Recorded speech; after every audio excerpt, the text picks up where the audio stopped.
Hi, welcome back guys. This is your friend, Let Us Head Fanfics, back with amazing fanfiction. This is the third part of What If Deku with Multiple Quirk got Harem. Now before starting, please give this video a like and subscribe to the channel if you want more videos like this. Now let's get into the fanfic. Tamura Shigaraki sat in the mahjong bar looking at the TV in the corner, and on every channel was something about Stain and his capture. Not only that, they were saying that his Namu were a part of Stain's plan to frighten the city of Hasu. "This is effing ridiculous," shouted Tamura, throwing the remote and watching it shatter against the wall. Kurogiri sighed, knowing he was going to be the one to clean that up as well as buy the replacement. "Tamura, you must calm down," Kurogiri said before Tamura rounded on him. "You don't understand, Kurogiri, those were my Namu, that was my plan, and now everybody thinks that the League of Villains works under Stain. I refuse to let that stand." Tamura hissed, scratching his neck fiercely before the door to the bar opened, and through it stood the underworld broker Jurin. "Knock, knock, I come bearing gifts," Jurin said before stepping aside to reveal a girl and a young man. The girl had light blonde hair done into a pair of buns at either side of her head and glowing golden eyes, wearing a large sweater nearly covering the navy skirt she wore. The boy was tall with black hair and blue eyes. His body was a patchwork of burn scars as he wore a white t-shirt under a long-sleeve black shirt with a high collar and jeans with nondescript shoes. "These are your newest recruits. They were moved by the hero killer and wanted to join the league. Well, go ahead, introduce yourselves," Jurin said as the girl bounced forward, a large grin on her face. "I'm Himiko Toga. Nice to meet you, Mr. Handyman," she said excitedly, practically vibrating with joy. "I want to join your league and meet Mr. Staney. Come on, please let me join, let me join." The boy, in stark contrast to his compatriot, spoke calmly in an almost lazy fashion. "I go by Dabai, and are you really following the will of Stain?" Dabai asked. Tamura looked between the two before settling on Dabai. "What was that? At least the psycho could introduce herself properly. What's your real name, Patchwork?" Tamura growled as Dabai rubbed the back of his head.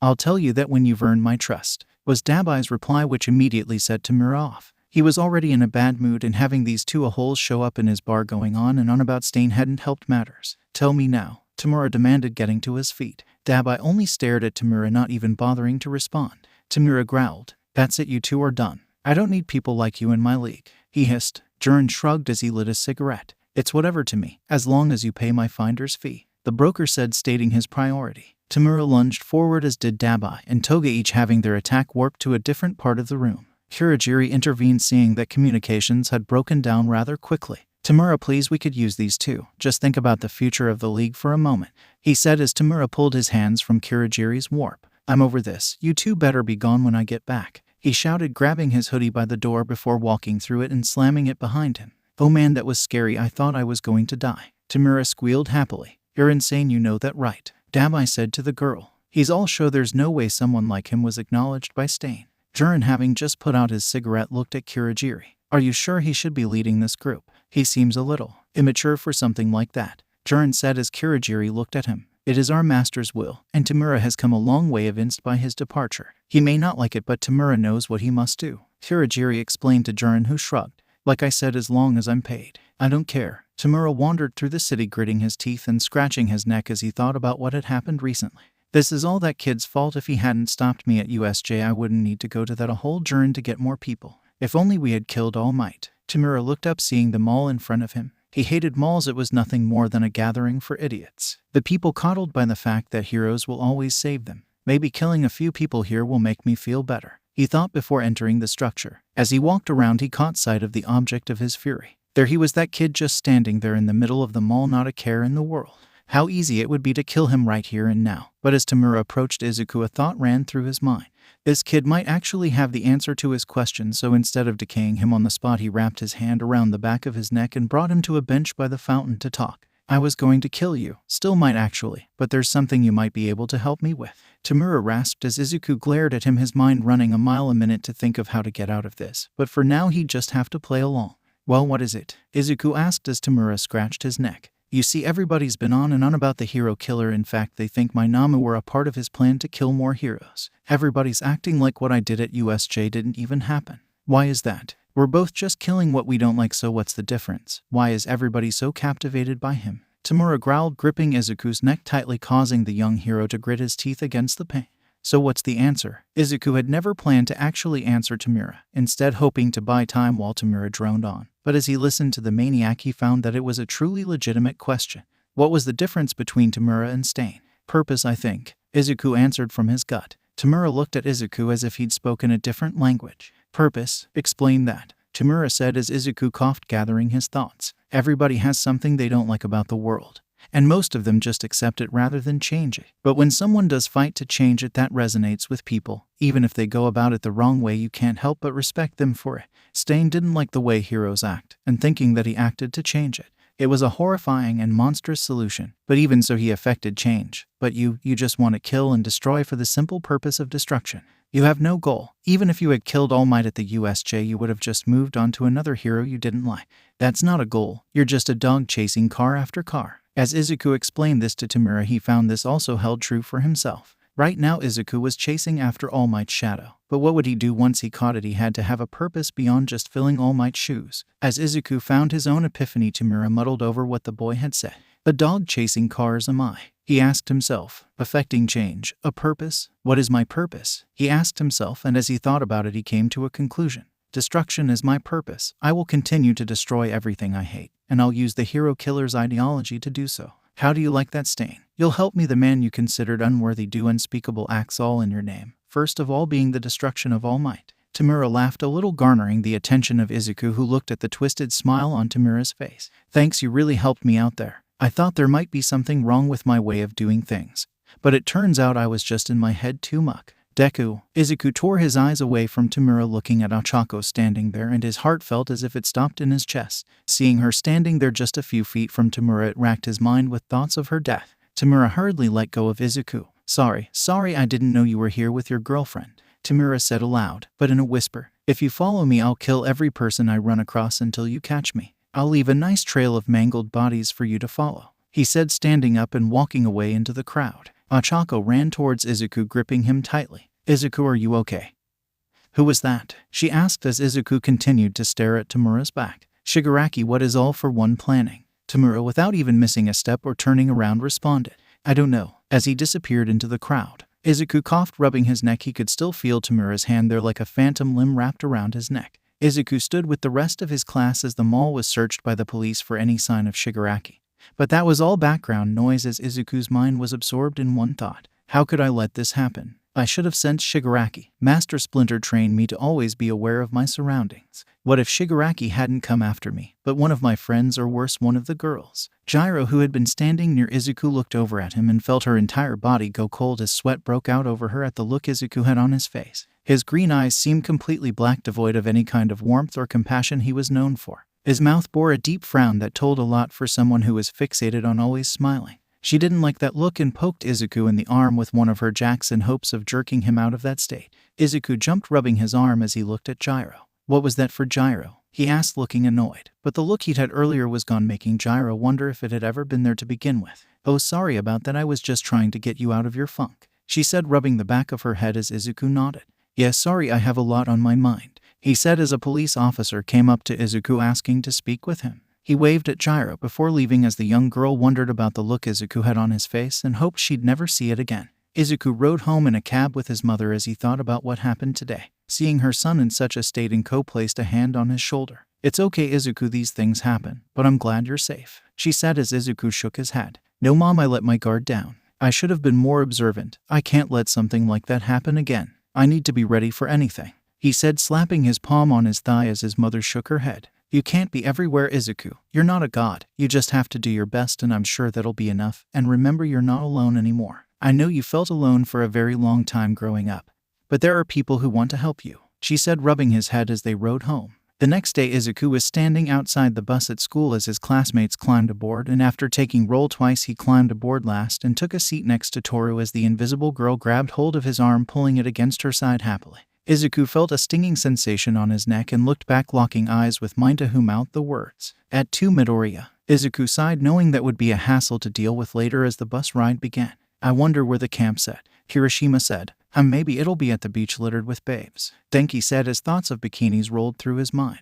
Not even in your wettest dreams, Zap Trap, Gyro said, popping Denki's bubble. As the children speculated for the trip, the bus soon stopped at a cliff overlooking a forest. Thank God, finally a bathroom break, Minta screeched, running off the bus and looking at an empty cliffside. Where's the restroom? Minta asked as a car pulled up next to the bus and out came 2 women. They both sported skirts and cat ears and paws. Hello, children, we are The wild, wild pussycats. The two said in unison, striking a pose for the students. Oh yeah, I know these guys, Izuku said before going into a lengthy explanation of who the pussycats were before Pixabob grips his face. We're young at heart, don't forget it, she hissed as Izuku nodded. Taking over for her compatriot, Mandalay began to explain what this was. Well, children, welcome to your summer training camp, which is at the lodge at the base of this cliff. All you have to do is make it through our beast's forest.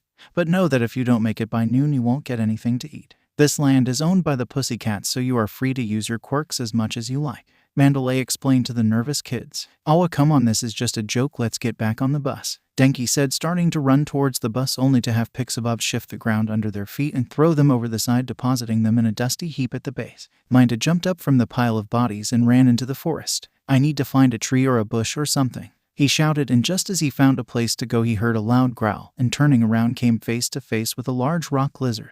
I don't need to go anymore, Minda said as the stone monster launched itself towards him, its maw open wide. Minda stared down the throat of this monster of stone. Many things ran through his mind as warmth ran down his leg. Just then the world was yanked to the left and the creature before him blurred. Ada gripped tight to Minda's collar as he snatched the small boy out of the way of this creature. Hearing it crash into the tree, Minda had been standing in front of Tepi. Ada hadn't even realized he was moving until he'd gotten right next to Minda. Only then did he have the presence of mind to grab hold of the boy. Ada landed, his feet skidding on the dirt. Damn, I should have worn my high traction boots I bought at the mall, Ada thought as another stone monster appeared. It had horns similar to a triceratops and a sharp stone beak that was looking to peck at Ada. I can't get out of the way, I don't have any grip, Ada thought as he continued to skid right towards the deadly beak, only for the creature's head to burst apart in a cloud of dust and chunks of rock as the body crumbled to the ground.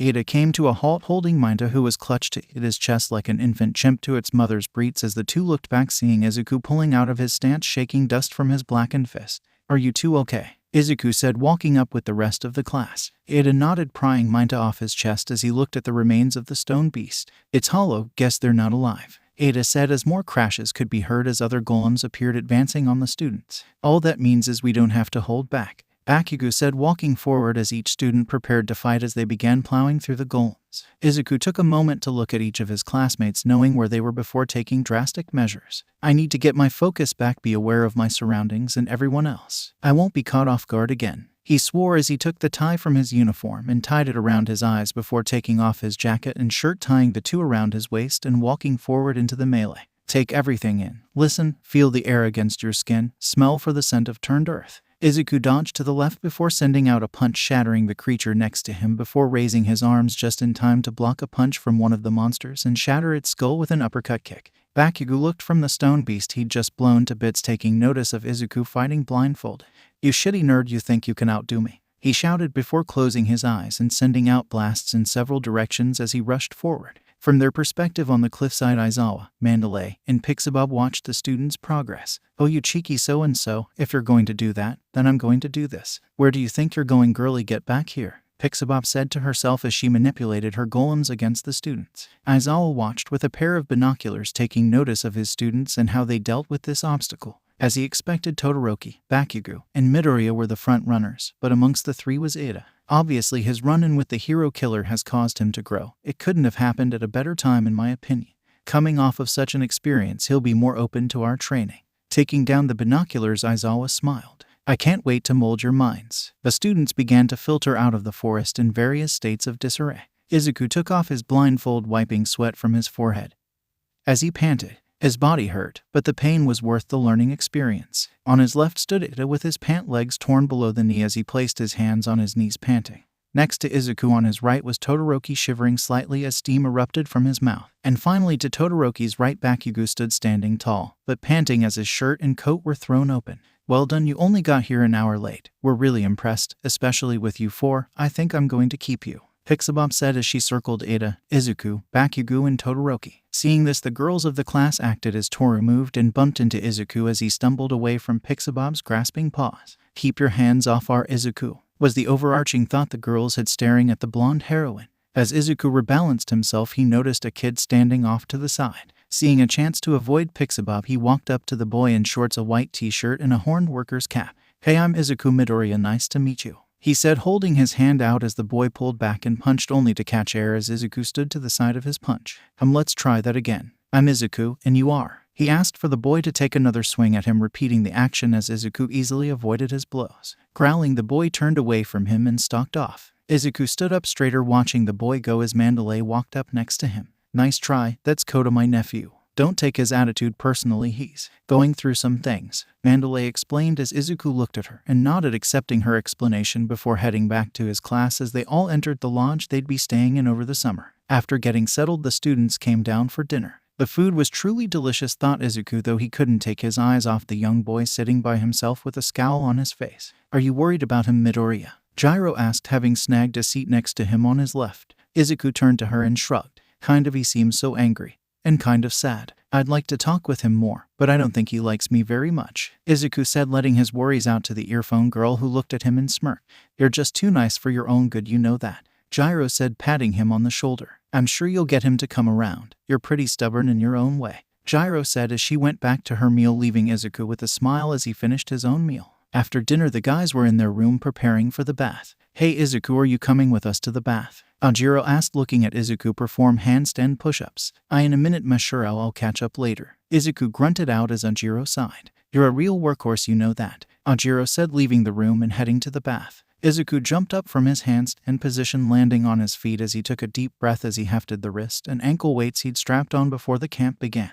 This is nothing compared to the gravity chamber. How am I supposed to keep up my regiment under normal gravity? He asked as the thought of the gravity chamber brought with it the memory of Melissa's shield. I haven't called her in a while. I should check in, he said, pulling out his phone and dialed Melissa's number. She picked up on the second ring. Hi stranger, it's been some time, Melissa said, barely holding back her excitement from hearing Izuku's voice. So what's up? She asked as Izuku smiled, hearing how cheerful she always seemed to be. Oh, nothing, I was just thinking about you, and I thought I'd check in and see how you were, Izuku explained, leaning against the window as he stared out at the darkened forest. How sweet you were thinking of me. Nothing's going on over here, really. I don't think my dad's conference went well, but he won't tell me what happened, so there's that. How about you? Any new developments? She asked as Izuku thought about what had happened since he'd returned. Nothing really. Oh, I wore the full armor. You didn't tell me it was so light. It feels like it's not even there, Izuku said before hearing Melissa laugh. Only you would think that, Izuku. It feels light to you because you are able to withstand 100 times Earth's gravity. Anyone else who puts on that suit probably won't be able to move well, if at all, but I'm glad you like it.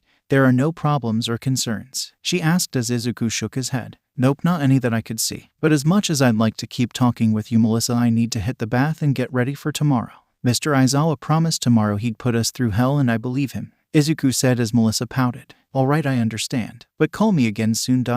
when you're alone, she whispered huskily into the phone, making Izuku's neck burn. As sure, bye, he said, and after hearing her response hung up and shook his head before gathering his toiletries and headed to the bath. Izuku came down the hall, seeing the twin openings, one marked with a red sign for women and the other marked with a blue sign for guys. He entered under the blue sign into the changing room and undressed before heading into the bath proper. He couldn't really see because of the steam, but the bath seemed emptier than it should be with 13 other guys in it, but he assumed it was just the thick steam obscuring his fellow males. Izuku sat down in front of the shower heads and began to scrub himself down before beginning to wash his hair and closed his eyes. As he sat there with his eyes closed, he felt someone behind him and pressed their chest against his back. Come on guys, don't fool around in the bath, he said, pressing his hand against the person's chest, and gave a push only to hear a definitely not masculine yelp. Izuku's eyes bucked open as he stared at a completely nude Gyro with her hands pressed to her chest. Kei Kyoka, Izuku shouted, looking at the girl before noticing the other girls lounging around the bath. Nice of you to join us, Midori, why don't you come over? The water's fine, Mina said, splashing a little water in the bath. Izuku didn't know where to look. There was nothing but bare feminine flesh in front of him. WWH wah at, he shouted as the girls giggled happily. Nice going with the signs, Toru Ribbit, Sue said, giving Toru a high five. Why you thought I was a guy, Kyoka said, falling to the floor and covering her face. I pressed my chest against you and you thought I was a guy, Gyro shouted, looking at Izuku angrily. Kyoka, it's not what you think, Izuku said as the sound of Minta's voice rang out. Oh no, if he sees me here the guys will murder me, Izuku said, getting up and heading for the door, only to spot Kota up on the wall, successfully putting an end to Minta's scheme before catching sight of the girls and being shocked into unconsciousness and falling towards the other side of the wall. All thoughts of him being discovered in the girls' bath went out of Izuku's head as he shot his arm out, grabbing hold of Kota before he could fully fall, and reeled him back towards the girl's side and himself. Oh my gosh, is he okay? Gyro asked, all thoughts of her embarrassment gone as she looked at the unconscious child. I think so, I'll take him to Mandalay, Izuku said, wrapping a towel around his waist before bolting from the girls' bath, glad for the reprieve. He had no idea what the girls had planned for him by switching the signs around. I need to have a talk with them. I understand they want to spend time together, but that was dangerous, he said to himself as he arrived at the lounge where he found Mandalay.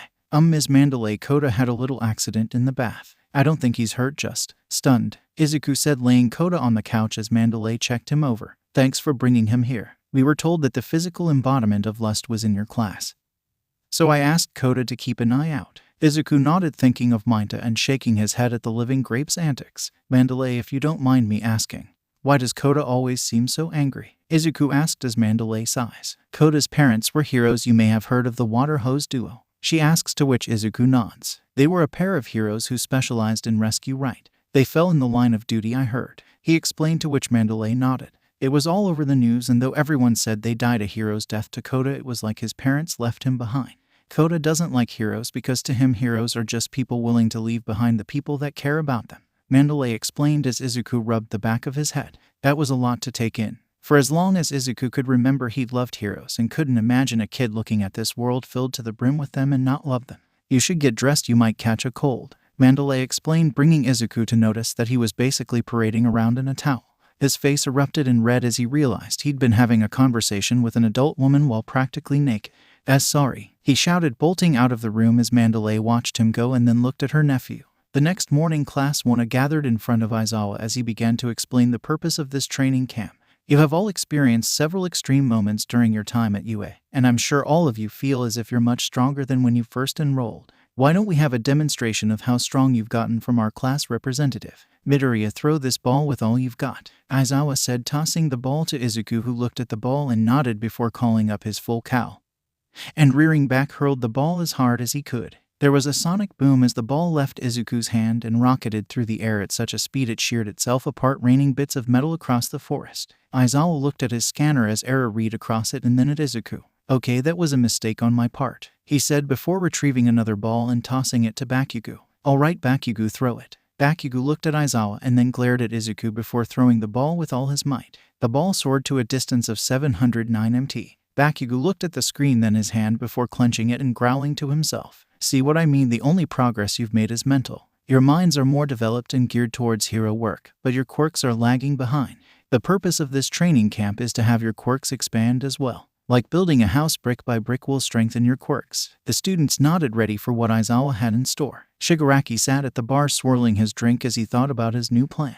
Every time I think about what's going to happen, I can't help but smile, he said to himself as Kurogiri cleaned a glass. I was quite surprised with this plan, Shigaraki. It's good to see that you're thinking of the long game now, Kurogiri complimented as Shigaraki smiled. If you're surprised at this, wait until you see what's next, Tamura stated, holding up a picture of Izuku and Katsuki before placing one in each hand. As his fingers came into contact with the photos, they slowly began to crumble away. Dabai stood in a shadowy recess along with the fellow members of the Vanguard Action Squad as Toga appeared. Tamura's shipment arrived. There's enough for everyone, she said excitedly as Dabai nodded. He's finally working towards Stain's philosophy.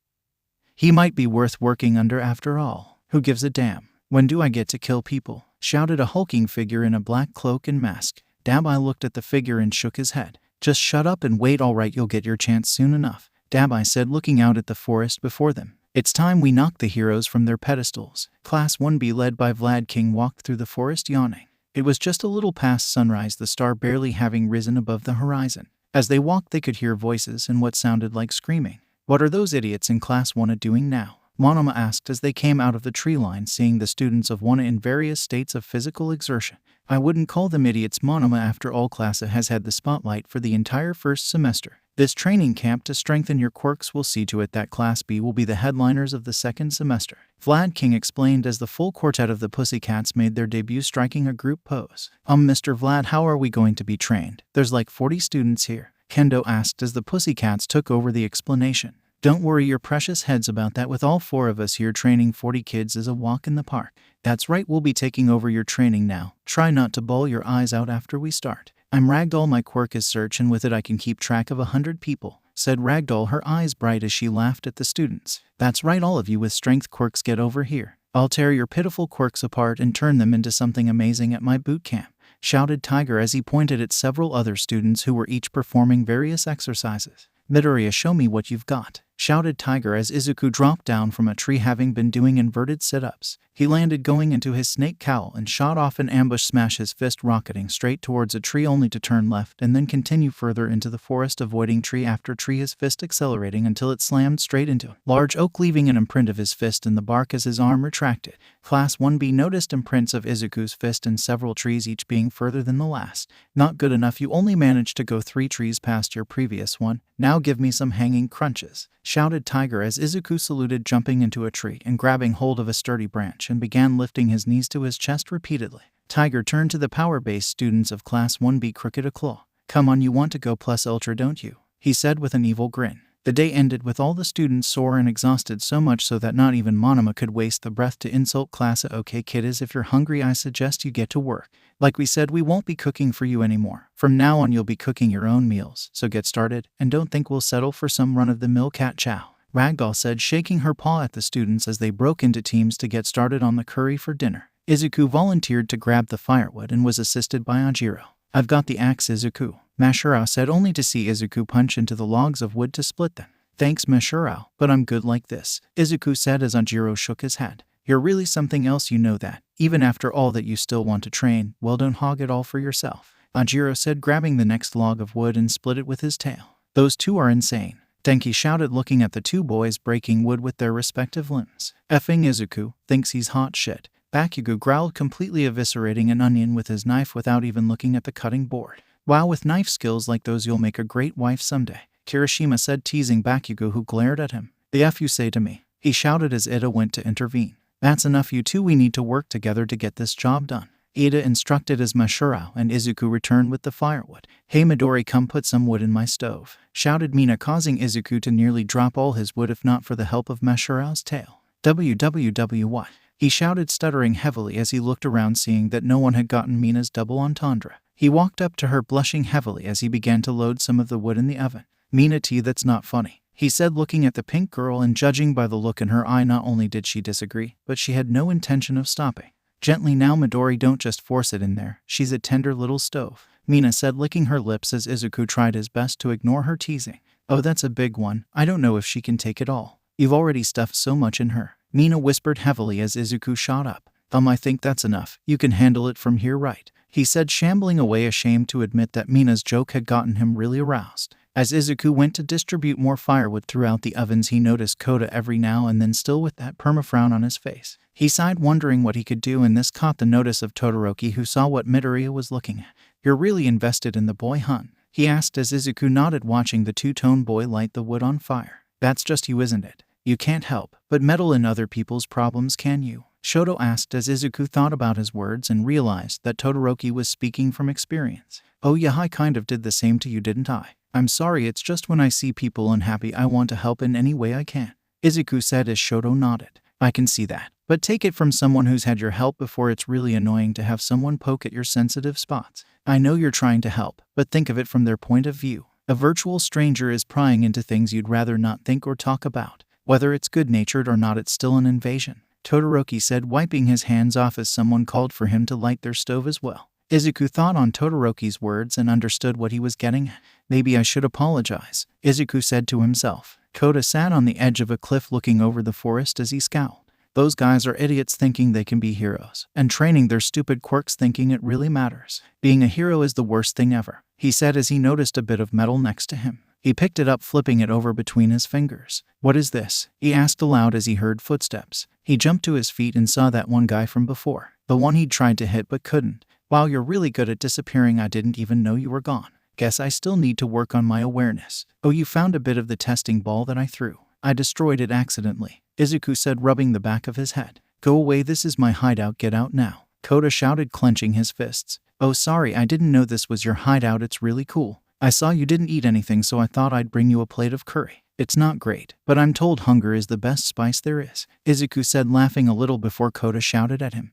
"Why do you even care? I don't know you and you don't know me, so just leave me alone. I don't want your stupid curry, so go away already. Go back to trying to improve your quirk so you can show off and get killed," Kota shouted again as Izuku dropped his head some. "Okay, full disclosure, I wanted to apologize. I've been trying to get to know you and maybe help you get out from under your anger. I know that your parents were the water hose duo. Izuku explained, which caused Kota to grit his teeth. People always tell me that my parents were heroes and died doing a hero's work. That's stupid. Heroes and villains, they're just people with an excuse to kill each other with their quirks. You know, I had a friend who was a lot like you once. He didn't have a quirk, you see, so he was really sad at first and then he was angry. It felt like the whole world had turned its back on him and left him behind.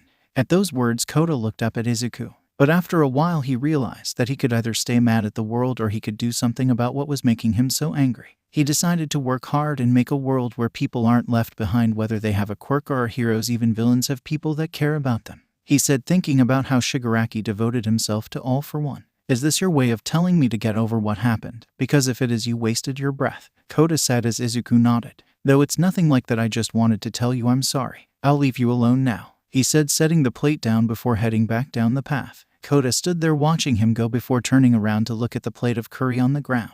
The next morning, Izuku looked at Ashido, who was nearly asleep on her feet. Are you okay, Ashido? Izuku asked as the pink-skinned girl gave a shaky thumbs up. No prob, Bob, I'm okay, she said, swaying on her feet. Mr. Aizawa kept us up late studying. We didn't get to bed until like midnight and then had to wake back up at 5, so I'm just a little sleep deprived, she explained as Izuku patted her on the back. Hang in there, he said before going back to his own exercise regimen as he saw Aizawa chewing out Kirishima as well as Chako and Aoyama. Mr. Aizawa, is All Might going to be appearing at this training camp? Izuku asked, hoping he could maybe get in a sparring match with the hero to gauge his progress so far. No, he won't be. Now get back to work, Aizawa said as Izuku felt Tiger grip his head. If you've got time to talk, you've got time to work, boy, Tiger growled, hauling Izuku off for even tougher training. Later that night, all 40 students were gathered in a clearing in front of the Pussycats. All right, kiddos, you worked hard today, so we figured it would be good to give you a little reward. Here we have the test of courage, Pixabob explained, which immediately got a cheer from the students. Oh yeah, what a manly way to end the night, Kirishima shouted as Mina giggled.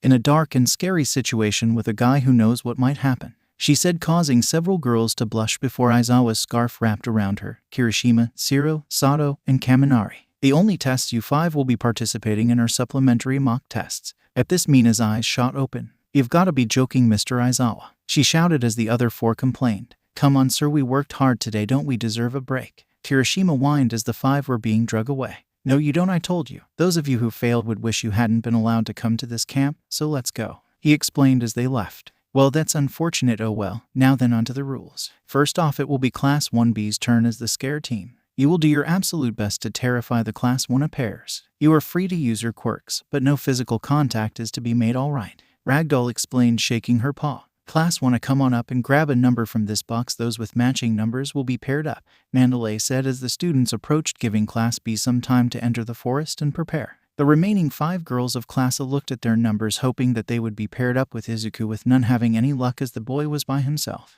Oh man, Izuku said as he stood on his own as his classmates began their trek through the path. Taking the time to get in some more awareness training, Izuku sat down, crossing his legs and closing his eyes as he took in his surroundings. He could hear the wind rustling through the trees, the sound of the crickets chirping in the night. He could smell various scents from the people around him, Momo's perfume, Yuga's body wash. He could feel the slight vibrations from people walking around him and those shifting their feet nervously. All this was used to create an image in Izuku's mind. The hazy background of the forest appeared and suddenly a red spark came to life in the trees away from him. Pixabob was talking to Mandalay about how the test of courage was a great idea when she was suddenly jerked forward towards the tree line. She turned to face whatever was pulling her, only for something to slam into her side and wrap around her as she and whatever had hold of her slid across the ground before she opened her eyes and stared into the face of none other than Izuku Midori.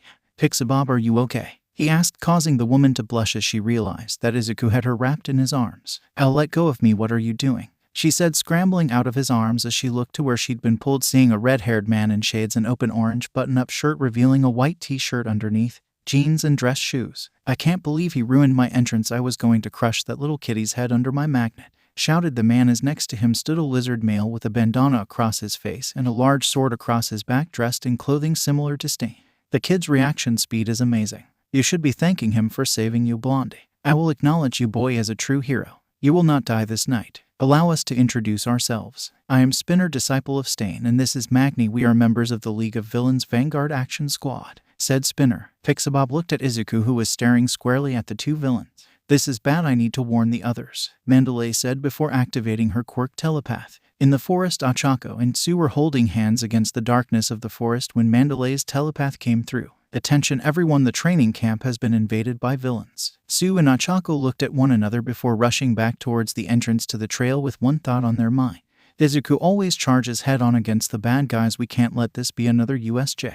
In the classroom where remedial classes were being held by Aizawa and Vlad King, all students are to return to the lodge immediately. Do not engage the villains at any cost. I repeat, the camp has been invaded by villains and all students are to return to the lodge. Aizawa looked at Vlad before rushing for the door. Vlad, protect the students. I'm going to go out and try to meet up with any students heading this way, Aizawa said as he rushed out the classroom door, barreling to the entrance and looked to the side, seeing a grinning Dabai right before he was engulfed in blue flames. As Mandalay relayed her message, she realized she hadn't seen Kota since before dinner. Oh no, Kota, where are you always sneaking off to? She asked herself before sending out another telepathic message. Kota looked out over the forest from his cliffside hideout and saw the blue lights in one section as well as a massive purple smoke in another. What's going on? Did one of those idiots start a fire? He growled before hearing his aunt's voice in his head. Kota, if you can hear this, I don't know where you are, but try to find a place to hide until I can find you. Don't move from there until I ask you to, Mandalay said as Kota turned around about to hide in the cave, only to find a hulking masked figure approaching him.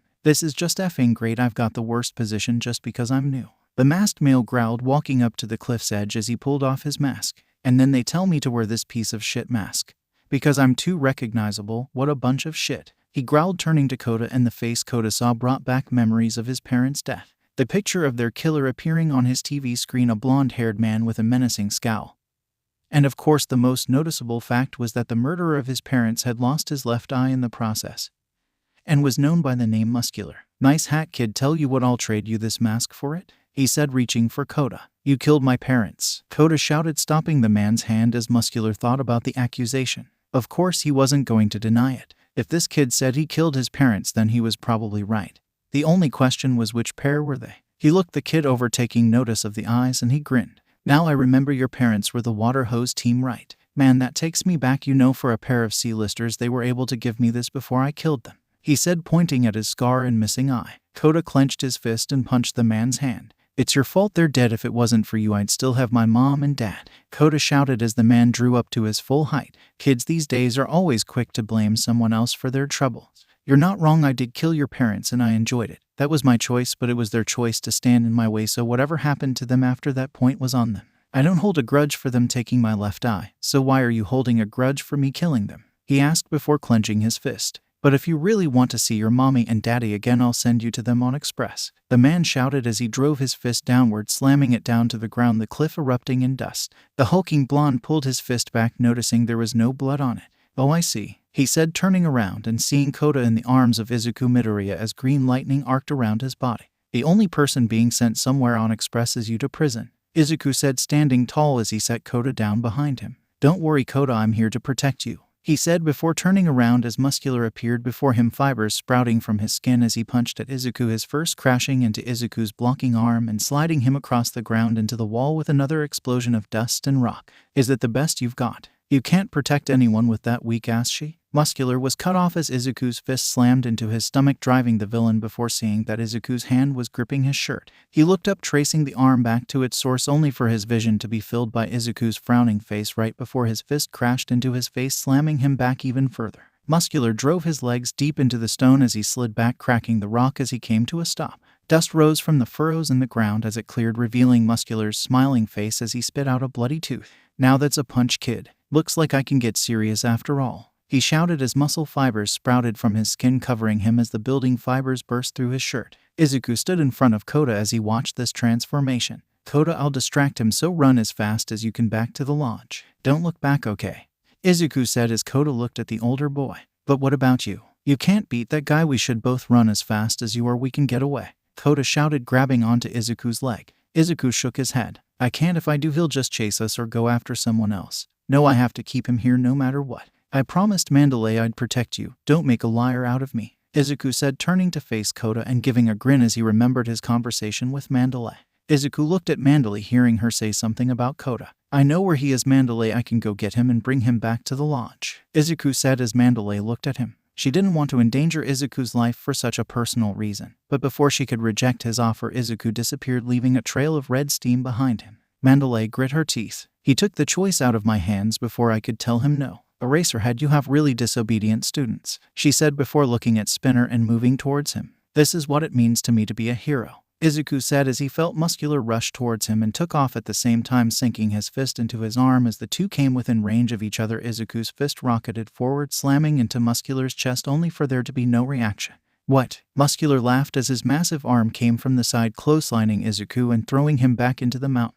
The boy coughed as blood shot from his mouth, his back being gouged by the broken stone. That was a solid hit, kid. If I was anyone else, I'd be on my ass right now. But my fibers can take heavier hits than that, Muscular shouted, pounding his chest like an ape before rocketing towards where Izuku landed. Izuku saw Muscular coming and jumped up into the air before firing his foot downward, landing on Muscular's back and driving him to the ground. Stamp smash, he shouted as Muscular hit the ground on his hands and knees as Izuku withdrew his foot and started falling towards Muscular, landing on the cliff. Kota, run now, Izuku shouted as the boy took off. The last thing he saw was Muscular jumping from the ground he'd face planted into and kicking Izuku in the stomach, driving him back into the cliffside, further cracks erupting from the stone. My fibers can take a lot more than that. Come on and let loose on me, Muscular shouted before remembering what he was told by Shigaraki. Damn, I have to ask, do you know a guy named Bakugo? We're here for him for some reason. Muscular shrugged. That's right, he's basically covered himself in muscle fibers. They're meant to stretch and bend. It's a lot like my snake cow. If I want to beat him, I have to tear those fibers apart. But what do they want with Katsuki? No, one thing at a time, Izuku thought to himself. Muscular shot forward toward Izuku right as a pulse of energy erupted from where the boy stood, throwing Muscular back. What the hell is that? He shouted as the cloud of dust was blown away, revealing Izuku, but instead of either his green light or the red steam of either of his known full cowls, he was instead cloaked in bright yellow energy like sunlight. It covered his body and formed the outline of what appeared to be a fox with its long ears atop his head, and at his back were 9 tails wafting gently behind him. Sorry, I had to hold back because Kota was here. I couldn't risk blowing him away or collapsing this place with him around. But now that he's gone, I'll do as you say and give it my all. I call this my Kyuubi cowl, and with it I'm going to beat you, Izuku shouted. As Kota ran down the path from his hideout, he heard another explosion and saw the cliffside light up as if the sun was rising there. He watched the brilliant yellow light and stopped there. He knew what Midoriya told him, but he couldn't run away, not when he was risking his life, so he'd wait for him down here no matter what. Something his aunt said to him came to his mind. Kota, you may not understand it now, but someday you will. You'll find a hero that lights up your life with their actions and show you that in the dark is when heroes shine brightest. That hero will be your son. During Izuku's internship, Izuku was lying flat on his front, his cheek pushed against the floor of the gravity chamber. He placed his hands against the ground as he began pushing up, green lightning arcing from his body as he did so. But even then he was only able to get to his hands and knees. 75 GS is really something. He groaned as he looked at his arms straining under his own weight. He could see the sweat on his arms bubbling from his skin. But strangely, it wasn't rushing down his arms, being forced to the floor. I must be hallucinating, he thought to himself as he was pushed back to the floor, his vision swimming. Sure, he could turn off the gravity with a simple vocal command, but he refused to do so. It wasn't the fact that even attempting to speak took a Herculean effort. But Izuku saw that giving that command would be quitting, and he couldn't do that. No, he had too much riding on this. He only had a few more days to use this chamber. If he couldn't get to 100 GS by then, who knows when he'd have another chance. Izuku's vision steadily started to darken as he shouted to himself, "Get up, get up, get up." Suddenly Izuku was in a familiar place, the black landscape that he'd met the past users of One for All. He looked around in the darkness as a brilliant yellow light lit the space, blazing quickly through the darkness. A man walked towards him, his every step bringing light with it, until finally the man stood before him. He had short-cut blonde hair with a pair of fox ears sticking out from it. His eyes were sky blue and seemed to emit joy. His face was adorned with 3 horizontal lines, one above the other on either cheek, which crinkled in a smile. From behind the man wafted 9 equally blonde tails as he stood in a long-sleeve orange shirt and black pants with sandals. You really are a hard worker, Izuku. I'm impressed you got here so fast. And a gravity chamber, the modern world is crazy, the man said, smiling as he rubbed his nose with a bandaged right hand. Izuku recognized this voice. You're the man from back at the sports festival, and the one I talked to last time. The man nodded as he stood tall. Yep, I am the 6th user of One for All, Naruto Uzumaki. Though most people knew me by my hero name, Kyuubi no Kitsune, Naruto said, looking proud of the name. I didn't think I'd meet you so soon, but I hoped for it, and now it's here. Your body is ready to receive my quirk, Naruto said as Izuku looked at him. I have so many questions, but you probably don't have a lot of time. Luffy was only with me for a minute or two, I think. A lot was going on. Naruto nodded as he looked Izuku over. Well, you're right, I won't be like this for long, but I will be here longer than Luffy. Back then your body wasn't ready to receive Luffy's power, so it was a rush job, which is why it was so hard for you to control his power without him in your head to walk you through it. I was supposed to be the first aspect you met, Naruto said, seemingly pouting at the mishap. You see, with the training you received, it would have been easier for you to use my power, Naruto explained as Izuku cocked his head. You mean? He was about to ask before Naruto cut him off. That's right, I was trained as a ninja too, the man shouted, pressing his thumb to his chest. Back in my day. Wow, can't believe I said that. But anyway, when I was a hero it wasn't as legal as it is now. It required stealth to do what we did, and I was trained for that at a young age. So the others and I thought I'd be the perfect starter for you. But Luffy did what he does best, whatever he wants, Naruto said with a shrug. I see, so what is your quirk? Izuku asked as Naruto held up his bandaged hand, and slowly a blue sphere came to life, growing until it was the size of a baseball. My quirk is called racing, and I can pull energy into my palm, spinning it at high speed to tear through anything. Of course, like Luffy, One for All has powered it up quite a bit, so who knows what you might be able to do with it now, Naruto said, clenching his fist as the ball burst apart in a torrent of wind, similar to what happened at the sports festival to break Izuku from Shinzo's hold. So that's what that was. I always wondered what happened back then, Izuku stated as Naruto nodded. You weren't ready then, but you are now, and we are all looking forward to where you go with our powers. I don't think it was a coincidence that you were the person One for All opened up to. I think, like us, One for All saw your potential and wanted to help you go beyond us and finish what we couldn't. You will beat All for One, Izuku Midoriya, believe it? Naruto said, pushing his fist toward Izuku, who after a moment pressed his own fist against Naruto's and watched his light flow into him. In the gravity chamber, a red light could be seen as Izuku got to his feet, wrapped in a red energy shaped like a fox, complete with the ears, but only a single tail. Thank you, Naruto, I won't waste this power or your trust in me. Muscular looked at the bright form of Izuku, his body glowing like the sun as 9 tails fluttered behind him. Muscular had fought and killed a lot of powerful people in his time, but none had caused him to second-guess himself like this boy did. For the first time, Muscular thought about running from a fight. But that thought was swept away as the villain smiled happily, his face splitting in a manic grin. Well, look at that, you effing evolved like a goddamn Pokemon. I hope this transformation comes with a whole lot of power, he shouted as his entire body was bound in his muscle fibers, enlarging the villain as he leapt forward, the force of his movement shattering the edge of the cliff as he punched forward, slamming his fist into Izuku. Muscular smiled until the dust cleared and saw he had only hit one of Izuku's tails. Despite its translucent state, the tail seemed harder than steel. What the? Muscular said, shocked, before narrowly avoiding a blow from one of Izuku's tails, feeling it slice open his cheek as he leapt over the boy, landing on the mountainside as he looked down at Izuku, whose once green eyes were orange with a vertical pupil centered on Muscular. That's some tough shit there, kid, he growled before diving towards Izuku, slamming both fists down on the boy, who blocked with another tail before swatting Muscular into the air. The villain coughed, having actually felt the blow even through his muscle fibers. Muscular looked down, seeing Izuku was gone, only for him to turn around and find Izuku there above him. He growled, punching forward, only to find all 4 of his limbs bound by Izuku's tail as the two reached the apex of their height in the spare seconds of 0G. Muscular looked at Izuku as he raised his hand palm open, and in it appeared a green ball of swirling energy. Izuku's eyes looked from the sphere in his hand then to Muscular. Rasengan smash, he shouted as he forced the ball into Muscular's abdomen, and to the villain's horror watched the ball tear through his muscle fibers like a drill before it impacted his stomach, causing him to hack up blood onto Izuku's face and blew him spiraling down towards the cliff, smashing into and down through the stone, causing the entire cliff to collapse. Mandalay looked to the sound of an earth-shattering explosion and saw something bright shining in the night sky like a sun at midnight, and not knowing how, she was sure that Koda was safe now as she smiled, turning to the 2 villains before her. Pixabob, get the students out of here. Me and Tiger will handle these 2, Mandalay said as Pixabob looked at the massive plume of dust and nodded before ushering the students to follow her. Dabai looked at the clearing smoke and then turned his head up and smirked. Wow, you really are the real deal, aren't you, a racer? He said as Aizawa's scarf shot out, wrapping around him before the hero fell towards him, pulling Dabai's head against his knee, knocking the villain backwards until Aizawa's scarf pulled taut. Why are you here? What is your objective? Aizawa shouted. He was worried about his students, but he had to prioritize for the moment. If he figured out what the villains were after, then he'd know how best to react. Dabai shook his head as he looked at Aizawa. You're pretty good at defending yourself. I wonder if the same can be said for your precious students, Dabai retorted, causing Aizawa to glare before yanking his scarf towards him, only to tear through Dabai as he collapsed into mud. Aizawa looked at the mass of dirt on the ground before seeing a light erupt in the sky and a plume of dust rise from the ground.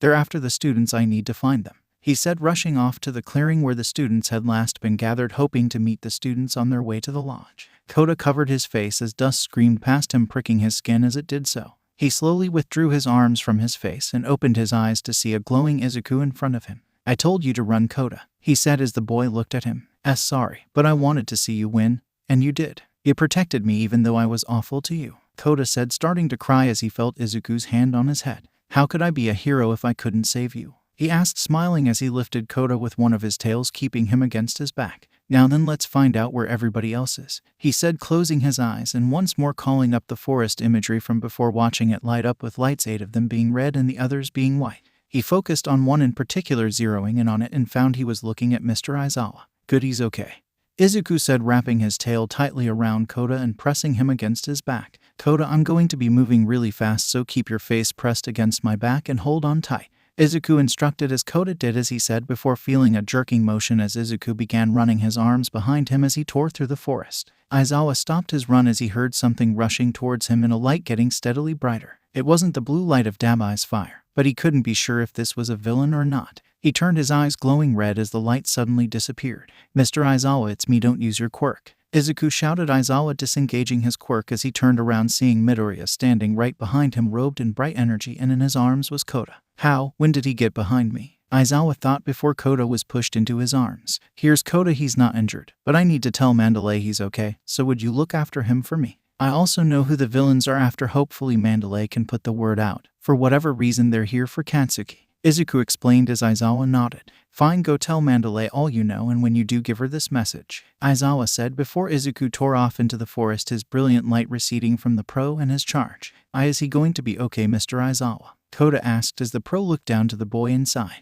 I think so, but he's going to have a lot of explaining to do later, he said before taking Kota back to the lodge. Tiger was trading blows with Magni, slamming his fists against Magna's arms. Geez, you're pushy. You could at least let me pick up my weapon, Magni shouted, dodging away from Tiger to reach for her weapon, only to have Tiger nearly uppercut her. You don't have the right to complain, Kenji Hikishi. You're a criminal wanted for multiple murders. How many lives have you treaded upon with no consideration for their feelings? That is why I will see to it you are brought down, Tiger shouted, going after Magni once again. Mandalay dodged back from Spinner's collection of blades, looking at the lizard male and his makeshift weapon. What's wrong, hero? You can't beat me by dodging, Spinner growled, swinging his sword again, only for it to be broken in half by what appeared to be a glowing tail. What? Spinner shouted, seeing someone standing behind Mandalay. It was the boy who'd saved Pixabob.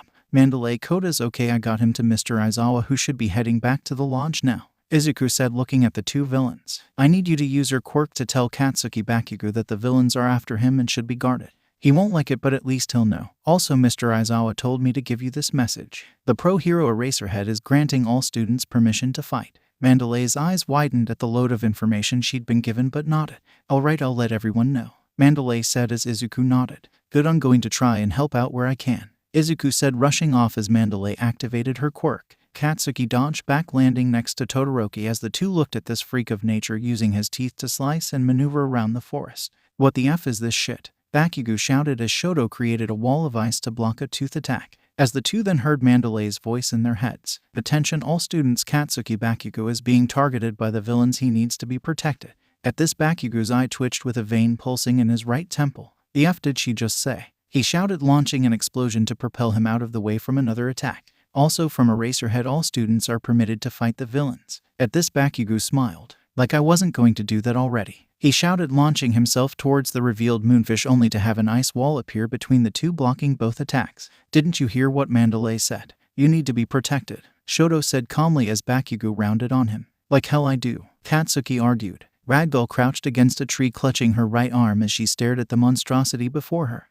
It had to be one of those Namu things Eraserhead told them about. She hissed as she got to her feet and activated her quirk. Looking the monster over, she could discern no weaknesses from it as the thing raised its hands, which shot out to grab hold of Ragdoll, who dodged to the side as one hand smashed the tree she'd been leaning against. I need to get back to the others. I can't take this thing on my own, she thought to herself before feeling something grab her leg and drag her along the ground before slamming her onto a stone slab. She felt her ribs break as blood gushed from her mouth. She lifted her head as the Namu stood above her and horrifyingly opened its chest like a mouth, drawing her into it only for something to shine in the sky. It looked like a large ball of green light which slammed down on the Namu, driving it into the ground. The lost thing Ragdoll saw was a man of light before passing out. Izuku looked at Ragdoll lying there and bleeding as he gently hefted her with his tails, holding her gingerly against his back. Don't worry, Ragdoll, I'll get you help, he said before he began to run through the forest using his new perception ability. He looked through the forest, seeing two white forms close by. Only one was a massive white What is that? He asked himself before focusing, and to his shock seeing the massive white form was Takoyami and he was chasing after Shoji. I have to stop him without hurting him,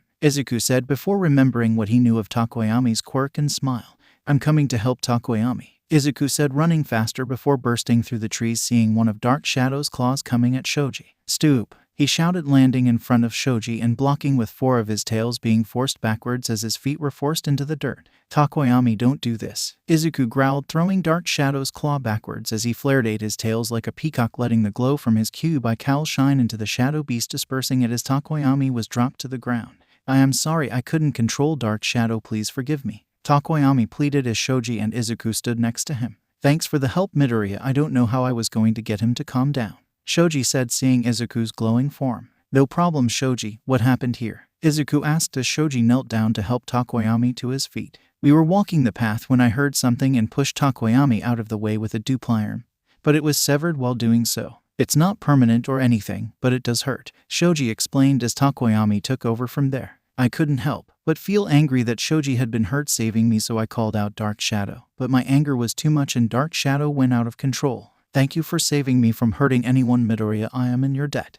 Takoyami said, bowing only for Izuku to shake his head. You can repay me by taking Ragdoll back to the lodge. She's hurt pretty bad, so be careful. I'll find Katsuki, Izuku said, preparing to leave only for Shoji to stop him. He should be further down the path, they were ahead of us in order of taking the test of courage, Shoji explained, grabbing hold of Ragdoll and wrapping her in the webbing of his arms against his back. Thanks, Shoji, get back safe, Izuku said, jumping off once again towards the direction Shoji had pointed him in. Izuku came out of the treetops seeing the fight between Todoroki and Bakugo versus Moonfish. He took stock of the situation before leaping in just as Katsuki shot an explosion, forcing the villain to jump into the air right in line for Izuku's punch, slamming into the villain's mouth, shattering his teeth and splattering blood across his arm. He flew down, crashing through a tree. Izuku landed next to Todoroki, who took in Izuku's new form. You have another new power? He asked as Izuku shrugged and smirked. Just a new aspect of it, he responded before Shoto was shoved aside by Katsuki. Why'd you come here, Izuku? I could have taken him out, I didn't need your help, he shouted as Izuku sighed. I know you heard Mandalay's orders, Katsuki, that you need to be guarded, the villains are after you. A vein pulsed in Katsuki's forehead as he looked at Izuku. Say that again, Izuku, I dare you, he shouted as Izuku shook his head. We don't have time for this, the others might be in danger, Izuku said, moving past Katsuki as he shut his eyes, seeking out his fellow students. He found them scattered about, but for the most part seemed to be out of immediate danger. He turned, seeing the white outlines of Ochako and Tsu with an unknown red individual. Let's go that way, he said, beginning to run off, making sure to slow down enough to keep pace with Shoto and Katsuki. How can you tell where they are? Shoto asked as Katsuki grumbled in the back. Izuku cast an eye to Shoto before speaking. I've been focusing on my perception training since after the mall incident, so I think that my power has augmented my senses to the point where I can sense people from a distance. It's not perfect. I can't tell who's who unless I really focus, but I do know friend from foe, he said as the trio ran. Tsu and Ochako looked at the girl before them in the tooth mask and a knife in one hand. Hi, my name's Himiko Toga, want to be friends? She asked the two girls as Tsu stepped forward. Ochako, you should run, I'll hold her off. At this distance I can keep her distracted while not putting myself in any danger, Tsu said, only for Ochako to look at her. Tsu, you can't be serious, I'm not leaving Yaowu, Ochako shouted as Tsu grabbed her with her tongue and tossed the brown-haired girl back as Toga rushed forward, clipping Tsu's tongue with her knife as the frog hero jumped back. So your name is Tsu, how cute, Toga said as Tsu frowned. Only my friends call me that, she responded, jumping away only for her hair to be pinned to a tree by Toga's syringe. Yeah, that means we're friends, she shouted happily as she moved closer to Tsu, stroking her bloodstained lips only for Ochako to approach, punching towards Toga, who dodged to the side. Keep away from her, Ochako glared at Toga, who smiled. There's no need to be jealous, you can be my friend too, Toga said happily, stabbing towards Ochako. Ochako kept her eyes on Toga just like she'd been taught by Gunhead before stepping to the side and grabbing Toga's wrist like she'd been taught, but then remembered what Izuku had taught her during their training sessions and threw her elbow into the side of Toga's head before slamming her to the ground and jerking her arm behind her back and kneeling on her spine. Wow, that ... was pretty good, Toga said, her vision spinning some as she lay there. Did your boyfriend teach you that? Toga asked, making Ochako blush, and Toga smiled wide. I can see it all over your face. You have someone you like, someone you love and want to be like, right? She asked. Ochako stared her down. But after a while it's not enough to just be like them, you want to be them, Toga said, taking the opportunity to stab her syringe into Ochako's thigh, drawing her blood right before footsteps were heard. Ochako looked up, her grip loosening as she locked eyes with a glowing nine-tailed Izuku. Toga thrashed from underneath Ochako, knocking her off her back as she jumped to her feet. "Sorry, I don't feel like getting killed tonight," she said before locking eyes with Izuku. Rather than his glowing form, she took notice of the blood splatter across his face, arm, and chest. She felt her heart throb in her chest before racing off. "Ochako, are you okay?" Izuku said, kneeling down to her as he then looked at Sue, who walked away from the tree she'd been pinned to. "Oh good, you're both okay," he said, smiling before hugging the two girls, who blushed as Todoroki and Katsuki stared on. "Izuku, now might not be the time for that. We need to get Bakugo to a safe place," Todoroki said, having expected to be interrupted by the blonde only to look back and find he wasn't there. "Oh, do you mean him?" a masked man said from the treetop, holding a marble. "Sleight of hand always has been my best talent," he said before bowing. "You've all been a great audience, au revoir," the man said, leaping away from the children. Todoroki turned back to tell Izuku, only to see him with a look he'd never seen on the boy's face: rage. "Izuku?" Todoroki asked, only for Izuku to launch himself into the air after the man cratering the earth. As he did so, Todoroki, Sue, and Ochako covered their faces from the explosion of dust. Mr. Compress jumped from tree to tree before a chill ran down his back. He turned around, seeing the glowing boy hurtling toward him. "Give Katsuki back," he shouted, slamming into the villain and driving both of them to the ground. Dabai stood in the clearing with Twice as the two watched Toga appear. "So, how many people's blood did you get?" Dabai asked as Toga clutched her face with a smile. Replied, "Only one," she said with a giggle as Dabai quirked his eyebrow. "You were supposed to get at least 3. Why are you so happy about failing?" Dabai questioned. "Yeah, you failure." "Hey, take it easy on her, Dabai," Twice shouted from behind the flame villain. "Oh, I just met a really cute boy. I think I might be in love," she shouted happily. "Wait, is it me?" "Sorry, you're not my type," Twice said before something crashed in between the three of them. As the dust settled, they saw Mr. Compress on the ground with Izuku standing atop him. "Hey, I know you." "Wait, who are you?" Twice said as Dabai launched a swath of flame towards Izuku, who lifted his tails, blocking the attack.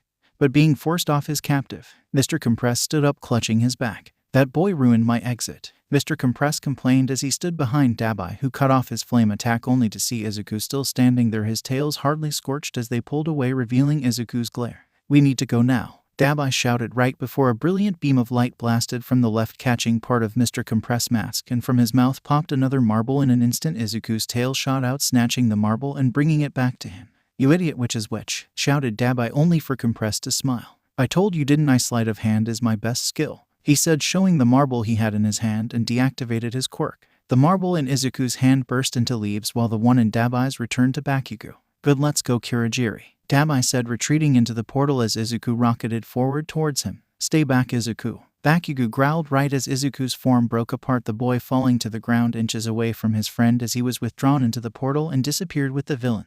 Izuku got to his knees, shakily looking at where Katsuki had disappeared, and slammed his fist into the ground as Ayama came out from the bushes to console the boy before Todoroki, along with Tsu and Ochako, appeared out of the forest and saw no sign of the explosion user. Aizawa looked on as the police escorted the captured villains into custody and shook his head.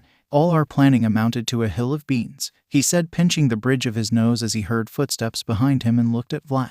"Well, you're not wrong, but it could have ended a lot worse. We should count our blessings, I suppose," Vlad said, rubbing the back of his neck before dropping the other shoe. "Principal Nezu wants you and I back at UA once the children are squared away. We're needed for the press conference," Vlad explained as Aizawa sighed. There would be no talking his way out of this one. "Fine, I'll get my suit. I hate dealing with the press," he growled, looking away and catching sight of Midoriya, and standing in front of him were the Pussycats. Izuku had helped out a lot of people tonight, the Pussycats especially, Aizawa thought to himself as he looked on. "Thank you so much, Midoriya. Kota is safe because of you," Mandalay said, hugging the boy fiercely before letting go. "I don't know how to repay you," she said, smiling, but took notice of the boy's forlorn look, knowing his mind must still be on his missing friend.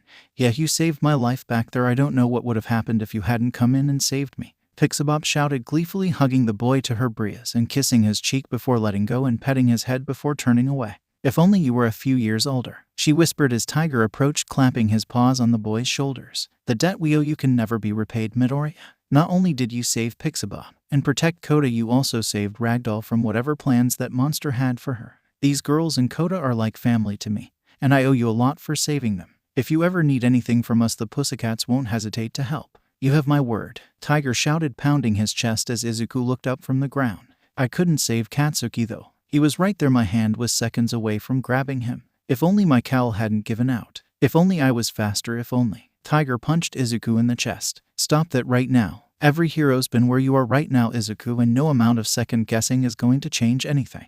The past is past, all you can do is change for the future. And believe me, we will save your friend no matter what, Tiger said as Izuku rubbed his chest looking at the hero and nodded.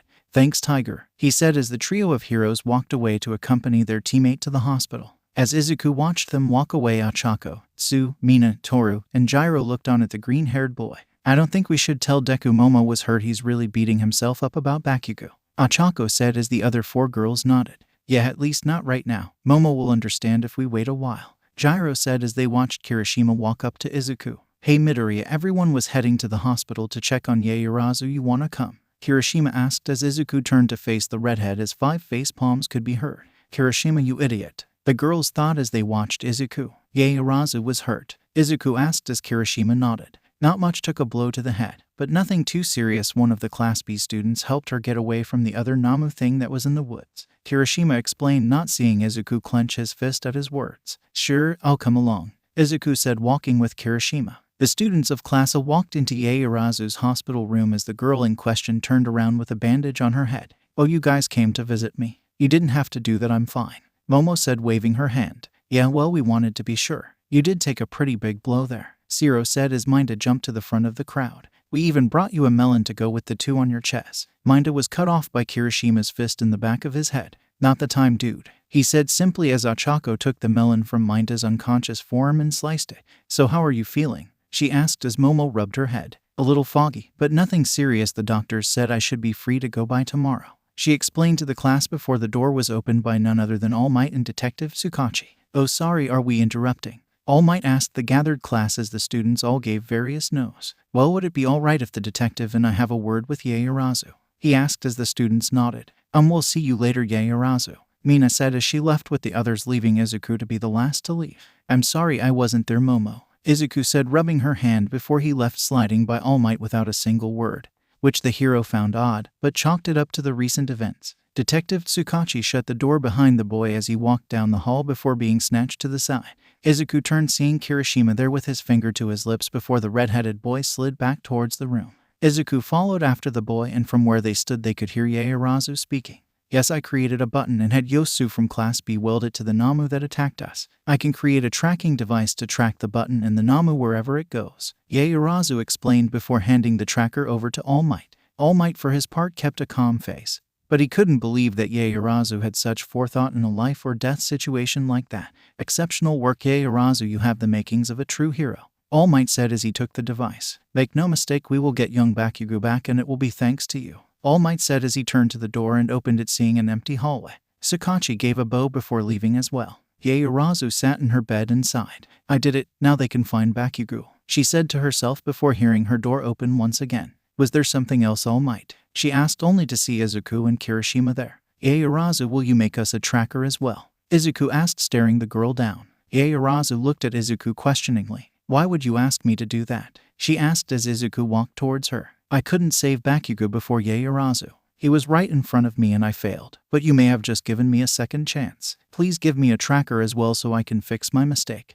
Izuku said, clasping her hand as Kirishima stepped forward. It's like Midoriya, said Yaoyorozu. Bakugo is my best friend, and when he was being taken I wasn't there to help him. We both failed him and we need to make it right, Kirishima explained as Yaoyorozu looked at the 2 boys as she pulled her hand free of Izuku's. Do you understand what you're asking, Midoriya? You 2 aren't heroes. It's against the law for you to use your quirks to harm others. What's worse, you want me to help you do it.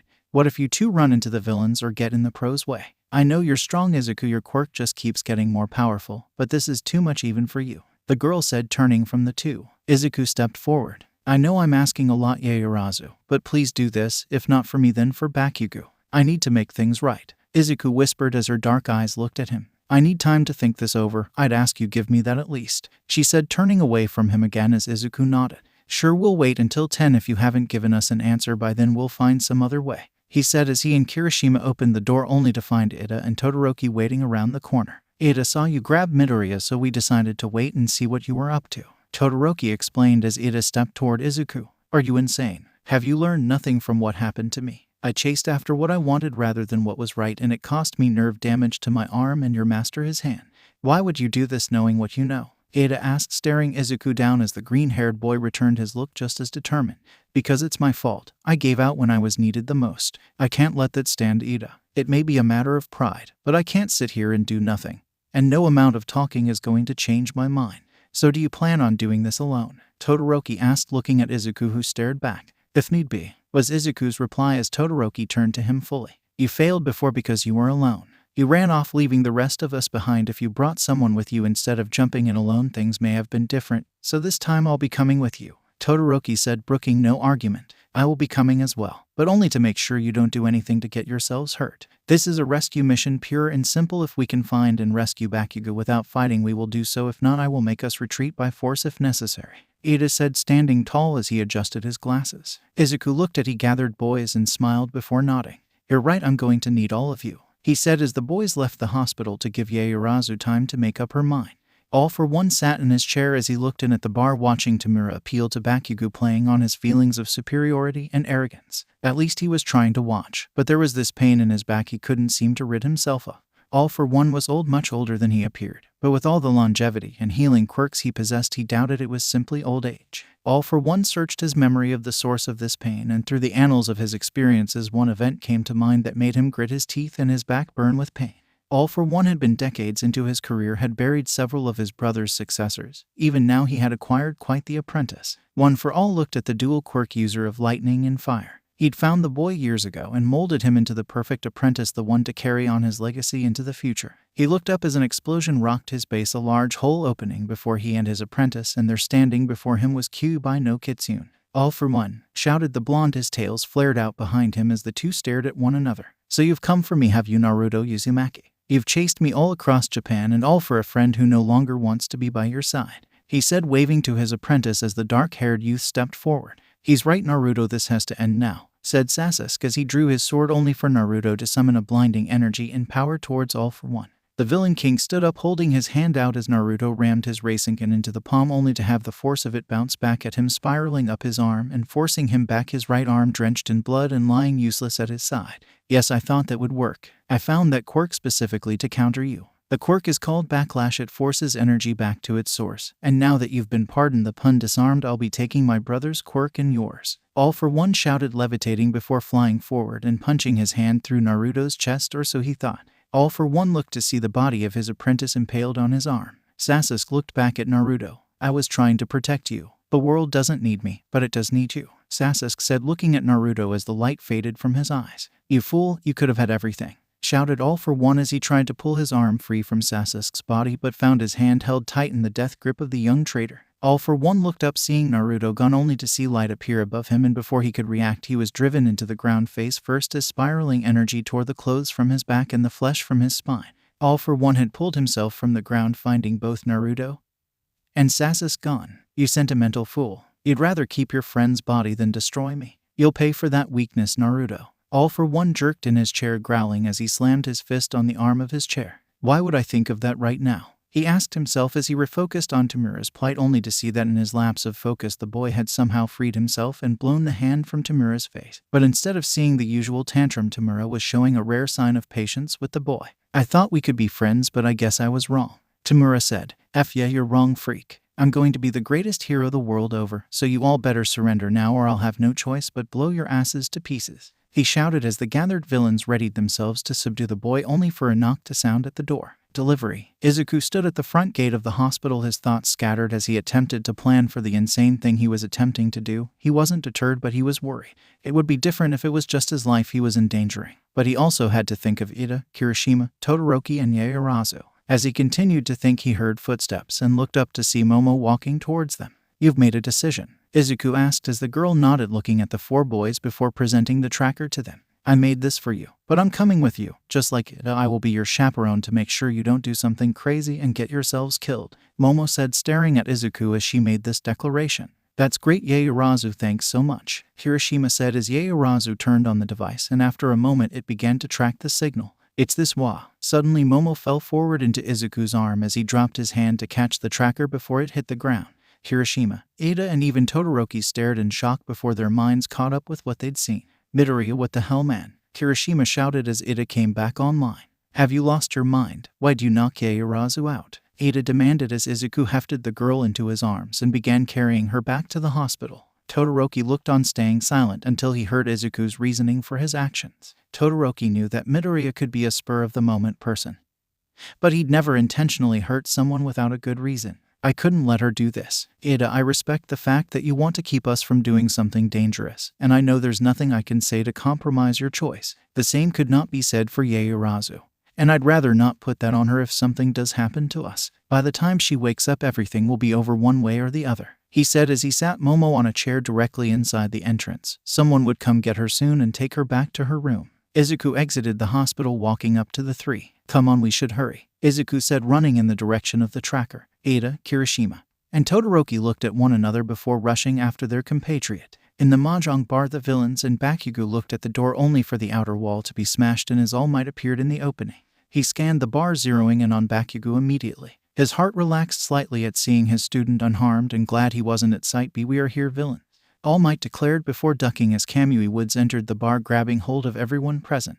"Binding lacquer chain prison," Kamui shouted as his wooden limbs gripped tightly around the villains as Ed Shot, who had been at the door, slithered in and incapacitated Kirigiri, while Gran Torino rocketed into the bar, kicking Dabai in the back of the head and knocking him unconscious. "Take a nap, kitty, it's past your bedtime," Gran Torino said as he landed next to All Might. Even now, All Might could see that Gran Torino hadn't lost a step in his advanced age. "It's over, Shigaraki, you've lost," All Might stated to the young villain, whose fingers moved erratically, the only outlet for the rage he felt for the man in front of him. "You think this is over? Well, it's not, All Might. You think you've won? You haven't. That smile, I will crush it, along with everything you stand for, because I hate you more than anything in this world," shouted Tamura at the #1 hero. Izuku looked at Todoroki and Kirishima in the disguises they chose before casting his eyes back to the building they'd been staking out for the last few minutes. "I think it's safe to say that no one's coming.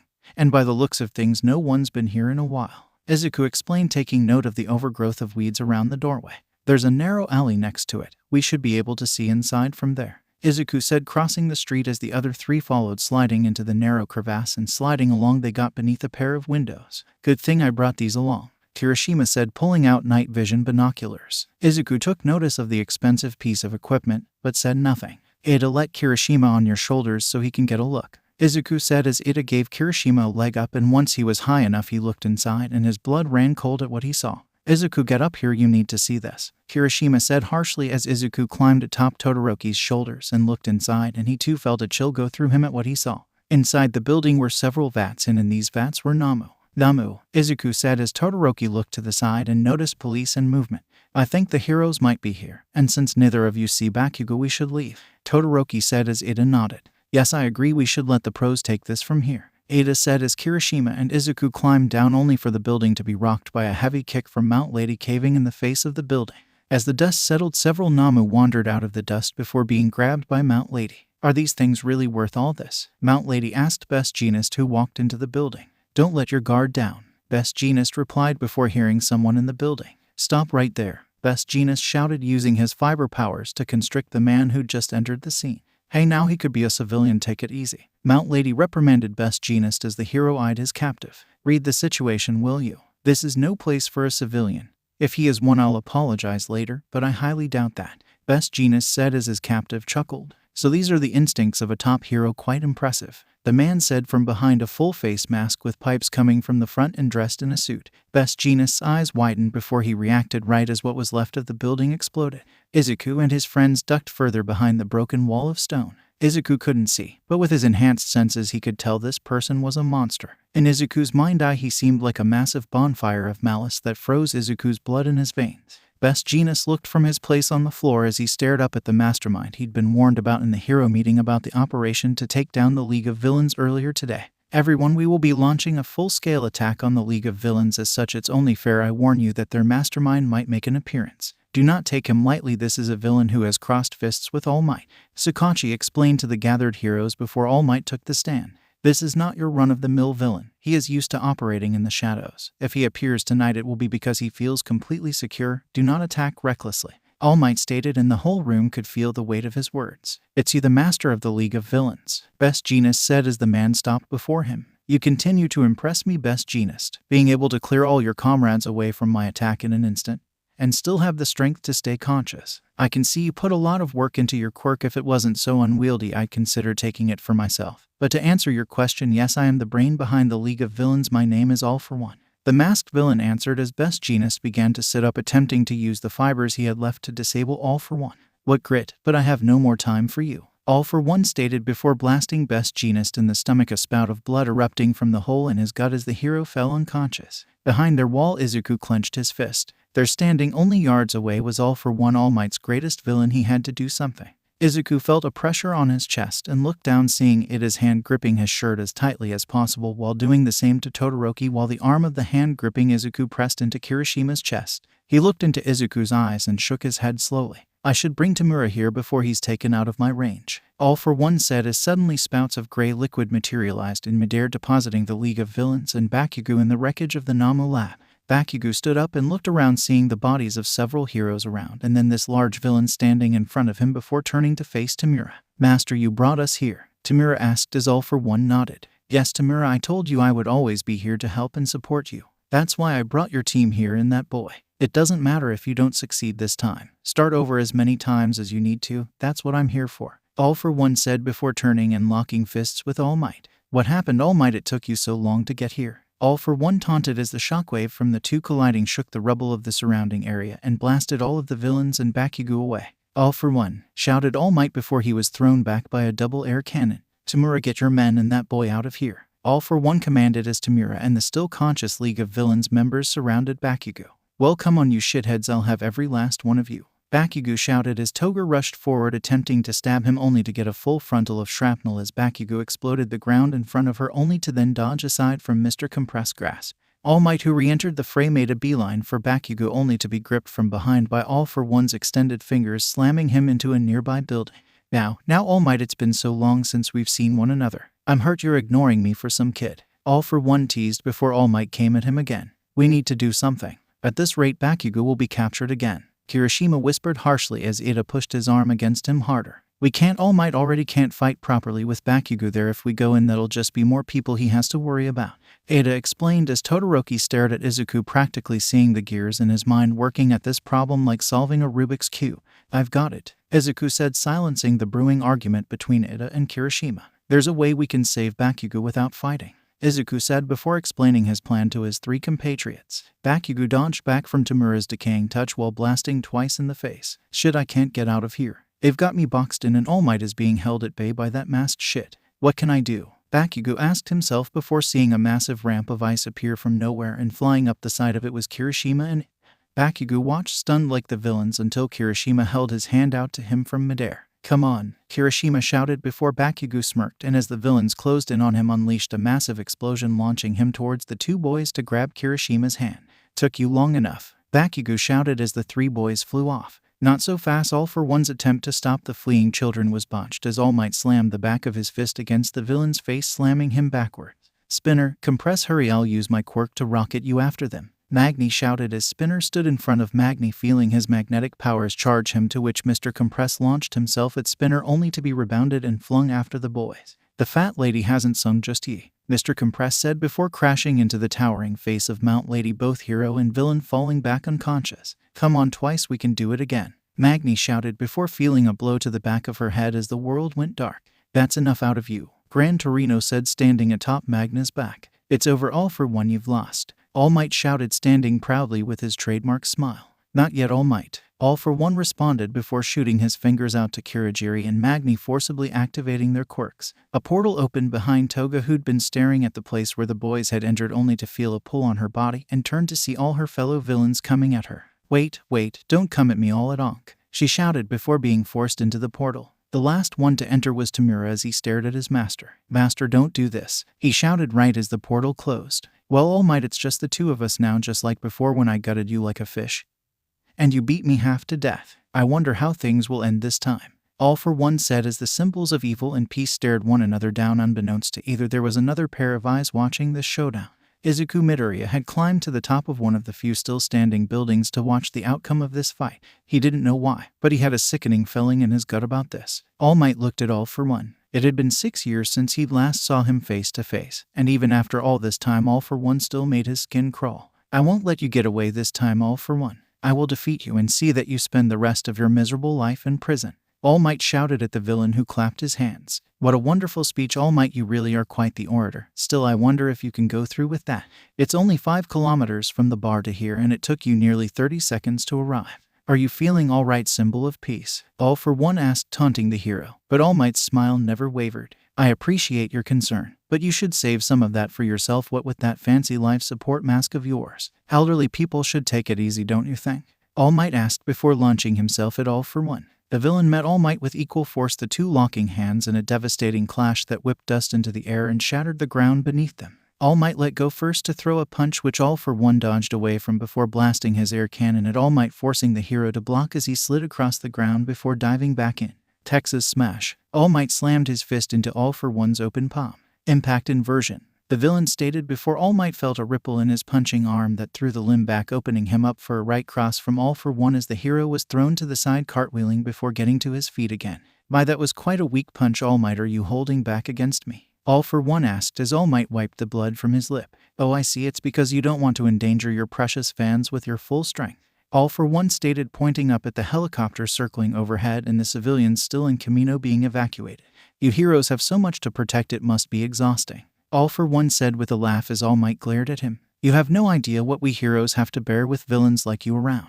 All you see are tools to be used until they break and then thrown away. But these are living, breathing human beings doing their best to live happy lives. Don't you dare mock them," All Might said as he rushed in, throwing a punch which All for One brought his hand up to block, only to have All Might grab his hand and drive his fist into the villain's face and slam him to the ground, shattering his mask and revealing his scarred and eyeless visage. "Did I upset you?" All for One asked from his position on the ground. "I've heard those words before. Maybe not exactly, but each of you always say the same thing. All of you say you're going to stop me or defeat me, but here I still am. Not Naruto, Luffy, or even your precious master could kill me. Out of all of my brother's successor, only 2 of you have ever come close to achieving his dream of defeating me, and you are counted among that very short list, All Might. I'm sure your master would be proud. The failure that she should be. What an arrogant woman she was, believing that she would be the one to finally defeat me. The fact that she was chosen to be a successor still turns my stomach." All Might gripped All for One's arm with all his strength. "I've killed all of my brother's successors, and I enjoyed each one, but hers was truly a work of art if I do say so myself. Would you like to hear how pathetic she was as she died?" All for One asked before All Might reeled back. "Shut your mouth," he shouted, about to punch All for One once again, only to be blasted upward by an air cannon, sending him spiraling straight towards the helicopter, only to be grabbed midair by Gran Torino as the #1 hero coughed up blood. "You're letting him get to you, Toshinori, just like you did 5 years ago. You can't keep falling for this, or this time you'll lose more than your stomach," Gran Torino admonished as All Might nodded. "Sorry, sir, I'll be careful," All Might apologized before standing tall again. "Well, this has been fun, All Might, but it's time we end this. The air cannons I've given you up to now were only pellet guns compared to this one," All for One threatened as his arm bulged with increasing power. "Move, Toshinori," Gran Torino shouted. But before All Might could get clear, All for One brought his attention to the bystander behind him. "Not all of us can move that fast, All Might. Will you sacrifice her like that?" All for One said as he blasted All Might with full force. A plume of dust rose from the ground as the news copter circled. Across the world, people watched the plight of the #1 hero, but none were so invested as the green-haired boy hiding nearby. The dust cleared to reveal the true form of All Might, the skeletal man in clothes much too big for him. And there we have it. The true form of the world's greatest hero. Hollow cheeks and sunken eyes, truly a pathetic sight. All for One taunted as All Might let his bloodied fist fall. "Say what you want, All for One. Show the world what I really look like. It doesn't change the fact that I'm still their hero, and no matter what you do, that won't change." All Might said, his skeletal smile still there. "I forgot how stubborn you are, All Might. I should just give up, shouldn't I?" All for One asked before smiling just as wide as All Might. "But before I surrender, I should let you know that my student Tamura is your precious master's grandson." All Might looked at All for One, his grin slowly fading as his eyes widened in shock. "Why, you're lying," shouted All Might as All for One laughed. Now, All Might, I've never lied to you. You know this is exactly something I'd do. Grooming your master's descendant to hate you and all you stood for." All Might gripped his head as this thought ran through his mind. "Yes, think back to how you trampled over him with that big smile of yours. What would she think of you now?" All for One asked as All Might's knees shook. "As she'd be so disappointed in me. I can't believe how he turned out." All for One laughed at this. "What's this? It looks like I've stolen some of that heroic pride of yours after all. Don't worry, you won't have to live with your shame for long." All for One said, raising his fist. "I'll crush you until there's nothing left with the full power of all the quirks I've collected to now." All for One shouted as his right arm began to swell with the power of dozens of quirks until it formed a monstrous limb at his side. All Might, still in his shock, didn't even bother looking up until he heard the voice of the woman he'd been protecting.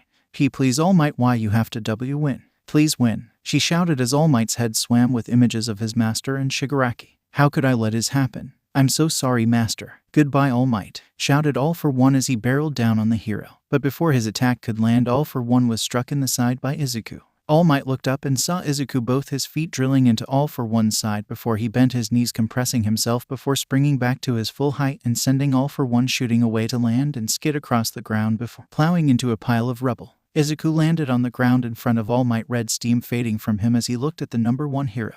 Don't give up, All Might. You can win this, I know you can. I and the rest of the world believe in you. Win this, shouted Izuku, pulling the frail form of All Might to his feet and stared him in the face. All Might took in this moment, seeing Izuku's raw belief etched on his face. All Might coughed as he pulled himself to his full height. I'm sorry, young Midoriya. You're right, this is a fight I can't lose. If you would, young Midoriya, take care of the lady behind us while I finish this, All Might said, walking forward as muscles appeared on his right arm. Izuku smiled and nodded. Of course, All Might, Izuku said, summoning his Kyuubi cowl, and appeared before the woman like the sun. She weakly shielded her eyes from Izuku's bright form as he sent his tails into the rubble, wrapping around her body and stabilizing the rubble as he pulled her free. She clutched at Izuku's neck, soaking his shirt with her tears. You're all right, I've got you. I won't let anything happen to you, Izuku whispered, holding her to his chest and taking one last look at All Might before leaping away to safety. Ida, Kirishima, and Bakugo looked at the giant screen in the plaza they were in, seeing Izuku appear on screen. Of course, only they knew who he was, but watching him send All for One flying was something else. Ida slapped his hand into his palm repeatedly. He tricked me. He was supposed to be here with us. The deception, Midoriya.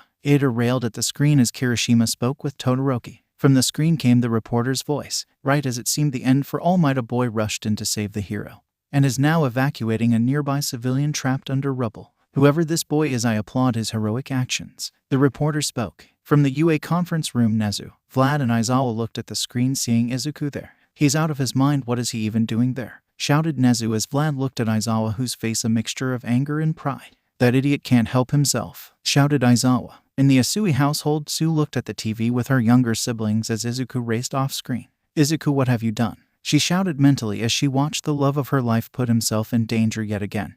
Why did he feel the need to go so far? This question was mirrored by each of the girls in 1A, but none had that thought more fervently than Inko Midoriya as she prayed furiously for her son's safety so she could punish him later. Rubble erupted as All for One got to his feet. I felt that power 7 times in my life. I'd know it anywhere. You passed it on, didn't you, All Might? That boy is your successor, and he's here to save you, All Might. How pitiful. What are you teaching him? All for One asked as All Might walked towards him. After I kill you, I'll find him and take back what is mine. None of you deserve that power, All for One shouted as he rushed at All Might. You're right, I am pitiful, All for One. The fact that my student felt he needed to save me, and the pathetic face I showed him when he did. I have so much to make up for, and that's why I won't die. I won't let you kill me until I've made up for all my mistakes and made sure that Izuku Midoriya is an even greater hero than I was. All Might shouted, slamming his fist forward as it impacted with All for One's United States of Smash. Izuku lay the woman down near an emergency station as paramedics attended to her. As they did so, a massive boom could be heard as it shook the ground and shattered the windows around them. Izuku lay over the woman, feeling shards of glass rain down around him before he looked back, seeing a plume of dust rise into the sky. All Might, Izuku said as green lightning arced around him before he rushed off back to the battlefield. As he arrived, he could see the silhouette of someone in the cloud of dust, and as it cleared, a smile broke out on his face as it was revealed to be All Might. All Might, shouted Izuku, waving until the dust cleared fully and he saw the true nightmare before him. All Might was hanging from 4 spikes driven through his chest. The spikes were revealed to be All for One's ribs arcing out of his chest. Spear-like bones, All Might. You never did learn how to fight craftily. A hero on the brink of death is a fearsome thing, I know that well, which is why I had to think carefully about how to kill you, shouted All for One as he slung All Might's body to the ground as the bones retracted into his body. Izuku's eyes widened, looking at the blood-drenched corpse in front of him as he heard a primal scream in his mind.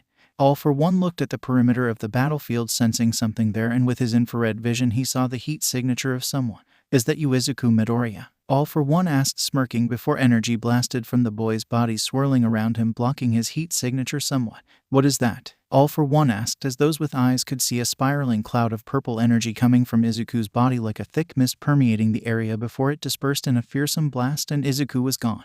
All for One looked around before feeling someone slap him hard, forcing him to the ground as he cartwheeled away. Izuku stood in place where All Might had, but he was different. He looked much the same except for the black mark on his forehead, a ragged black dot, and above it a black arch. His eyes had lost all trace of green and instead were deep black like an endless void as dark purple energy arced from him like lightning. All for One looked at the boy as he spit out blood. Oh yes, now that power I am truly familiar with. My former right hand and first apprentice. Hello, demon of wrath, Meliodas. All for One said, laughing as Izuku stared at him lifelessly, watching as All for One rose into the air. Izuku stared at him as he reached his apex before the swirling darkness he'd conjured appeared at his back, forming wings that propelled him fiercely into the air at All for One. The villain raised a hand as he blasted an air cannon, only for Izuku to avoid and slam his fist into All for One's palm. Impact inversion. All for One spoke, watching as the force of Izuku's punch was directed back at him. But instead of destroying his arm, it retracted under the force. Luffy, All for One said, shocked, before Izuku's fist drove into his stomach, forcing blood from the villain's mouth as he began to fly back, only to be gripped by a glowing purple tail similar to Naruto's. All for One coughed as the tail squeezed his neck. Izuku held up his hand as small purple flecks appeared in the air above his palm. Devil's Blizzard, he said as the black flecks shot forth, blasting through All for One, puncturing him with small holes as the villain groaned at the pain before unleashing a full-body air cannon, wrenching Izuku's tail from his neck as the boy was blasted to the ground, along with the newscopter that fell nearby. That's definitely you, Meliodas. Have you come from beyond the grave to avenge Elizabeth? You truly are wrathful. Are you going to have this boy kill me because you couldn't? All for One asked as he dropped to the ground, panting. This fight had been taxing on him, taking on a weakened All Might, and now this, it was too much. Izuku stood up from the crater he'd made, the scratches and cuts on his body oozing shadow that immediately repaired his wounds. Now that's cheating, Meliodas, All for One said as Izuku took the stance for his Mamba Smash. Izuku's fist rocketed forth at All for One, who dodged to the side only to have to jump forward as Izuku's fist followed after him, opening up to reveal Naruto's racing. All for One took off, flying across the ground as Izuku's arm chased after him until All for One drove his fist into the ground, causing it to erupt around him, having Izuku's Rasengan slam and shatter the large block of stone before retracting back to him. All for One flew at Izuku, grabbing the boy by the neck. You overestimate your abilities, boy. None of you could beat me, shouted All for One as he slammed Izuku into the ground, dragging him along the ground as the villain flew along, only for the weight to disappear from his hand. All for One looked down, seeing that his entire arm was gone, and there stood Izuku, his arm draped in purple energy, taking the form of a blade as he dropped All for One's arm to the ground. All for One looked between his severed limb and the boy before him as Izuku's face finally changed, sporting a vicious smirk before rushing forward and slamming All for One into the wall of the crater, and once pinned held up his hand, gathering Rasengan that slowly grew larger and larger until it was the size of a car, and then All for One saw the purple energy begin to bleed into the spiraling ball, enlarging it further until its mere presence whipped up a small tornado. Die, Izuku said before driving the Rasengan into All for One. The people of the world watched this battle of monsters, culminating in a massive explosion that cut out the feet. Standing above All for One in the crater he'd created, Izuku stared down at the villain, who remarkably was still breathing.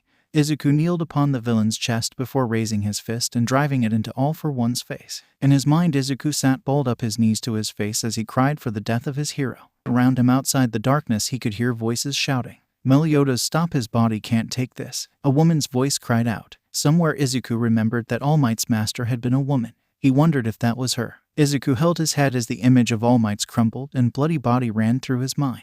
I couldn't do anything. All this power and I still couldn't help All Might. I'm useless. Katsuki was right, I really am nothing but a worthless Deku. That's not true, young Midoriya, shouted an all too familiar voice as a hand was placed on his shoulder. Izuku looked up into beaming smile of All Might at his prime, over 7 feet tall, rippling with muscles, and dressed in his Golden Age costume. I won't stand for this, young Midoriya. You more than anyone else have helped me. I was lost thinking of who to give one for all to, but then you came along. A quirkless boy who refused to give up and continued pushing forward. You gave me exactly what I wanted in a successor and made me want to be better. All Might kneeled down to Izuku and hugged him to his chest. You, Izuku Midoriya, will be an even greater hero than me, I truly believe that. But first you have to take back control of your power. Don't let my death hold you back, you will overcome this, All Might explained as he stood up and held his hand out to the young hero. Izuku looked down at himself for a moment before grabbing hold of All Might's hand as his brilliant yellow shattered the darkness around the two. I'll be watching over you, young Midoriya, always, Toshinori Yagi said as Izuku was pushed back into his own body. Midoriya, stop. Izuku looked up at the edge of the crater, seeing an assortment of heroes standing there. Endeavor, Edgeshot,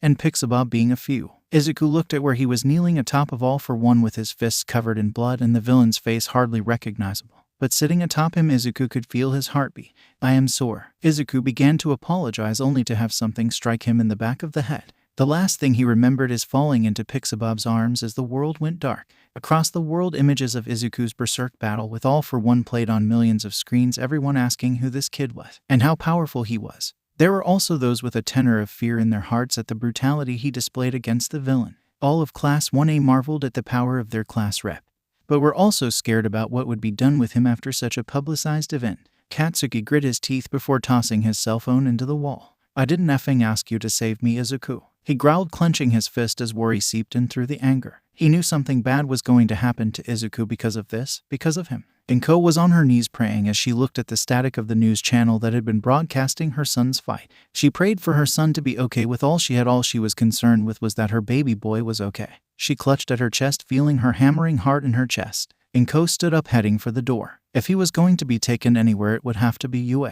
Izuku slowly began to open his eyes, looking up at the ceiling of a hospital room, indicated by all the medical equipment at the side of his bed. As he turned his head, he groaned, lifting his arm that felt as if it was made of lead. His ears picked up the sound of a cane, and he turned his head to see Recovery Girl at the side of his bed in her hero suit. Even through her pink visor, Izuku could see that her eyes were puffy and red from crying. He opened his mouth to speak, only for his voice to come out like gravel. "Recovery Girl," he rasped before coughing as the heroine produced a cup of water with a straw. "Here, drink this. It'll give me time to explain," she said as Izuku drank from the straw, feeling the ice-cold water ease his sore and dry throat. "You've been asleep for 5 days. You put your body through something terrible, and it took that long for me to heal you and your body to recuperate. I just let everyone know you're awake, so they'll be here soon. But before then, I'll answer whatever questions you have. We owe you that much," she said, drawing away the almost empty cup. 5 days since Kamino. Does that mean that All Might really is? Izuku couldn't bring himself to say the words, so Recovery Girl said them for him. "Dead? Yes, he is, I'm afraid to say," Recovery Girl answered, wiping her eye as she watched Izuku crumble under the weight of that admission. Izuku's throat tightened as images of All Might ran through his mind, from his debut video to him seeing off his class to the training camp. Tears streamed down his face as he closed his eyes. Recovery Girl placed her hand on Izuku's, squeezing it slightly. "I know we all feel the same way, son. Let it out," she whispered as the boy cried for his mentor and his inability to save him. The door to the infirmary opened to find Recovery Girl at Izuku's side as the boy stared down into his blanket as if it held all the answers. Principal Nezu walked into the room, followed by Aizawa. Izuku looked up with bloodshot eyes at the two, seeing his own pain reflected in their faces. Nezu's coat lacked the luster it usually had, and his black eyes didn't shine with joy like normal, instead only reflected the light of the room like the lifeless eyes of a stuffed animal. Aizawa seemed more haggard than usual, his eyes bloodshot and his hair much messier. "It's good to see you're awake, Midoriya," Principal Nezu greeted as he climbed into a chair at the other side of Izuku's bed, looking at all the get well cards and balloons. "Truly, your classmates really care about you," Nezu said, lifting up a large card about the same size as himself, and scrawled inside were the names of all of Class 1, and even a few heroes had taken the time to sign it as well. "You've touched a lot of lives, Izuku Midoriya, which is what makes this so hard," Nezu said, sitting down the card as he looked at Izuku, who stared back at him. His eyes were dark, almost lifeless. "You participated in the Kamino Ward incident, and though you were the only reason that All for One was captured, you committed a crime in doing so. You are not a hero, nor are you licensed. Using your quirk to attack someone is strictly forbidden. Were this any other situation, you would be facing jail time, but your actions were televised, showing the world what you did. The police force is not quite willing to take action against you, but there must be a reckoning for your actions," Nezu explained. Still, Izuku's face hardly changed. Nezu took a deep breath before speaking again. "Izuku Midoriya, I hereby expel you from UA." Days before Izuku regained consciousness, in the conference room of UA sat Nezu and all the teachers of UA. The topic of this meeting were none other than Izuku Midoriya. "Are you serious, Nezu? Expulsion?" Midnight asked as she looked at the principal as he solemnly nodded his head. "It can't be avoided. Midoriya took part in a battle between a hero and villain, and one, if it wasn't for Midoriya, All for One would have gotten away and All Might would have died for nothing." Midnight shouted, not believing that she had to spell this out. "So what? We just pat him on the back and things go on. The ends justify the means, is that what we're telling our students?" Eraserhead asked, rubbing his forehead. He'd just gotten back from being badgered by a roomful of reporters at the UA press conference. "If we do that, we're saying anyone can take on a villain as long as they win. Is that what you want, Nimiri?" Aizawa asked, using Midnight's real name, letting her know he was serious. "No, but still, this is a bit much. What is the world going to think if we expel him for trying to help? Everyone saw what he did, how he aided All Might and even managed to save a civilian. If we do this, we're going to get backlash, the likes of which we've never seen. Can UA take another hit like that?" First the USJ incident, then Bakugo's kidnapping, and now we expel one of our students for doing what he's been trained to do," Midnight asked, crossing her arms as she leaned back. Nezu ran a paw over his head. In all his years as principal, he'd never had a problem as complex as this one. Even with his immense intellect, he couldn't figure a way out of this without getting shit on his shoes. The room remained silent as each thought about the problem before them. There was no easy way to do this. Either they keep Midoriya and ignore his actions in favor of rewarding his reasons, or they expel the boy adhering to the law and weather the media storm that will kick up from doing so. Izuku looked at Principal Nezu, his eyes going dark as his mind spasmed at the words he heard. Expelled? Did he say expelled? But then what am I going to do? I can't be hero if I don't attend a hero school. What about what All Might said? He said I could be a hero. If I can't do that, what do I do with One for All? Who would I pass it on to? All these thoughts and more ran through Izuku's mind as Nezu and Aizawa looked on for a moment before Nezu spoke. "I'm sorry, Midoriya, but there's no other way. But don't think that we're ignoring the good you did. We are a school of heroes, and we won't ignore your heroic actions. Yes, you are being expelled, but you don't have to give up your dream of being a hero," Nezu said as Izuku looked up at him, his dark eyes regaining some of their shine as tears gathered. I don't," he asked as Nezu shook his head. "No, we may be expelling you, but that doesn't mean you can't pursue your heroic aspirations at another school, or you're free to take this year off and apply to UA again starting next year. We will hold all of your pertinent information and you can resume your studies with us," Nezu said, smiling as he placed a paw on his hand. "You are a heroic spirit, Midoriya. We don't want to lose you. I can't thank you enough for what you did for Toshinori. He believed you could be a hero and I believe in him," Nezu explained as he patted Izuku's shoulder and slid off his chair. Aizawa stood up as well, but did not immediately follow Nezu out. "You need to learn that actions have consequences. It went well for you this time, but what about next time? Take this time to learn what you have to do as a hero," Aizawa said as Izuku bowed his head. "Thank you, Mr. Aizawa," Izuku said as he heard the door close. He stayed bowed like that, tears raining from his eyes onto the blanket. I can still be a hero. I promise I'll be a better hero, All Might, so please watch over me," Izuku said as Recovery Girl patted him on the back. "Your mother will be here to pick you up soon. You should get ready. You'll be going out the back of the school while Nezu keeps the press busy out front," she said as she left to allow Izuku to get dressed. "Do you think this was too much for him?" Nezu asked to Aizawa as Recovery Girl exited the room. "If it is, then he didn't deserve the chance we gave him, but I think he'll be fine. Midoriya is the best at learning from his mistakes. This will make him think about his actions going forward and in the end make him a better hero," Aizawa explained as the three adults nodded in agreement. "Now let's go deal with wolves at our door." Izuku sat in the passenger seat as his mother drove them home. She'd spent at least 10 minutes chewing him out before they even got in the car, and once they did she began crying, saying how worried she was about him. That really hammered home what Aizawa had said about his actions having consequences. He'd just acted without considering what would happen if he failed. His mother reached over, stroking his hair seemingly subconsciously as they drove before she pulled into a parking lot. Izuku looked around and knew exactly where he was, the cemetery. Inko reached into the backseat, pulling out a bouquet of flowers that she placed in Izuku's arms. "I thought you might want to stop by as soon as possible, so I bought these on the way to get you," she explained as Izuku felt his eyes burn with tears. "I'll be here when you're done. Take as long as you need," she whispered as Izuku climbed out of the car and smiled at his mom before walking into the cemetery. Izuku took a deep breath as he meandered through the paths. After having to ask directions from a groundskeeper, he found himself cresting a hill to All Might's grave. It was a tall spire of stone at least 6 feet and was inscribed with the name Toshinori Yagi.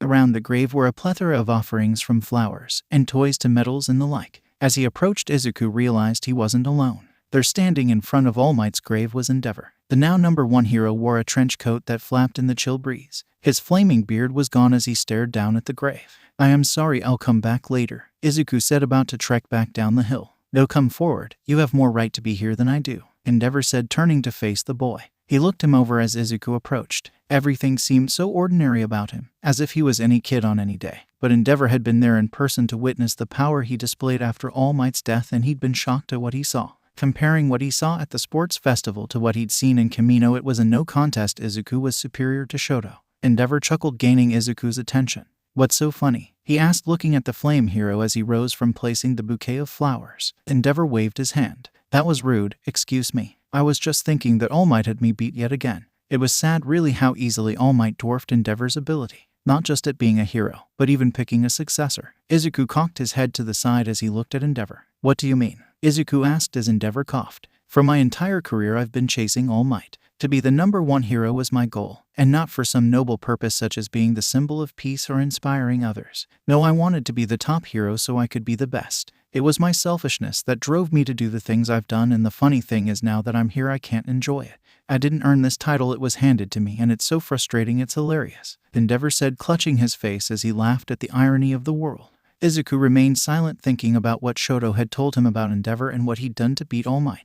"I can understand that irony," Izuku said, crouching down to All Might's grave, pushing a few leaves from the pedestal. "I wanted to be a hero more than anything, so much so it blinded me to doing what was right for me and what's right for everyone. My selfishness drove me to be expelled from UA," Izuku said. "What?" shouted Endeavor, startling the boy as he looked into Endeavor's piercing blue eyes. "Those cowards at UA are just trying to cover their ass. Let me guess, they expelled you for getting involved in the Camino incident."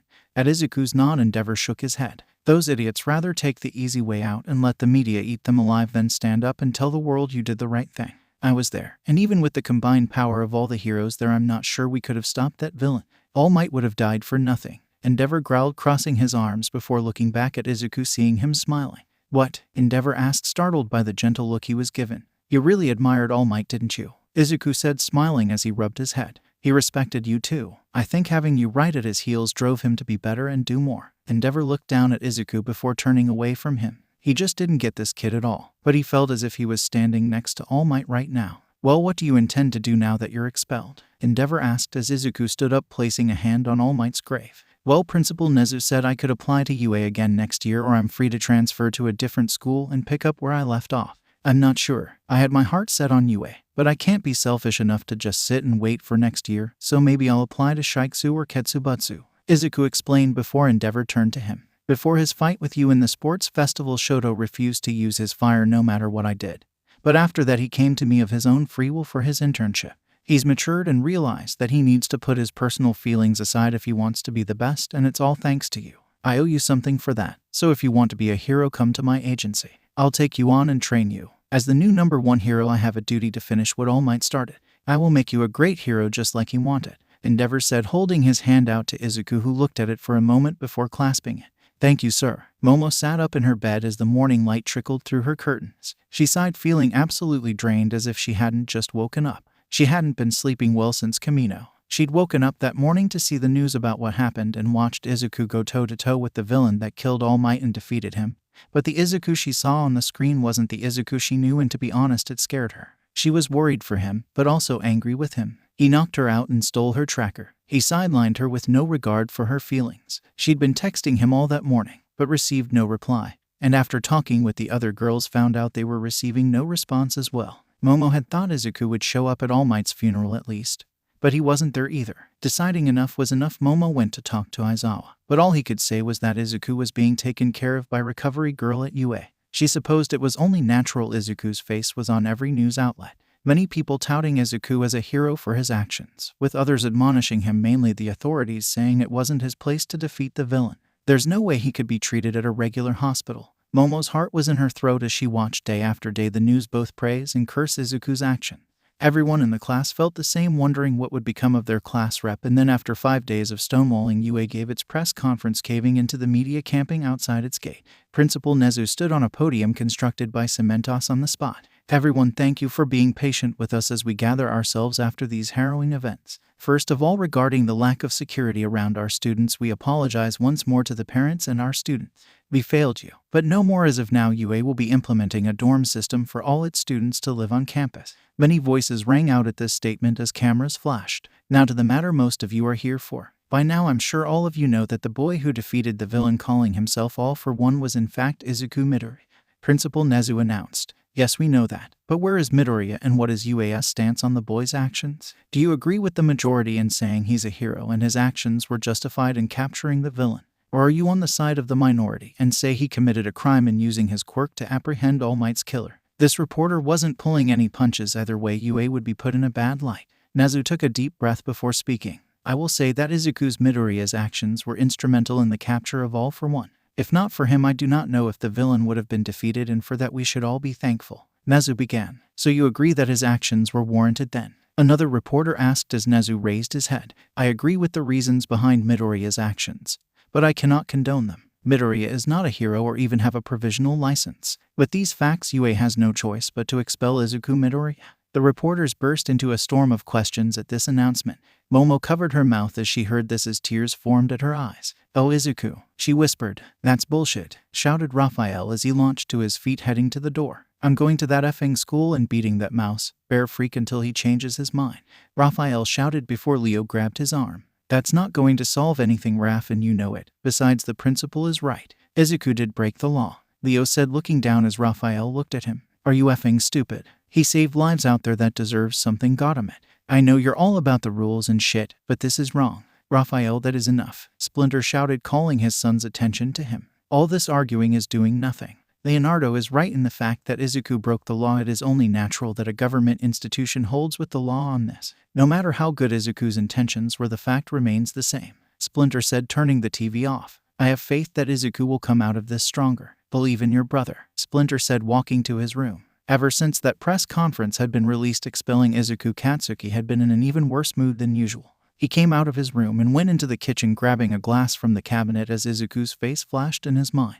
He hurled the glass against the wall, breaking it. Mitsuki came around the corner looking at the broken glass and shook her head before grabbing Katsuki by the collar. "Let go of me," he shouted, flailing in his mother's grip. "You've been pissing and moaning about the house ever since you heard about Izuku's expulsion. How about you do something productive and go see your friend, Katsuki?" his mother said, causing Katsuki to cease his flailing. "I'm not supposed to leave the house," he responded, only for his mother hit him on the head. "So effing what, you don't listen to anyone anyway, let's go," she shouted, dragging him along. "Damn you, woman, let me go, I can walk on my own 2 legs, damn it," Katsuki shouted as his mother ignored him, continuing to drag him along. Katsuki and his mother arrived to a media circus outside the Midoriya household.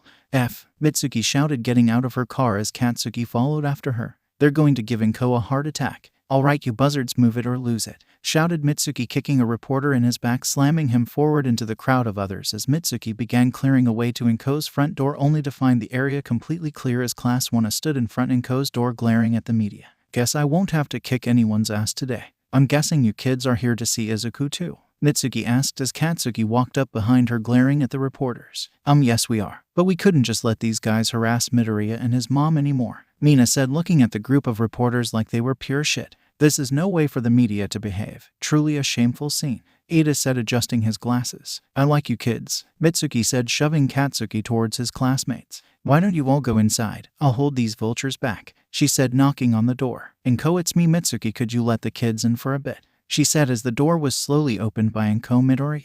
"I'm 5 out of T. Mineta was struck on the head by Ojiro.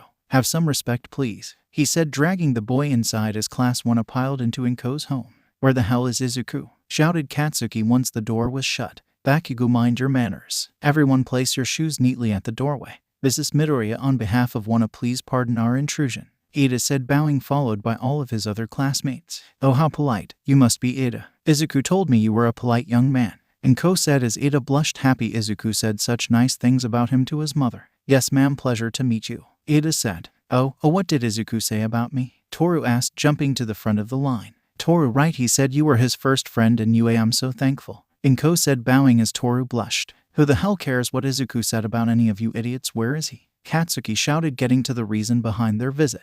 Inko cocked her head. "He didn't tell any of you anything?" Inko asked as they all shook their heads, causing Inko to sigh. "I can't say I'm surprised. Well, come on, I'll explain what I can," she said, bringing them all into the living room as everyone found a spot, with most of them sitting on the floor with the exception of Todoroki and Takoyami, who leaned against the wall. "Izuku was released from UA a couple days ago and told me that he was expelled from UA for this school year, but was free to pursue his education in other places.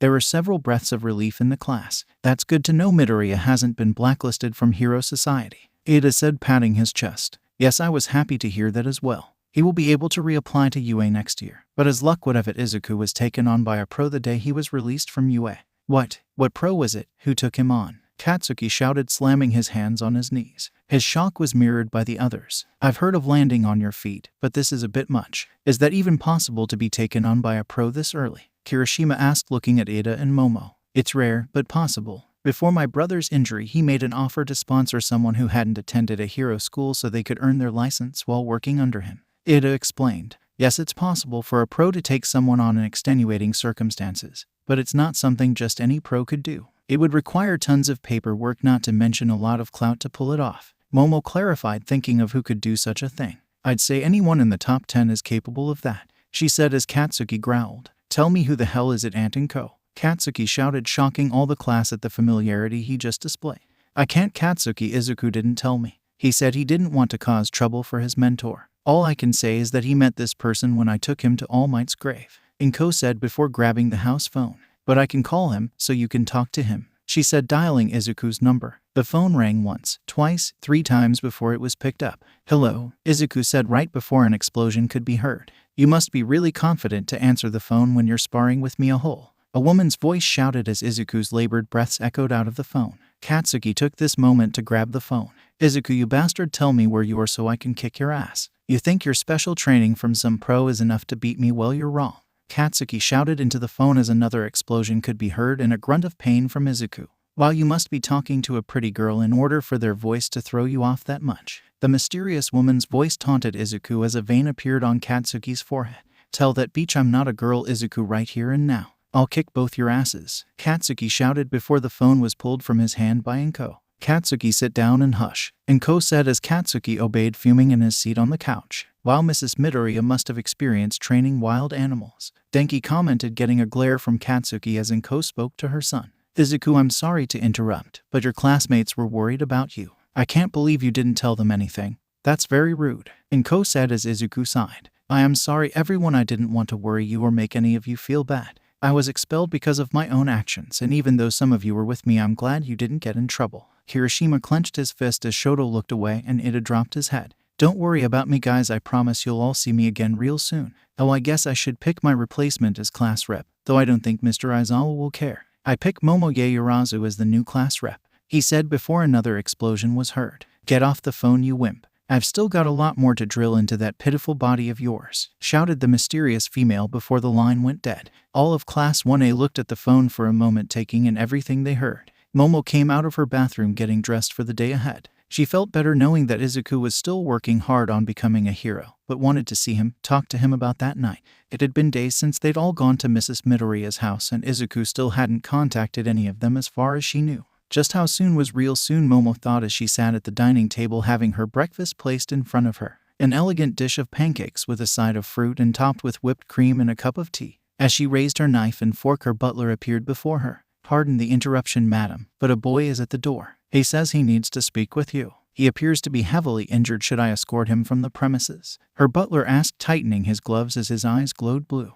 Not just yet, Bartholomew, Momo said, rising from her seat at the dining room table and heading to the foyer where Izuku Midoriya stood. Both his arms were wrapped in bandages as well as several band-aids across his face. She could see his eye was healing from what she assumed was a nasty black eye. Momo's heart pounded in her chest as she looked at him. Love, joy, relief, and anger spun inside her like a hurricane. She ran to him as he looked at her and then slapped him across the face. Momo stood there panting as her hand stung with the impact of her hit. Izuku looked at her a little shocked before she kissed him, cupping his face as she did so. You idiot, she shouted, stomping her foot as Izuku smiled. Sorry, Momo, he said, holding her. Izuku looked at Momo as she sat next to him and took a deep breath. She was mad, he could tell that much, but she also seemed excited to have him here. Momo, I'm sorry about what I did before Kamino, he said, looking down at his hands as Momo looked at him. You mean knocking me out and taking my tracker? She asked, crossing her arms as she looked at him. He flinched under her words. What she said was true and he did feel terrible about it. I wanted to keep you safe, Izuku said, and immediately regretted that as he heard Momo inhale in the most disappointed way he'd ever heard. He didn't even know it was possible to inhale disappointedly. And who asked you to do that, Izuku? Momo said, looking at him, drawing his eyes to hers. I didn't ask to be kept safe. In fact, I was going along to keep you safe, and if I had, maybe you wouldn't be expelled right now, she said as Izuku sighed. Momo, I wanted to protect you. It was dangerous out there. You saw what happened. I mean, even All Might. That could have been you, Momo shouted, cutting him off as she swiped unshed tears from her eyes. You're right, I did see what happened, and it was the most painful thing I have ever had to do. Do you know how helpless I felt, Izuku, sitting in my hospital bed as you fought for your life? You wanted to protect me, Izuku. So what, whenever we do anything dangerous, you're going to knock me out and place me out of harm's way? If that's the life I wanted, I wouldn't have enrolled in UA. I don't want to be some precious jewel to be put in a display case and kept under lock and key. Is that what you want for me, Izuku? And if so, is that what you want for all of us? Momo said, looking at Izuku as he clenched his fist. I just don't want to lose any of you, Momo. I lost All Might. I don't want to feel that way ever again, he said, clenching his fists. Neither do we, Izuku. None of us want to lose you. And that's why we need to be there to protect you, just like you protect us, Momo said, grasping Izuku's hand, looking at the bandages across it.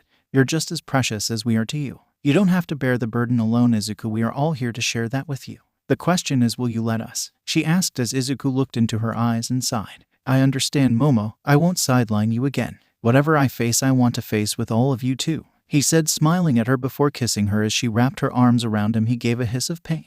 Oh, I'm sorry, she said, looking at his battered and bruised body. Izuku, did your mentor do this to you? She asked as Izuku nodded. Not really, he has me going up against his sidekicks mostly, but I do train with him too, he said as Momo looked on worriedly. Well, try not to push yourself, she said, sighing. She wished he would take things easier, but that just wasn't Izuku's way, unfortunately. Izuku grabbed her hand before speaking. I did come here to say I'm sorry, Momo, and I do have the rest of the day free, so what do you want to do? Whatever you want, consider it my apology, he said as Momo's face split in a big smile. I have just the thing, she whispered. Oh man, we were too late. Stupid Endeavor, he doesn't even like kids or anyone for that matter, shouted Ryuko, also known as Pixabob of the Pussycats. She and the other members aside from Tiger were sitting at a table with Midnight. Well, you're not wrong, Ryuko, but what's done is done, Shino or Mandalay said, sipping at her drink. I'm a little disappointed as well. I was hoping we could pay him back for what he did at the forest camp, but I think Kota is even more disappointed. He really wanted to see Midoriya and thank him properly, she said, smiling as she remembered the bright look in Kota's eyes when she told him that Izuku may come to train with them. You couldn't have told us sooner, Nimiri. I know, you wanted to keep him for yourself and turn him into one of your little Midnight boys, didn't you? Ryuko said as Midnight sipped at her drink. Well, I can't say the thought didn't cross my mind. Couldn't you imagine it? Little Midoriya crying his eyes out at having been expelled, and then there I would, an angel of hope, telling him he can learn to be a hero under me as I cradle his head on my bosom. Doesn't that just scream romance? Midnight said, her face red as she panted at the imagery. Wow, and they call you a cat in heat, Ryuko. Tomoko or Ragdoll said, looking at the fuming Pixabob. I knew it, Ryuko hissed, pointing at Midnight, who shrugged. Not that it matters now, Endeavor beat us all to the punch. I wonder if he offered to take Midoriya on or if the boy himself asked. Either way, he's in good hands, I think. Endeavor is the #1 hero after all, Midnight elaborated, swirling her drink as the other heroines nodded. Yeah, I guess we'll just have to admit defeat this time, Shino said as Ryuko drained her glass. Yeah, Endeavor got the jump on us, but at this rate Midoriya will be a hero in no time. Can you imagine that? Ryuko said as the image of Izuku as a fully fledged hero arriving on the scene causing all of them to blush. I'd love to have a team up with that, Ragdoll said, raising her glass in a toast as they all joined in. Endeavor sat at the desk in his office looking through the list of incidents his sidekicks had compiled for him when the door to his office opened, admitting one of his sidekicks, a woman by the name of Burnin, and another of his sidekicks, Ember. Burnin had flaming hair with dark eyes and wore a light-colored jacket with a belt and wrist guards. Endeavor, sir, where is that green-haired brat? I've got some stressed event and he makes the perfect punching bag, Burnin said as Endeavor looked up. I gave him some time off to recover, Endeavor said as Burnin slumped on her feet. What? When's he coming back? She asked as Ember chuckled. Ember wore a blazing red leotard emblazoned with a burning E as well as a white cape and boots. What's wrong, Burnin? You missing our rookie already? He smirked at Burnin, who glared at him. No, it's like I said, I need to relieve some stress is all, she said, crossing her arms. You really shouldn't use the newbie like that. It might give him a warped sense of women going forward, if not downright traumatize him, Ember retorted as Ember blushed. Shut the F up, Ember, I didn't mean like that. He's a snot-nosed kid, and I am a grown woman. He has nothing to offer me, she shouted as the door opened behind them, gaining the attention of all in the room. Even Endeavor, who'd up until this point had been ignoring his two sidekicks bickering. I'm coming in, Shoto Todoroki announced as he walked into the office. Shoto, why are you here? Endeavor asked as Shoto walked to his desk. Tell me why you're training Izuku Midoriya, Shoto asked as Endeavor eyed his son. Not that I was keeping it a secret, but how did you can? Endeavor was cut off by Shoto's speedy retort. I heard Burnin's voice over the phone when Izuku's mom called him, Shoto explained, hiking a thumb over his shoulder to point at Burnin as all eyes settled on the woman. Sorry boss, I didn't know Shoto was on the other end of the line, Burnin shouted, bowing to her boss as Endeavor sat back in his chair. It doesn't matter, Burnin. Like I said, I was never hiding the fact that I took on Midoriya for training. It was his choice not to inform anyone about his decision, which I respected. You two can leave, Endeavor said as Burnin and Ember left the room, shutting father and son alone together. Answer me, why are you training Midoriya? Shoto asked as Endeavor looked at his son. It doesn't concern you, Shoto. I will still make time to train you as well if that's what you're worried about, Endeavor said as Shoto grit his teeth. It does concern me. I know firsthand what your training is like. Is that why no one's seen Midoriya? Have you beaten him to the point you can't let him out in public? Shoto shouted as Endeavor sat in his chair. Shoto, I realize you don't trust me. And after the things that have transpired between us, I don't blame you. But if you can't trust me, then trust Midoriya. He's your friend, right? That's why you're here now. Are you worried for him? Endeavor asked as Shoto exhaled through his nose, scenes of his childhood running through his mind. He doesn't know the kind of monster you are. Even after what I told him, I'm sure he thinks you're a good person. That's just who he is. And I won't let you crush that like you do everyone else around you, Shoto said, placing his hands on his father's desk. The two stared at one another for a moment before Endeavor leaned back and sighed. I owe Midoriya something, Shoto, but you are my son, and though you don't believe it, you are my priority. If you ask me to, I will stop training Midoriya. As you said, you told Midoriya about our past.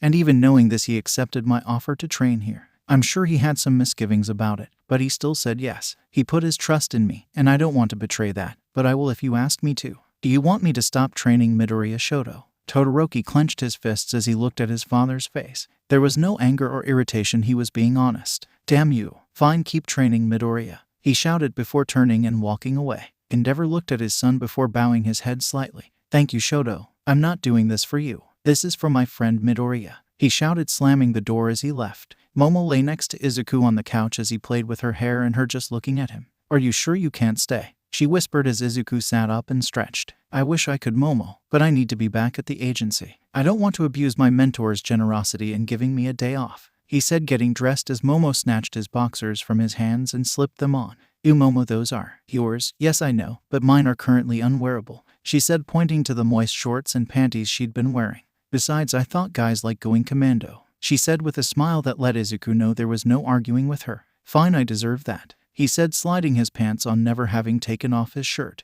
That concerned Momo, but she didn't say anything. Izuku looked at Mina and smiled before kissing her. You should probably get some rest. You're going to have a busy time at school when you get back, class representative Momo Yaoyorozu, he said, chuckling at her blush as she hit his arm. Don't tease me, she huffed as she saw him off with a smile. Izuku rounded the corner of Momo's block and sighed, clutching his chest. Keep it together, smile even when it hurts, he said, pounding his chest. All Might's death was still fresh in his mind, but he didn't have time to be sad. No, he needed to keep his head. He was working to be the #1 hero. He couldn't let his sadness take over. Give it up, nerd, you're not fooling anyone with that effing act, Bakugo said as he came from around the corner. Izuku jumped as he looked at Katsuki. Katsuki, what are you doing here? Izuku asked as thoughts careened around his head. Does he know that Momo and I? No, if he did, he'd have said something by now. Oh man, does Katsuki have a thing for Momo? That can't be it, right? Katsuki growled, slamming his palm against the wall next to Izuku's head. Get out of your effing head, Izuku.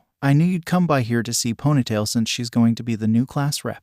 I didn't think you'd be in there for hours. What you do bore her to effing death with your notes and other bullshit, Katsuki shouted as Izuku breathed a sigh of relief. Yeah, that's right, I was helping Mom get ready to take over for me, Izuku lied as Katsuki glared at him. Why'd you do it, Izuku? Why'd you come after me? I didn't ask you to, Katsuki shouted as Izuku looked at him. I came because I felt I had to. Whatever our relationship, Katsuki, you were my responsibility. I wouldn't have felt right in not going after you. That's what I learned from All Might, Izuku said as Katsuki growled. That's not all you learned from his, is it, Izuku? Katsuki asked as he looked at Izuku. You know, there was always something bugging me about your quirk. I thought at first you had simply been hiding it from me. It was entirely possible you're a ninja, right? Katsuki mocked, looking at Izuku, who simply stared at him. That was enough at first, but then All Might took notice of you. Maybe he was impressed that you ran in to try and save me from that sludge a hole, and that struck me hard. We both wanted to be like All Might. We both trained for it, but he chose you, Katsuki said, clenching his fists. Then All for One appeared and he was able to take quirks from people and give them to others. Line that up with All Might getting weaker after coming to UA and putting so much effort into you.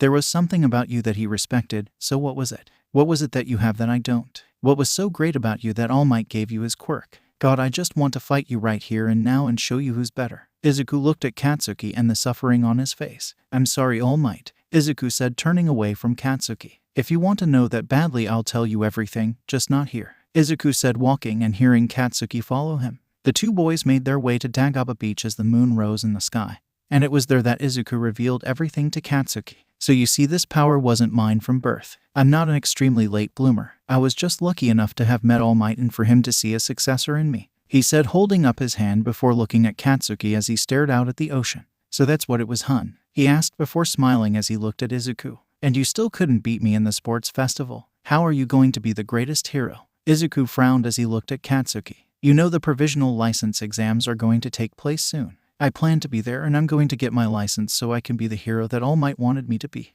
I just hope I don't have to watch you fail," Izuku said as Katsuki growled. "You motherfucker, I'm going to pass and then it'll be you looking like a failure. Even if All Might chose you, that doesn't change anything. I won't lose to you," Katsuki shouted as Izuku laughed. "Well, I hope to see you there, Katsuki," Izuku said, walking away from the beach and heading back to Endeavor's agency as Katsuki looked at him go. The League of Villains had set up shop in an abandoned warehouse lying low since the events of Kamino. Shigaraki sat in the corner of the warehouse, his back to the rest of them, as he watched the news on his phone. He'd been watching the same news broadcast for days, the defeat of All for One. "How much longer are we expected to sit here? Our leader is too busy pouting to give us any orders, so what do we do?" shouted Spinner as Kurogiri looked at Tamura. "Tamura has lost All for One. Without him he's like a doll without a purpose, but that can't be the end. Come on, Shigaraki, All for One put everything into you. Now what are you going to do?" Kurogiri questioned as Tamura stood up. He'd been staring at a picture of Izuku from the battle and his mind filled with one word: kill. He wanted to kill him, destroy him, to utterly erase him from existence, but first he would make him hurt. He would hurt him like he'd been hurt. Tamura slid the screen of his phone to the left and looked at a picture of Inko Midori.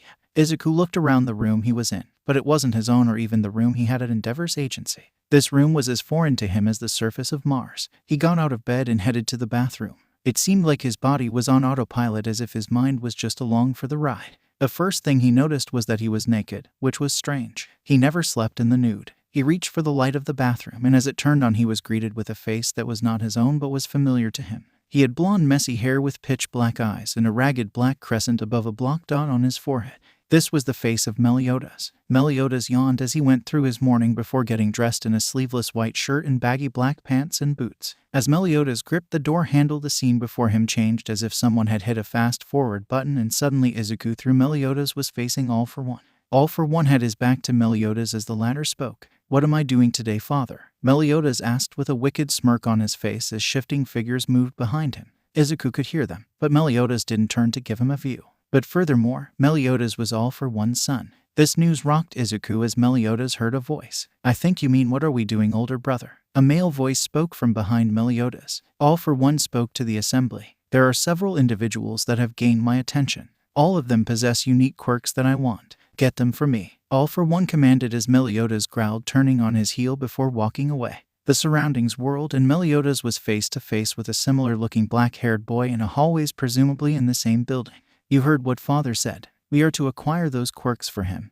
and you as our leader should be at the forefront of this mission," the boy shouted as Meliodas walked past him. "You do it, Zeldris, it's not worth my time. Even you shouldn't be able to F this up," he said, walking away only to have his hand gripped. Meliodas whirled, kicking his brother and slamming him into a wall. "Don't touch me again, Zeldris," Meliodas growled before walking away. Izuku was astonished at this. He had assumed that all the past users of One for All were heroes, but Meliodas was the antithesis of that theory. He was All for One's son. How on earth had he come into possession of One for All? The scene shifted once more and Meliodas was in front of a large creature, presumably a mutant of some kind. The creature had thick green skin with no facial features aside from its eyes and a gaping mouth on its stomach. Meliodas grinned as he sliced the creature's arms off, leaving him on the ground bleeding before kicking him in the gut, repeatedly smashing the beast's teeth before someone's hands grabbed hold of him. "Meliodas, stop," the voice shouted before coughing harshly as Meliodas turned around to face yet another face Izuku knew. This was the first user of One for All. Meliodas was standing in front of the former user as he hacked and coughed harshly, falling to his knees as a girl rushed over to him, and at that moment Izuku felt something change in Meliodas, or more like come to life. The girl had silver hair flowing down her shoulder and covering one of her eyes as she consoled the first user of One for All. "You should have stayed away. You don't have the power to stop something like this," Meliodas said, hiking a thumb at the unconscious figure behind him. "If it wasn't for your relationship with All for One, I would have let you die, uncle," Meliodas said as All for One's brother looked up, pulling his hand from his mouth. "I know I don't have the power, but I couldn't just let him hurt this girl," Meliodas scoffed before looking at the girl who helped him up. "Thank you for trying to save me. My name is Elizabeth," she said before glaring at Meliodas. "And thank you for saving me, but you're still a brute for what you did. You could have killed him," she said angrily. The vision before him was swept away again, and now Meliodas was sitting next to Elizabeth as the two were laughing happily. Izuku felt warmth in Meliodas' body now, not the intense cold and hatred that had been there before. "You could be a real hero if you tried, Meliodas," Elizabeth said, kissing Meliodas on the lips. This time when the vision shifted, Izuku was given a scene of horror. Elizabeth lay on the ground in front of him, a hole punched in her chest as Meliodas was impaled against a wall by shafts of light. Izuku could feel the tears run down his face as he stared at the corpse of Elizabeth, and standing above her was All for One. "This is for your disobedience, Meliodas. You tried to hide this girl's quirk from me. As your father, I couldn't let that happen. Let this punishment teach you not to hide things from me. In time you will see I was right, but for now, I'll leave you here to see the error of your ways," he said, walking away, leaving the two alone. Meliodas railed against the spikes, pinning him to the wall, yelling until his throat was raw. Meliodas' head fell against his chest as memories of Elizabeth ran through his mind until he heard footsteps approach him. He jerked his head up to yell, "I will kill you, All for One." Meliodas stopped as he saw the figure of All for One's brother. He too was crying, looking at Elizabeth's body before running to Meliodas. "You have to stop him, Meliodas. He's gone too far and he won't stop. I can't do anything, but you can," he shouted as he tore the light spikes from Meliodas' body, burning his hands on them before grabbing hold of Meliodas' own bloody hands and helped him over to Elizabeth. "You have to stop him," he said once more as Meliodas cradled Elizabeth's body. "I will," Meliodas said as Izuku watched the scene change, and as it formed he saw that he was standing atop All for One, his body pierced by black spikes from Meliodas' fingers. "I'll kill you for what you did. You killed her right in front of me," Meliodas said, creating a sword of darkness. "Now you'll pay," he shouted before he was shoved out of the way and heard the sound of flesh being pierced. Meliodas looked back, seeing that Zeldris had run the younger brother of All for One through with his sword, a sword that was meant for Meliodas. "You don't kill him, Meliodas. Why you have to be the hero Elizabeth wanted you to be." Meliodas looked into the dead eyes of his mentor's brother and felt his body erupt with power, blacking out everything. Izuku jolted in bed, sweating heavily as he grasped his face. He felt his face for a moment, seeing that he was still himself as he panted. It was just a dream. So that was Meliodas," he said, feeling the burning anger he'd felt in Meliodas drain from him. Izuku swallowed as he got out of bed, seeing that the sun was about to rise. He should probably get ready for training. If he didn't, Burnin was going to bust into his room again yelling like Katsuki, and after what he'd just dreamed, he didn't want that. Izuku groaned as he moved. His body was sore from all the training he'd been doing, and his torso told the story. There were bruises, some healing, others fresh, but the worst of it were the burns. He swore Endeavor made it his mission to try and roast him alive every time they trained. They weren't as bad as they looked, but they did look terrible, and he knew if any of the girls saw this, they'd either think he was being burned at the stake every day or worse, guess that he was training under Endeavor. Both were bad options in his opinion, so he made it his mission to keep his torso covered around the girls. Shrugging off his discomfort, Izuku got ready for training, giving one last look at the morning sun. "I wonder what the guys are going to be doing at school today," he asked himself before heading out. Sue sat in class listening to Present Mike teach English. Normally Sue was a studious girl, but right now English was the farthest thing from her mind. Her mind was swamped with thoughts of Izuku. She missed him, and she was sure the other girls did as well, and the class felt emptier without him there. Not to mention Izuku had been replaced almost immediately by Hitoshi Shinso, and he was not a good fit in her opinion, but that was mean.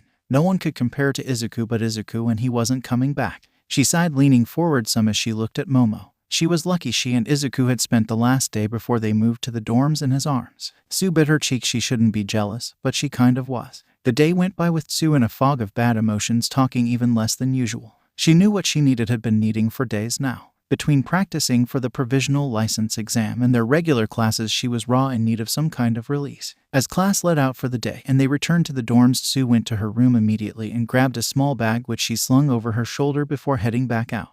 "Sue, where you headed?" Achako asked from her place on the floor as she went over a textbook. Sue gave a small smile. "Just to clear my head at the pool. I'll be back later," she said as she headed out of the dorm to meet with Mr. Cementos. It was true that the students would be restricted to dorm life, but they could apply for day passes, and Sue had applied for one to go use the pool at a nearby gym that was owned by a former pro hero. The pool at UA was good, but if Sue really wanted to get a good swim, she needed an Olympic-sized pool. She climbed into the taxi beside Mr. Cementos, her hero escort for the day. Sue couldn't wait to get to the gym and swim her heart out. Nothing but a good hard swim would ease her worries, and she'd been overdue for a while. Inko Midoriya had just walked into her home with bags of groceries. Shigaraki had watched her do so from across the street. It had taken a couple of days for Kurogiri to get the right apartment complex, but he'd finally come through, and now Shigaraki was going to get his revenge. "I'm going to make her suffer, Izuku, and when I'm done I'll make sure you see it," he growled, walking across the street and making his way to Inko's apartment. Inko was in the kitchen putting away her groceries when she heard a knock at the door. "Who could that be?" she said, walking towards the front door and began opening it. Shigaraki smiled as the door opened, wondering what kind of face Midoriya would make when he saw the absolute disaster he would turn his mother into.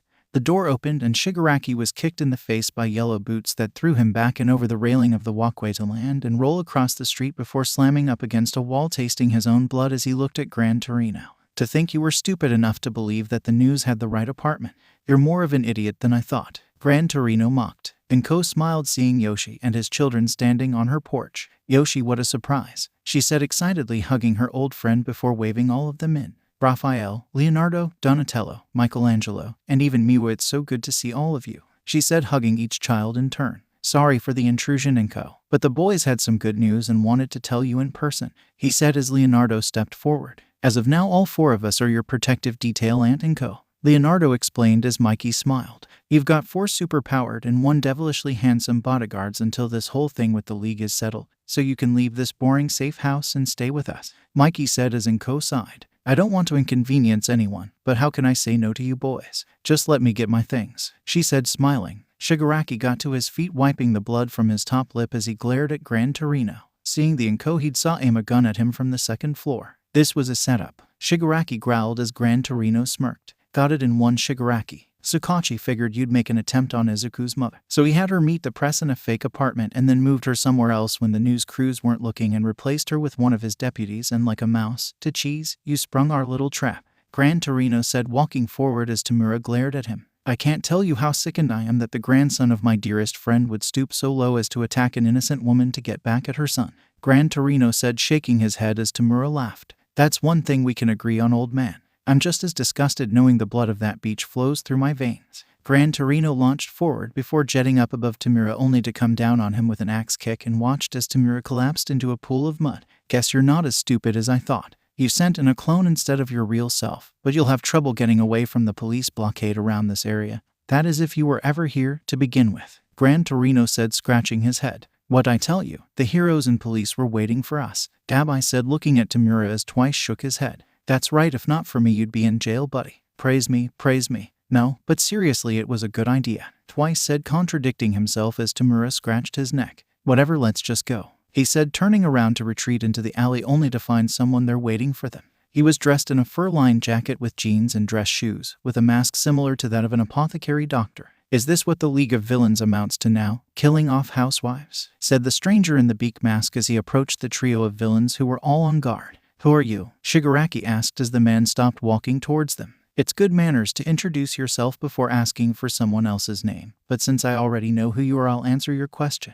My name is Kai Chisaki, leader of the Shy Hasekai, but you can call me Overhaul. Tamura looked at Overhaul and grimaced at him. Overhaul, hun? Well, get out of our way, we have places to be, Tamura said as Overhaul sighed. You really are a rude person, but you're not wrong. Allow me to show you a way out of the police's dragnet, otherwise you'll wind up in a jail cell flopping like a dying carp, Overhaul said as he walked away. We don't have a lot of options, Shigaraki. The police are on every corner, with all main streets having checkpoints. It won't be long before they start combing the alleys for us, Dabai said as Tamura glared at him. So we should trust this masked freak, Tamura shouted as Dabai shook his head. It's either go with him and maybe be captured, or try it your way and definitely be captured, Dabai said, walking past Tamura as Twice peeked around the corner, seeing a cop car heading their way. After that, I ain't scared of the police. Wait for me, Dabai, I don't want to be a prison beach, Twice shouted after Dabai as Tamura clenched his fists before following after the trio of men. Overhaul led them through a winding passage of alleys, somehow avoiding the patrols before coming out to a sleek black car. The door was opened by a small masked creature dressed in all black with a white mask similar to Overhaul's as he climbed inside, followed by Dabai, Twice, and finally Tamura.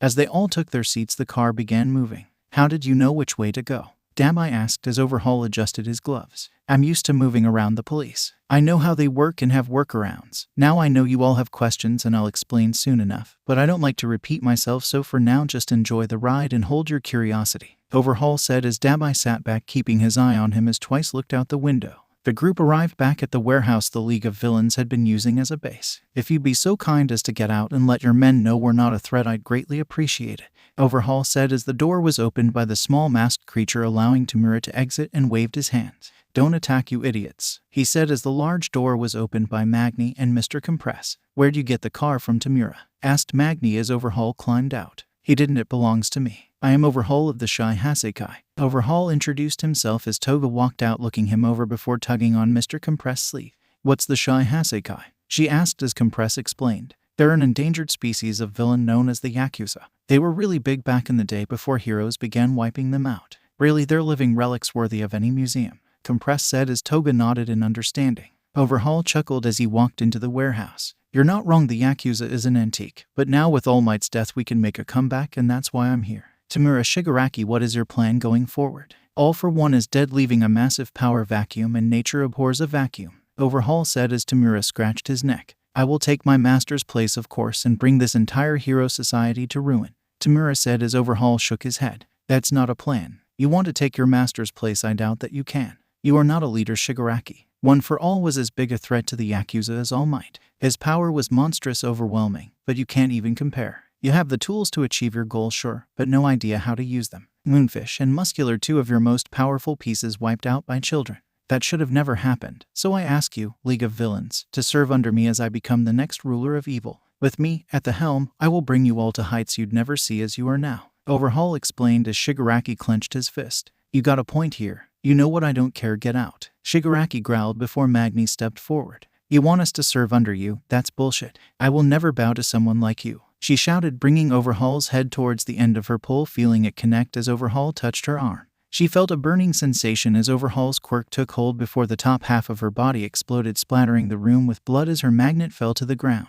The entirety of the league looked at what was left of Magni. I just want you to remember that he threw the first punch, Overhaul said, wiping the blood from his temple. We can't let him free after that, Mr. Compress said as he rushed forward. No, stop, shouted Tamura as Mr. Compress felt something pierce his arm, and his quirk failed to activate as he touched Overhaul's arm before his own arm was removed completely. Don't touch me, Overhaul growled as he saw Shigaraki run towards him. Shield, he shouted as another masked man jumped in front of Overhaul, falling prey to Shigaraki's decay as Overhaul stumbled back. The wall to the warehouse was blown open, revealing a large masked individual with several others on his shoulders. Looks like negotiations have broken down. Let's call today a draw. I killed one of yours and you killed one of mine. I'd say we're even, Overhaul said, straightening his clothes. I'd still like to work with you, Shigaraki. How about you come give me an answer when you've cooled off? Let's meet at the end of the month, Overhaul said, clutching the arm that Mr. Compress had touched. I'm going to kill them, Tamura, Toga said, walking forward only to have Tamura place his hand in front of her.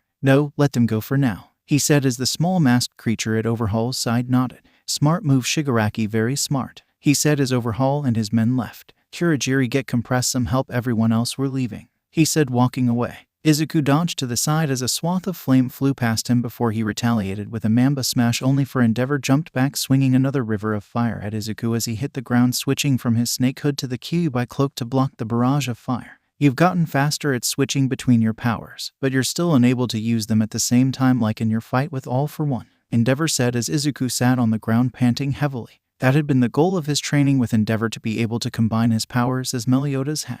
Of course, he couldn't tell Endeavor that it wasn't him in control at the time. It seems this is as far as you can go with just regular training sessions. The provisional license exams will be held at the beginning of next month, so until that day I'll be giving you more hands-on experience in the field, Endeavor said, heading to the door as Izuku's eyes widened. Why, you mean I'll be working as a real hero? Izuku asked, shocked. But I don't have my license, and what if someone sees me? I don't want you to get in trouble, Endeavor. Endeavor turned to look at Izuku and smiled. I don't know whether you're being cocky or ignorant, but don't worry, you won't be doing anything aside from watching me work from behind.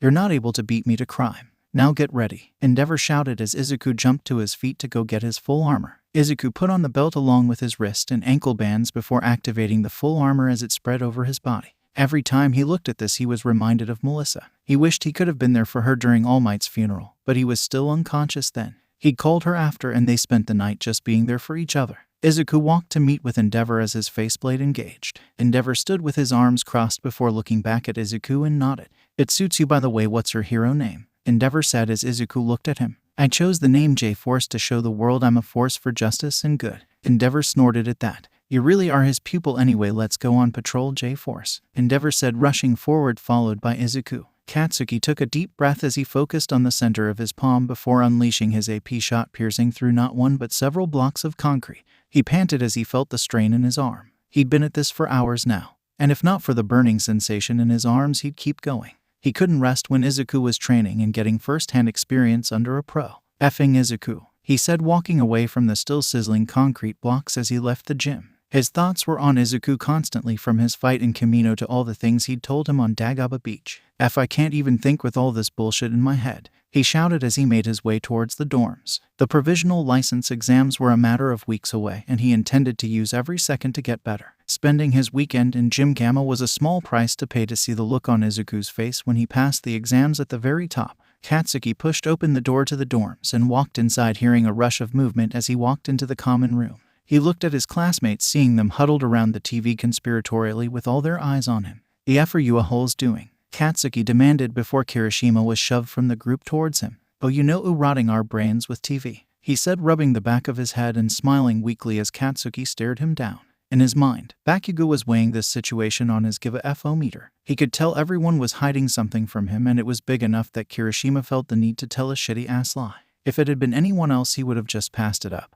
But if Kirishima felt the need to lie, it must be pretty effing important. "Out of my way," he said, shoving past Kirishima and making his way to the TV, bearing down on the rest of the class, most of which bailed quickly, not wanting to get even more on Katsuki's bad side. He stood in front of Kaminari, who was the last one standing, as he fearfully glared at the rest of the class. "Move, spark plug," Katsuki growled as Kaminari backed down. "Just no, man, I didn't know this was going to be on," Kaminari shouted as he jumped behind the couch. Katsuki stared at the scene on the TV. It was a news report about some terrorist attack on a small neighborhood market. "The F is so important about this," he shouted, turning to the rest of the class, angry that this bullshit had wasted his time before the news anchor began speaking. "Yes, ladies and gentlemen, the #1 hero Endeavor is here, and he's accompanied by an unknown psychic." Katsuki turned back to the screen and his eyes shot wide as Endeavor walked onto the scene, and next to him was none other than Izuku Midori.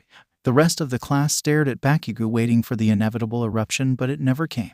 Once again, Kirishima was pushed forward as the only one willing or able to withstand Katsuki's explosion. The redhead got within striking distance of Bakugo and looked at his face, and then looked at everyone else. "You guys, I'm not a doctor or anything, but I think Bakugo passed out," Kirishima explained as Momo walked forward, looking at Katsuki's glazed eyes. "I think you're right, Kirishima." The shock of seeing this and his subsequent anger probably overloaded his brain, and he fell unconscious. "I suggest putting him in his room for now and await him to regain consciousness," Kirishima sighed. "All right, I'll do it. But record this or something. I want to know if anything goes down with Midori," Kirishima said, throwing Bakugo over his shoulder, and headed to the blonde's room as the rest of the class took seats around the TV. Izuku had been running after Endeavor most of the day, and he now realized the hero hadn't been being arrogant when he said that Izuku wouldn't be needed today or even able to assist. There had been several incidents today, nothing big really. A couple of near collisions, a mugger, and in each case Izuku hadn't been able to lift a finger before Endeavor had already engaged or stopped the crime completely.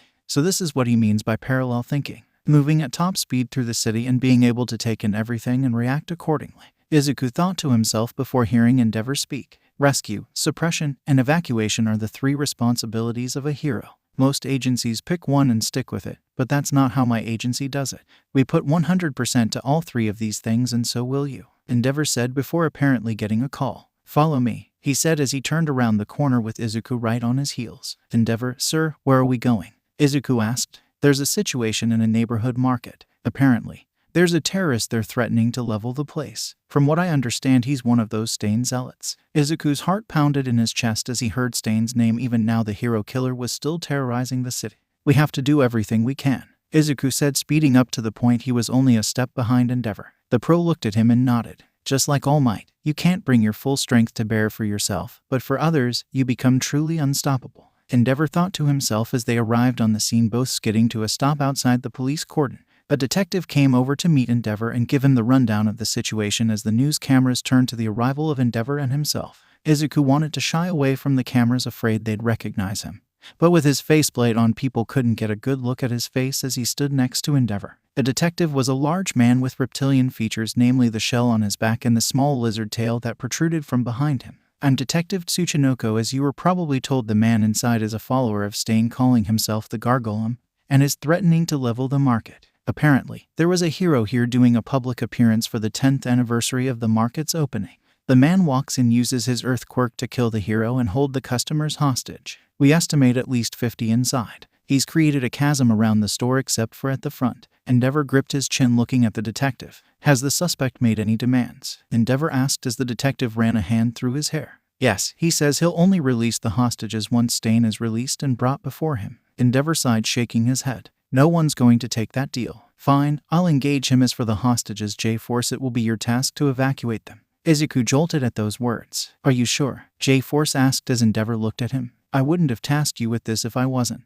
You're skilled in infiltration and unseen movement. Use that training to get those people out of the store. Is that understood? Endeavor shouted as Izuku swallowed. This was a hero mission. People's lives were in his hands and he couldn't afford to falter here. Yes, sir. Detective, can I see a floor plan of the store? Izuku said, stepping towards Tsuchinoko, who was unsure of Endeavor's plan. Endeavor, are you sure about this? He's just a kid. Detective, Tsuchinoko said as Endeavor looked at him. And he's your best bet of getting this resolved without casualties. So I suggest you get him what he needs. I'm heading in, Endeavor said, walking forward as the police parted their cordon around the building to allow him passage. The detective looked at Izuku before nodding. Come with me, we've got the floor plan laid out, Tsuchinoko said, leading the boy to a hastily made control center. On the table was a schematic of the store. Izuku pored over it, logging every single detail before standing back. All right, I'll be entering through the air duct and using it to maneuver around the suspect and find the civilians, after which I'll lead them through the underground delivery doors. You should have some of your people there waiting for me, Izuku said as the detective nodded.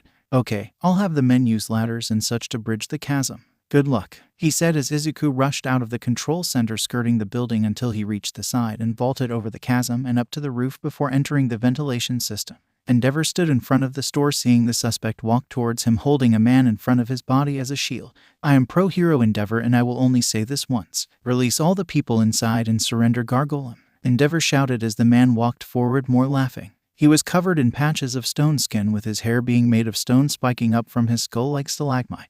You think I give a damn about these people? The only ones I care about are false heroes like you, Endeavor, who are only in it for money and fame. Stain was right, you are all fakes and should be purged. Release Stain or everyone in here dies, he shouted as Endeavor walked forward. You said you don't care about them, so why bother? The number one hero is right here. Why don't you do your psychopathic idol proud and kill me? Then you can be the hero killer, Endeavor shouted as the man looked at him. He could see the gears turning in the villain's head, working on what Endeavor had told him. Take the bait, you bastard, Endeavor thought to himself. All he wanted to do was buy time for Izuku to evacuate the people inside. Of course, Endeavor fully planned to beat this villain before then, but first, he needed to get him out of the store. You're right, I can be the next Stain, the villain said as he slowly began walking back into the store. Come in here and fight me, hero, or else the lady gets it, he shouted, dropping his hand from the woman as she fell into a hole up to her waist as she was slowly pulled further and into the hole. Better hurry, he shouted as Endeavor blasted forward, slamming his fist into a stone wall brought up by the villain.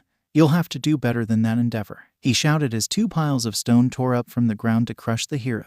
Izuku moved through the ventilation, hearing the muffled exchange between Endeavor and Gargoyle as he finally spotted the captives. Izuku popped the grate from the vent as he stealthily dropped down in front of the captives, seeing them jump and cringe at his presence. Izuku drew back the faceplate on his mask to smile at the crowd of people. It's okay, I'm a sidekick here to get you out. Is anybody hurt? He asked, looking through the crowd before the store manager moved towards him. A couple of our security guards were injured trying to stop Gargoyle, but nothing serious thanks to him, the manager said, pointing at the remains of the pro-hero who had been honoring the store's anniversary. He kept the villain from hurting anyone else. Izuku swallowed, trying to stay calm. Seeing a dead body like this brought up memories of All Might. He felt his nerves lock up at the sight before he covered his mouth to keep from vomiting as his eyes began to water. No, keep it together, these people are depending on you, he shouted to himself before speaking. Everyone who can walk, follow me, and carry those who can't. I'm going to take you out the underground delivery doors where the police are waiting.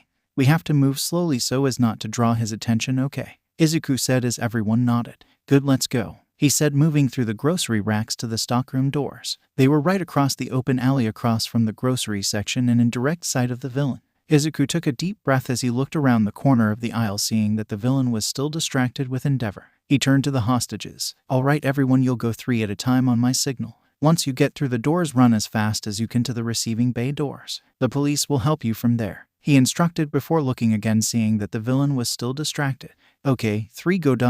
now, he whispered as 3 people rushed across the open area to the large black swinging doors. Izuku waited a moment, seeing they hadn't been spotted, before sending the next 3, repeating the process again and again as he saw Endeavor engage the villain, slamming a flaming fist at him only to be blocked by a stone wall. Things were getting heated now, but with Endeavor right in his face, Izuku could take more liberties. He looked at the remaining hostages. There were about a dozen or so. All right, everyone, last push. I want you all to rush to the doors as fast as you can. I'll be right behind you. I won't let anything happen to you, I promise, he said, grinning as everyone rose to their feet waiting for Izuku's signal. Endeavor smashed through a pillar of stone that had been thrown at him, exploding it with his flaming fist before creating a lance of fire and hurling it at the stone villain, only for it to be blocked by a stone wall, which was then sent careening. Endeavor, who dodged to the side, grabbing hold of the man who'd slowly been sinking into the ground and was now up to his shoulders. Endeavor grabbed hold of the man before smashing the floor around him, breaking him free and pushing him towards the door. "Run!" he shouted as he unleashed a swath of flame at the stone villain to keep him from capturing the man again as he ran full tilt to the door. Endeavor broke off his attack to see what remained of the stone villain as Gargolem caught sight of the customers fleeing to the back room, followed by Izuku.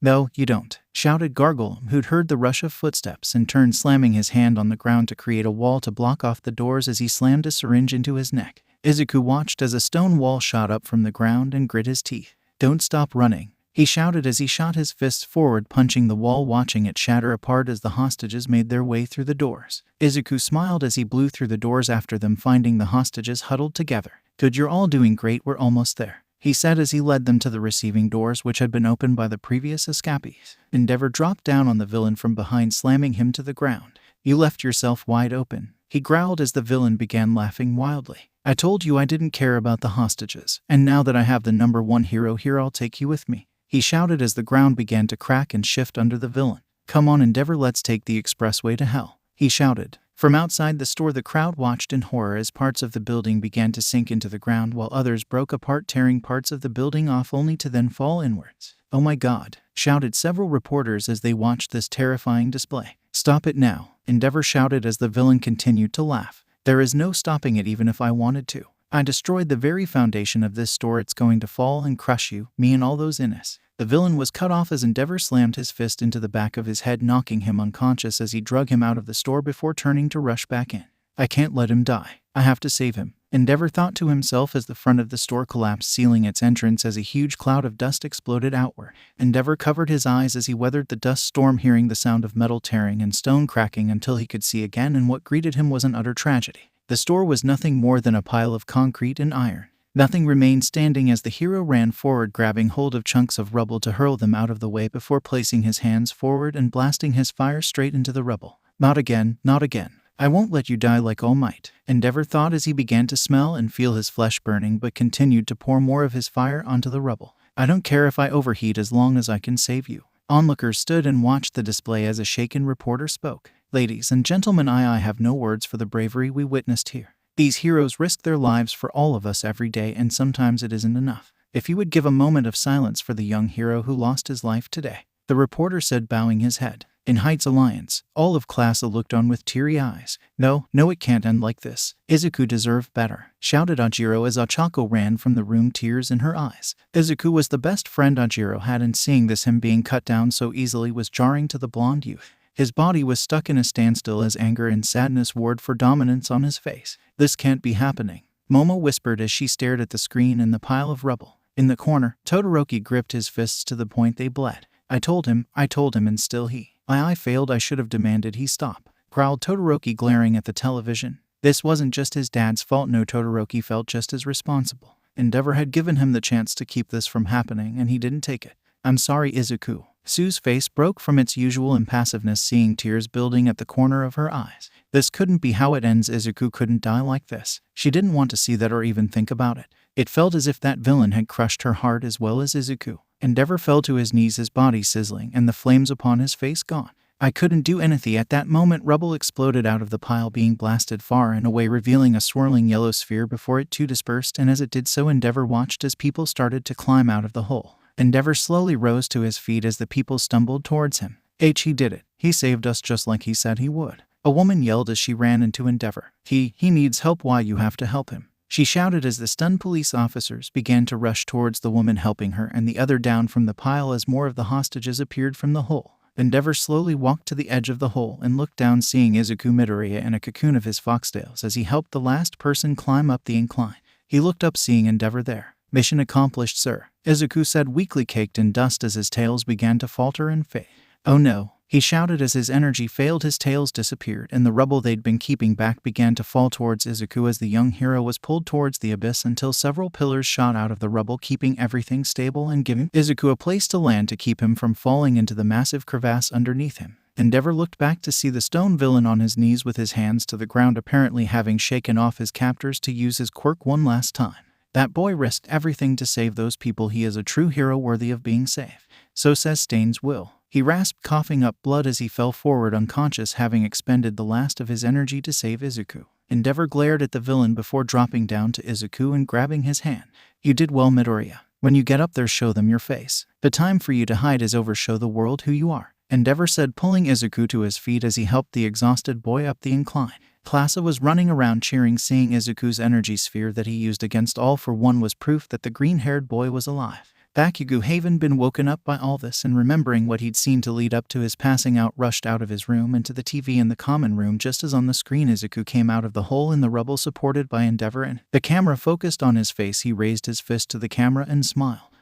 Himiko was walking down the sidewalk to stretch her legs after being cooped up in that warehouse for so long, and the death of Big Sis Magni still weighed heavy on her. She had her earphones in as background noise, playing her own playlist. It wasn't just Magna's death, but the fact Tamura had prevented her from getting revenge on that masked bastard. Her eyes darkened at the thought of overhaul. At times like this, the only thing that could cheer her up would be blood. Himiko loved blood. Its brilliant colors soothed her. Most people thought blood was simply red, but that was an incredible understatement. It wasn't just red, it possessed so many hues of that single color, like a kaleidoscope of life itself. She liked the smell of that harsh metallic scent that permeated everything. It was a true bounty for all her senses, especially taste. Each person had such a unique flavor, and like an impassioned sommelier, Himiko made it her job to sample every unique blend that was her expression of love. As Himiko fantasized about blood, a tone sounded in her ear, alerting her to a recently added news story. She pulled out her phone and turned it on, coming face to face with Izuku, her newest crush. Himiko nearly felt her knees give out as she looked at his face and then read the caption above the thumbnail. Izuku Midoriya returns. Toga tapped on the video as she did a 180 heading back to the hideout. She had to share this with everyone, but that wouldn't stop her from watching this for herself a couple of times first. Tamura looked around their new hideout and sighed. This used to be so much easier when his master was around, but now he had to do this kind of stuff for himself, and that was yet another reason to hate. Guys, guess what? My Izuku's on the news. Himiko shouted, causing Tamura to whip his head around angrily as he rushed to Himiko, snatching her phone from her hand and tearing it free of her headphones as he turned the volume up as loud as it would go as the other members of the League of Villains crowded around Tamura. Right, ladies and gentlemen, the young man who took on the killer of All Might and avenged the former symbol of peace has resurfaced in one of the most unlikely of places. After his expulsion, Izuku Midoriya, still determined to be a hero, was taken under the wing of the now #1 hero Endeavor, and it is thanks to the two of them that all these people are going home to their families, the reporter said as he tried to make his way towards Izuku, who sat in the back of an ambulance being looked over by doctors. Midoriya, how did you take UA expelling you? Is this your way of getting back at the school? One reporter asked. Do you intend to stay on as Endeavor's sidekick, or will you be pursuing opening your own agency sometime in the future? One reporter asked. What's her hero name, and is it safe to say that you are aiming to be the new symbol of peace? Another reporter shouted out as Endeavor walked into the frame, blocking them from Izuku. Have you no respect? This boy put his life on the line and deserves a moment to collect himself, Endeavor shouted before Izuku hopped down from the ambulance. It's okay, Endeavor, like you said, I can't hide after this. First of all, I don't blame UA for expelling me. I did break the law and acted recklessly. I was just lucky enough that Endeavor here was willing to take a chance on me, and I hope I can repay him for his generosity someday, Izuku said, smiling as Endeavor crossed his arms, coughing. For the time being, yes, I plan to study under and learn all I can from Endeavor in hopes that when it's time for me to step out on my own, I can be a great hero as well, Izuku said, standing proudly at his next words and smiling as wide as he could. My hero name is J-Force, and I intend to work as hard as I can to be as great a hero as All Might was. The crowd cheered around the young man as they started chanting his name. JFORC, JFORC, JFORC. So this is the Prince of Light, the boy who took down All for One and has been a thorn in the League of Villains' side. I'll have to be careful of you, Izuku Midoriya, Overhaul said as next to him sat a young girl with silver hair and red eyes stared at the screen, an idea forming in her fragile mind. Maybe he can save me. Wow, sir, can you believe that he saved those people and he doesn't even have a license? That's amazing, isn't it? Mirio Tagata said, looking back at Sir Night-Eye, who stared at the screen. So he was your choice, All Might. I can see why he has the same values as you did, saving everyone no matter the price, but I still disagree with your choice. This boy might just suffer the same fate as you. Night-Eye thought to himself as Mirio turned to him. Maybe we should ask Endeavor to join our operation. What do you think, sir? Mirio asked as Night-Eye raised his head. You might have a point, Mirio, Night-Eye said, looking at his apprentice. Tamura stared at the screen of Toga's phone as the smiling face of Izuku Midoriya looked back at him, mocking him. Tamura pulled his pinky finger forward to place it on the phone but was stopped as he felt a sharp prick to the pad of his finger. Remember, Tamura, that's my phone. Go break your own stuff, Toga said, slipping her phone from Tamura's fingers before stashing it in her pocket. I just wanted to show all of you my new crush. Isn't he just amazing? I can't wait to cover him in his own blood, Himeko said, licking her lips as she imagined a bloody Izuku and giggled madly as Tamura frowned deeply. Katsuki stared at the television screen with Izuku's face on it as he answered questions from the reporters. He clenched his fist as he stormed towards the door. Well, Bakugo, where are you going? Kirishima asked as Katsuki whirled on him. Where do you think? I'm going back to the gym. I'm not going to let Izuku leave me behind. I need to work harder than he ever effing could, shouted the blonde, and his words resonated throughout the class. While they were sitting here in school resting on their day off, Izuku was out there on the front lines getting further and further ahead. You know, Bakugo has a point. Izuku is doing his best. We can't afford to sit back anymore. We have all learned a lot from Midoriya. We need to show him that we are capable of standing at his side as his comrades, Ida said as the rest of Class 1 got up. Ida's right, we need to start giving this our all too, Kirishima said as he clapped Bakugo on the shoulder. Right, bro? He asked, only for Bakugo to swat his hand off his shoulder. I don't give a damn about standing at Izuku's side. I'm going to show him that I'm the only one who will be the top hero, he said, leaving the dorm followed by the rest of his class. Present Mike collapsed at his desk in the teacher's lounge with a heavy sigh. What is it, Mike? Why so glum? You're starting to act like Eraser over there, Midnight asked, drawing the Erasure hero's eye. Well, if I am, it's his fault, Mike said, raising his head as he rubbed his hair. His students are driving me to early retirement. Every spare second I have is taken over by Gyro from his class. She's asking for pointers and tips on how to better use her quirk near constantly. There's only so much I can give, but she's hell-bent on squeezing the information from me, Hisashi complained as Midnight leaned forward. In other words, you might say she's pumping you for information, Midnight said, pumping her hand up and down much to Aizawa's and Hisashi's displeasure. More like a Texan drilling for oil. Seriously, Eraser, what has gotten into your students? I'm not the only one. They've been running ragged. Ectoplasm is being worked over by Ajiro looking for pointers on how to not rely so much on his tail. Cementos is being made to form obstacle courses for Ida to run through while creating pillars to be destroyed by Bakugo and Kirishima. Snipe is giving lessons on accuracy to Aoyama and Kaminari. Even Class B has got the fever and are even working Vlad to the bone. What did you do? Present Mike demanded as Eraserhead leaned back. I haven't done anything. Maybe you should stop complaining and do your job as a teacher, Eraserhead replied, though he had noticed a step up in his students' intensity and passion for their hero coursework. Even Shinzo had approached him more frequently for training with his capture cloth. Isn't it obvious? They're inspired by Midoriya's little stunt earlier last week. Don't tell me you two haven't heard about that. He's a regular little superstar, Midnight said, pulling out her phone to show the headlines from last week's news. He's all over the place. Some people are even calling him the next All Might. Bet you regret letting him get expelled now, don't you, Shota? Midnight said, teasing Eraserhead as a knock sounded at the door, admitting Kyoka Gyro.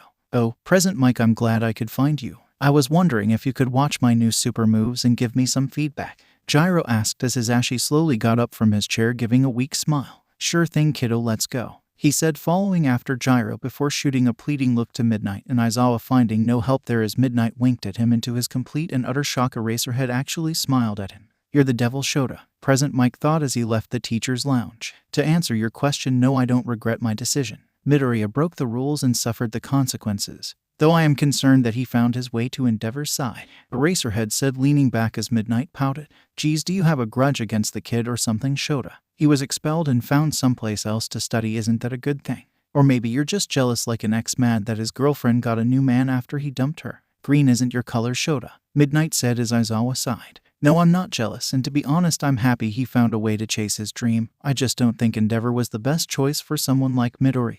Midoriya is the type of person to just rush, and consequences be damned. His heart is in the right place, but he needs to think more about his actions, and I don't think Endeavor will be the best person to teach him that. I can't say much because I haven't worked with him before, but from what I've seen, Endeavor is also the kind of man who rushes in head first. Izuku might be getting the wrong instruction or maybe getting the right instruction too soon, he said before standing up and working his neck. Anyway, I need to meet Shinzo for his training. Despite what I said, Mike has a point. These kids and their renewed passion might just run us all ragged. Midnight bobbed her head from side to side. Why not let them run each other ragged then? Mike did say that Class B was also firing on all cylinders. Why not put 2 and 2 together and let them work each other raw and give you old men a break? Midnight said as Shota looked back at her with a shocked expression. I tend to forget that behind that over-the-top personality and your perverse nature, there's an actual brain in your head. Good idea, Midnight, Aizawa said, leaving as Midnight smiled proudly before thinking over what Aizawa said. What do you mean perverse? She shouted. Katsuki walked into the gym ready for another round of training. But he walked in to find all of Class 1B inside the gym instead. What the hell are you doing in our gym? Katsuki shouted as Tetsu looked at him. Your gym? We were brought here for training. The better question is, what is Class A doing intruding on our time? Shouted Tetsu. Everyone settle down. There has to be a good explanation for this, Momo said, corralling Class A with the help of Ida. Tetsu, stop your shouting and get over here. The teachers will be here to explain everything soon, Kendo said, bringing her class under control, as well as Vlad King and Aizawa walked into the gym. Good, you're all here, so I'll just jump into explaining things, Eraserhead said. Recently you've all been eager to get stronger for your provisional license exams, but at the expense of what little sanity some of our staff has left, Aizawa said, picturing present Mike in a straitjacket. So to curb a mental breakdown, Vlad and I decided to have you train with each other to hone your skills. What could we learn from Class A? How to cause trouble and get expelled, Monoma said before coming face to face with the demonic visage of Katsuki. What the F did you just saw? Katsuki was interrupted by the hand of Class A's representative. Calm down, Katsuki. Listening to the trash talking of someone who has no real capacity to even understand what it takes to be a hero is not worth getting angry about, wouldn't you say? Momo said, glaring down at Monoma before he was slapped in the back of the head. That was low even for you, Monoma. Apologize, Kendo said, forcing Monoma's head down. I'm sorry for our resident a hole, she said before dragging Monoma away. Aizawa coughed to get things back on track. As I was saying, you will each be pairing up to train one another. First up, Kirishima, you've wanted to increase your hardening, and to do that you've been partnering with Ajiro, Sato, and Bakugo. But until the exam, you will be partnered with Tagaru Kamakiri. Up until now, you've been dealing with blunt force trauma and Bakugo's explosion, but now you will have to defend against piercing and slashing damage. As for you, Tagaru, you've been breaking your blades on Tetsu's skin to make them stronger and sharper. But unlike Tetsu, Kirishima can continually harden, growing stronger each time, which will be a whole new aspect to contend with. Kirishima turned to Tagaru, a tall, slender guy with pale yellow-green skin and a bright green mohawk. Tagaru's dark green eyes looked over Kirishima before the two shook hands and walked off to begin training.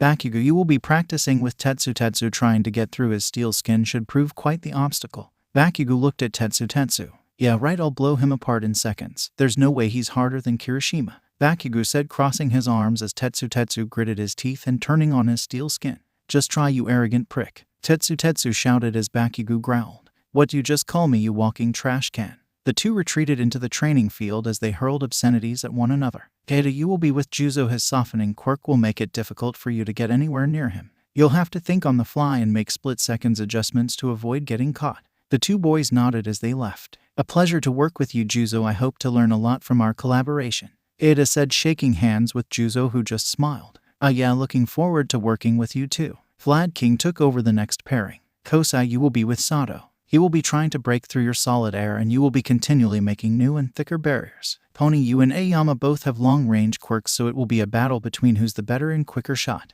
The four students paired off and started to train. Ryuko, you will be partnered with Asui. She'll be avoiding your poltergeist while you will be defending against her own attacks. Aizawa turned to Momo and Kendo. You two have some history, having gone to the same mentor, so you two will be training with each other. Momo and Kendo each smiled at each other before heading in. Monoma, you will be up against Shoto. He's a 2-for-1 special for someone like you. If you can get close to him, that is, Aizawa said as Monoma turned to Shoto, who gave him a cold look before walking away. Mind, though I hate to do this, you will be paired with Shizaki. Your pop-off is the perfect counter to her vines, and I'm sure she'll be fighting tooth and nail to keep you from getting near her.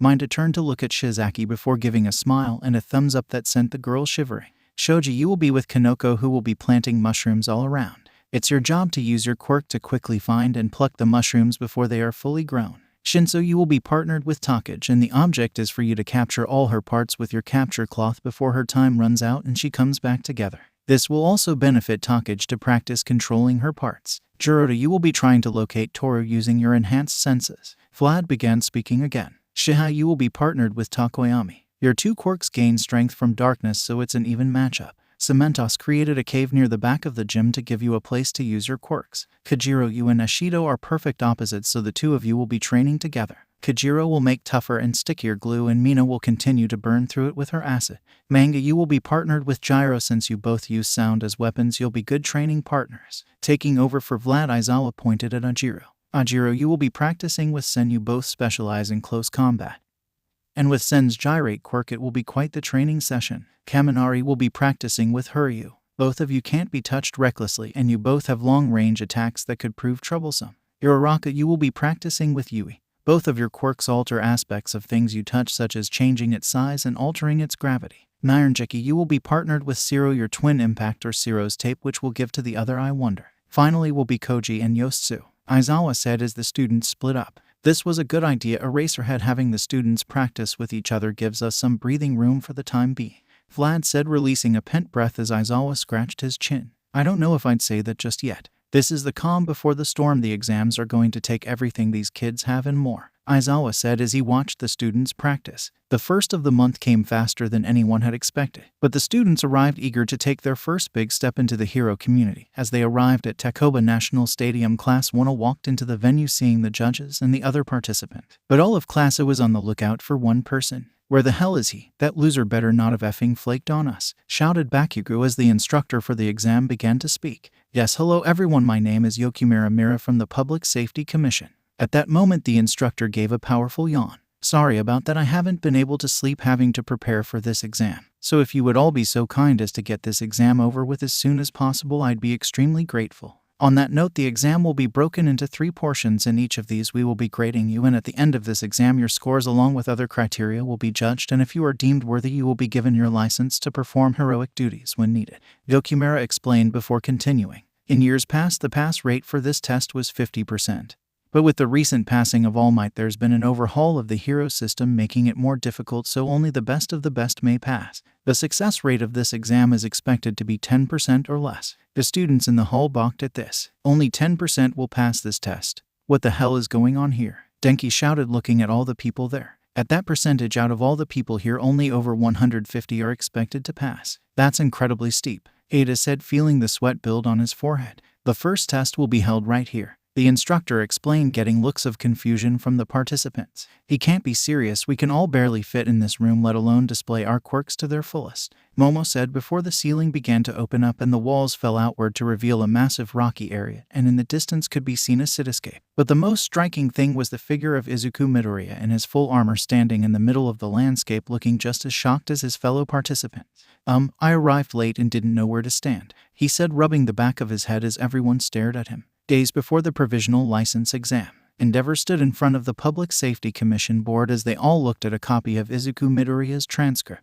Endeavor, are you seriously endorsing this boy for the provisional license exam? The lead board member asked as Endeavor crossed his arms. I am. Is there a problem with that? Endeavor asked as the other board members looked at him. He's not a student for one. He was expelled from UA. The only reason he isn't blacklisted from the hero community is because of Principal Nezu's generosity. I believe it's better to wait until he's re-enrolled and then he may take the exams. Endeavor slammed his hands down on the table. We don't have that kind of time. That boy defeated the biggest threat to this country. He saved the lives of dozens of people. What more do you want from him? He is the one that will push this generation of heroes higher than even All Might. As the number 1 hero, I stand behind Izuku Midoriya, Endeavor shouted as the committee looked at him before the lead board member coughed, grabbing his stamp.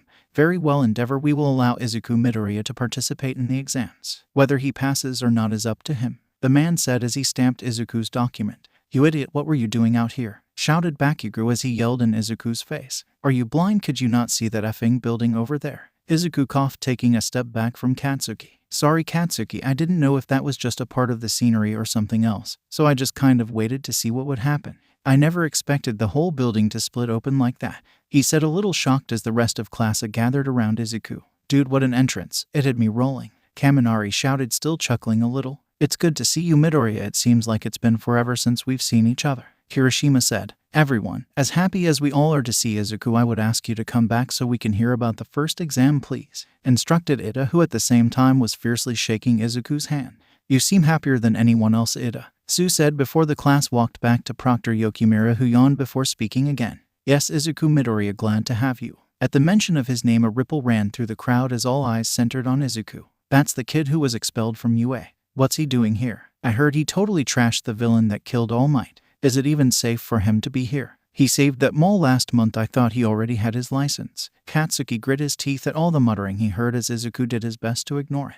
Now in the first exam, each of you will place a target on an exposed part of your body, so no placing them under your arm or on the soles of your shoes, after which you will be given 6 balls. The object of the exam is to eliminate 2 other examinees by lighting up all 3 of their targets. The person who lights up someone's final target will be credited with their elimination. The first 100 to do this will pass everyone else. Well, good luck next year. So line up to get your targets and balls. The exam will begin when the last set of targets and balls has been handed out. Everyone lined up to take their equipment. As they waited, Izuku was bombarded with questions from his classmate. So you're a big shot now, aren't you? I bet you're getting invites to work closely with all the female heroes, you bastard. Minta screeched as Izuku waved his hands. It's not like that, Minta, I swear, he said, trying to convince the 6 stares he was getting rather than the little grape in front of him. I trust my father was appropriate while training you, Shoto said as Izuku smiled. Yeah, Todoroki, your dad was rough on me, no denying that, but he was fair. I know it must have been a lot for you to let him train me. I'm sorry if I took up any time between you two, Izuku said, bowing as Shoto scoffed. Not really, I should be thanking you for giving me more time away from him, Shoto said as he walked away. It wouldn't do to be around his classmates once the exam started, best to head off on his own. The last set of balls and targets has been handed out. The exam will commence now. At this, Izuku's faceplate engaged, sliding into place over his mouth as Endeavor's final words ran through his mind. I'm not as great as All Might. Merely with his presence he was able to quell villains. He was a shield, no an impenetrable fortress that sheltered all the innocents. But I am not that. I can't stop villains so easily, so I have to meet them and cut them down immediately. I am the sword that culls enemy forces and shatters their ranks. All Might protected the people. I eliminate the threats. This is also something you will have to learn. It's not enough to simply stand strong. Sometimes a display of overwhelming force is necessary. Make the most of my and All Might's teachings. Be the best of both of us. In the stands, Ms. Joke sat next to Eraserhead and smirked. So you didn't tell your students about the UA crushing? That's quite mean, Eraserhead, Joke said as it was Eraserhead's turn to smile. It didn't matter if I did or didn't. Nothing would have changed because I know my students can handle it, he said as the other examinees ran towards the UA students, hurling their balls at them like a massive cannonade. There was an explosion of light as 9 tails shot out from the glowing areas, circling and catching each of the balls. The other examinees watched as their balls were held by the tails, with the tip of each tail going dark before Izuku smirked and threw the balls back, raining them down on the other examinees with even more force. Everyone looked at the glowing figure of Izuku Midoriya and his Kyuubi cloak. In seconds of the starting time, Izuku Midoriya has cleared the first exam with an astonishing 150 student eliminations. Yokimura shouted as the other examinees stared at Izuku. I'm here to get my license and none of you are going to stop me, Izuku said, dropping his Kyuubi cloak and walking off the field. As everyone else stared at him leave, Class 1 began to move, shaking off the shock faster than anyone. You're not showing me up, Izuku, shouted Bakugo as he exploded forward, striking one of the few remaining students' targets in an instant before whirling towards another. I trained too hard to be shown up by you. I don't care how many new quirks you get, I'll always be better. Ader ran forward before sliding along the ground, tripping up several examinees before using his engine quirk to propel him into the air. Flipping back over the students, he tripped to throw his balls down on them, striking their open targets before landing back on his feet. My training with Juzo came in handy. Learning how to move so flexibly gives my combat a whole new dimension. I'm making my own strides, Izuku. I won't ever forget the kind of hero I want to be. The hero you showed me I could become. Izuku's spell was seemingly broken as the other participants began to move, fighting back against UA. This is ridiculous. He eliminated almost all of us in an instant, and now UA is picking off who's left, Yoshindo said before turning to his classmates. Look, we can't beat them if they stay in a group like this. I'll separate them so we can pick them off easier, Yo said before placing his hands on the ground, beginning to shoot strong vibrations into the ground that caused it to rip and tear apart. Tremoring Earth. Seeing the ground rupturing towards them, Gyro spoke to her class. Guys, I can keep us safe, but I need you to have my back, Gyro shouted as all of class nodded. F that, watch your own back, I have another person eliminate, Bakugo shouted before blasting himself off as Kirishima looked at him. Damn it, Bakugo. Sorry guys, but I know you'll make it, Kirishima said as he rushed off, tearing through the large chunks of earth after Bakugo, being followed by Kaminari. I'll make sure those two don't get eliminated, he shouted as everyone else circled around Gyro. Don't worry, Kyoka, we got you, Achako said as Gyro placed her speakers against the ground and began blasting her heartbeat into the air, countering the vibrations of Yoshindo and keeping the ground stable under her class. I call this move Sound Foundation. During her training and constant questioning of present Mike, Kyoka found a deeper understanding of vibrations and how they could be used for not only attack but defense as well. Yo began sweating as he continued to pour vibrations into the ground, but the ground under the UA student still didn't budge. What is going on? He growled before narrowly dodging a ball, having to stop his assault on UA. You missed, but he did stop his vibrations, Shoji said, giving a thumbs up to Sato. As all of class rushed forward, everyone, we are going to clear this test no matter what. That's my order, as class rep shouted Momo. Yes ma'am, your kids thought UA would be easy pickings. But I know my students pretty well and their teamwork is stronger than you could imagine, Aizawa said as Ms. Joke looked at him. Don't get so cocky, Eraser, that little shock and awe is over and they don't have their guardian angel anymore, Joke said, pointing at Izuku, who was taking off his targets and entering the waiting room. Still, I didn't think he would be here, but I guess being the #1 hero gives you some perks here and there, Joke said as she watched her students fight back against Eraser's class. I'd say this is exactly what the board is looking for, wouldn't you? Asked the Yokimura as one of the observers nodded. Yes sir, rather than promote one hero above all others, the Public Safety Commission wants to nurture an environment of cooperation and teamwork among the new generation of heroes, and from what UA is showing now, I'd say they have a high chance of being those heroes. Bakugo rushed off looking for other people to eliminate. He'd flown off the handle, attacking the guys that Izuku had stupefied. But no, he refused to get by on Izuku's leftovers. He'd find his own prey and eliminate them with no help whatsoever. Bakugo, wait up, Kirishima shouted, rushing after him, much to Katsuki's irritation. Get the hell away from me. Don't follow me, find your own people to eliminate, he shouted as Kirishima smiled and laughed. Come on man, teamwork makes the dream work, Kirishima said as Bakugo grit his teeth, only to stop as he narrowly avoided stepping on some disgusting thing in the middle of the road. What are these things? They look so gross, Kaminari said, poking one of them with the tip of his shoe, only for it open an eye and look at him. That's not polite. No matter his appearance, that is a person and should be respected as such, said a boy standing at the end of the path of misshapen hunks of meat. Shoto found himself in the industrial section of the exam venue and looked around. This should be a good place to fight. I don't have to worry about catching my classmates in friendly fire. Still, I didn't think that Izuku would display such power right at the beginning. He really did get stronger, Shoto said, clenching his fist. Well, so did I, he said before turning and calling up a wall of ice to block an enormous lug nut. So you are the famous Shoto Todoroki. It seems you were unlucky enough to wander into our territory, but that's fine, we'll be sure to eliminate you quickly. In the waiting room, Izuku sat down as he rubbed his head. I think I may have overdid it, he said with a smirk as he felt a swell of pride at the look of shock on everyone's faces. Oh well, Katsuki would throw a fit if I didn't come out with something like that. He'd probably think I was holding back or something.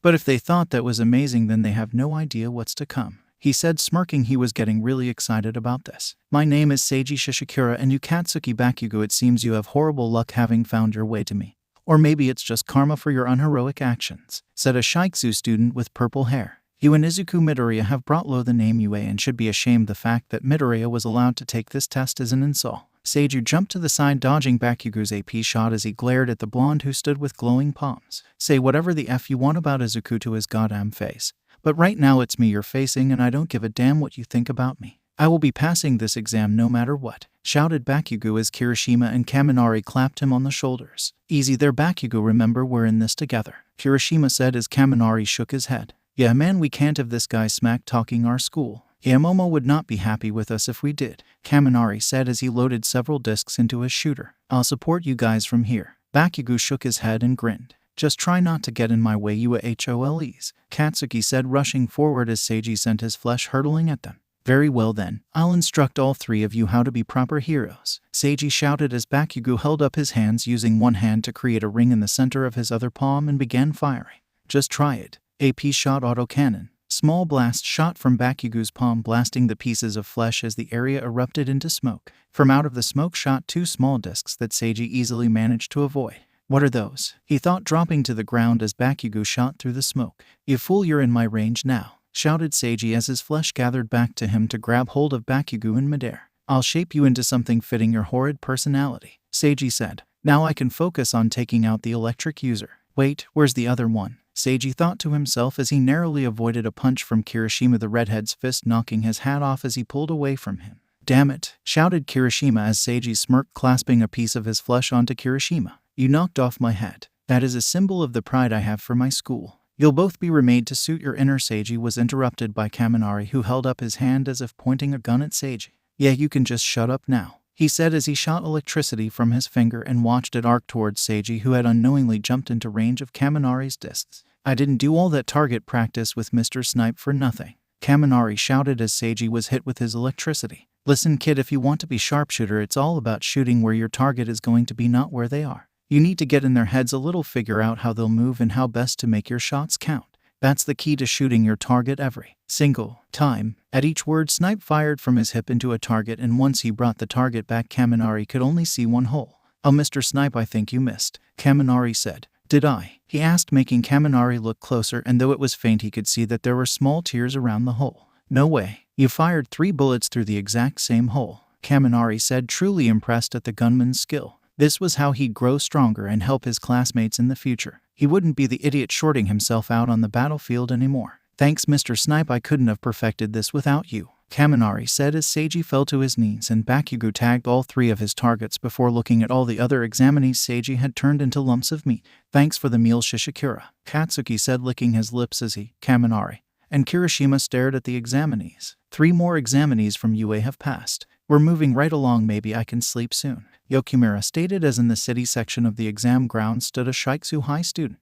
That's our sister school for you. I'd expect nothing less from UA students. I will return your passion in kind, Sayurashi said as he whipped up a windstorm to snatch the balls of the examinees on street level before bringing them back down on them, similar to Izuku. Well, there's been another massive elimination by Inasa of Shiksu High. He advances to the next stage with a target count of 120. There's no way I can sleep with all this going on, Yokimura said, brightly, feeling more conscious than he had in weeks. Shoto looked at the 10 gathered students before him. They all wore the same ninja-esque outfits in different colors. You might as well give up now, Shoto Todoroki. There's no way you can take on all 10 of us, said the lead student in red before hurling a lug nut that expanded rapidly before colliding with a stream of fire from Shoto. Shoto watched as the enlarged projectile continued towards him in spite of his fire and growled before dodging to the side, seeing not even a scratch on its metal. I should have at least burned it a little, he said as the lead student laughed. My nuts and nails are made from tungsten, which has a high melting point.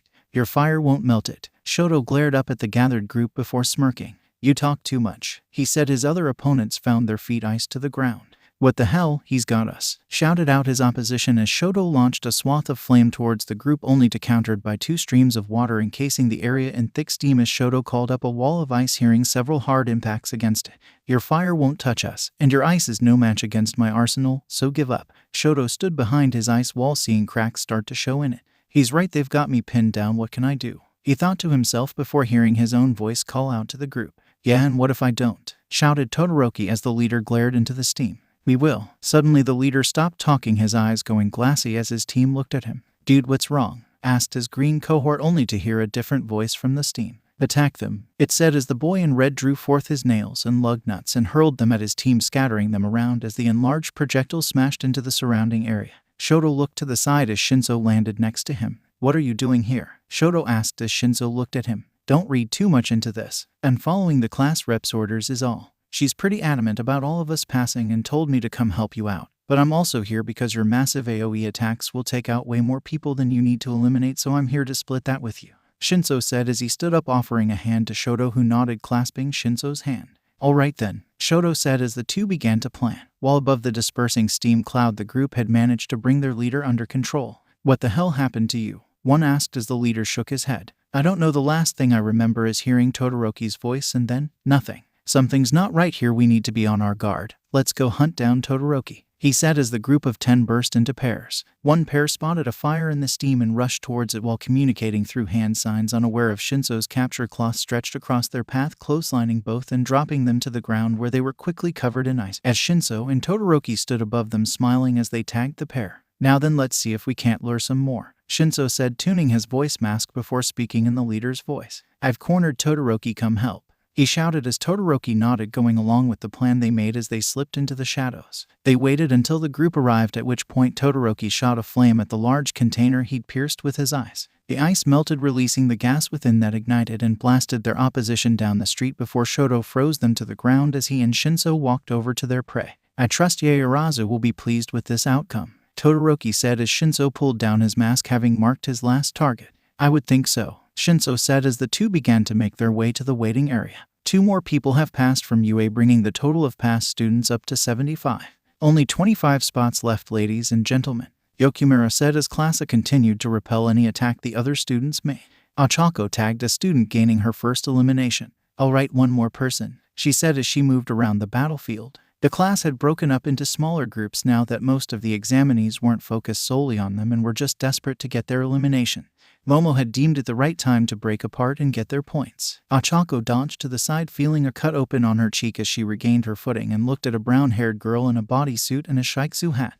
"Wow, you're really something, Ochako," the girl said before smiling. Ochako stared at her but couldn't place her anywhere in her memory. "Have we met before?" Ochako asked as the girl continued to smile. "I really wanted to talk with Izuku, but he finished so fast I didn't get the chance, but that's okay. I saw you and knew we could have fun together. I want to get to know you too, Ochako," she said before throwing a rock at Uraraka, who dodged, but in that moment she lost sight of her opponent.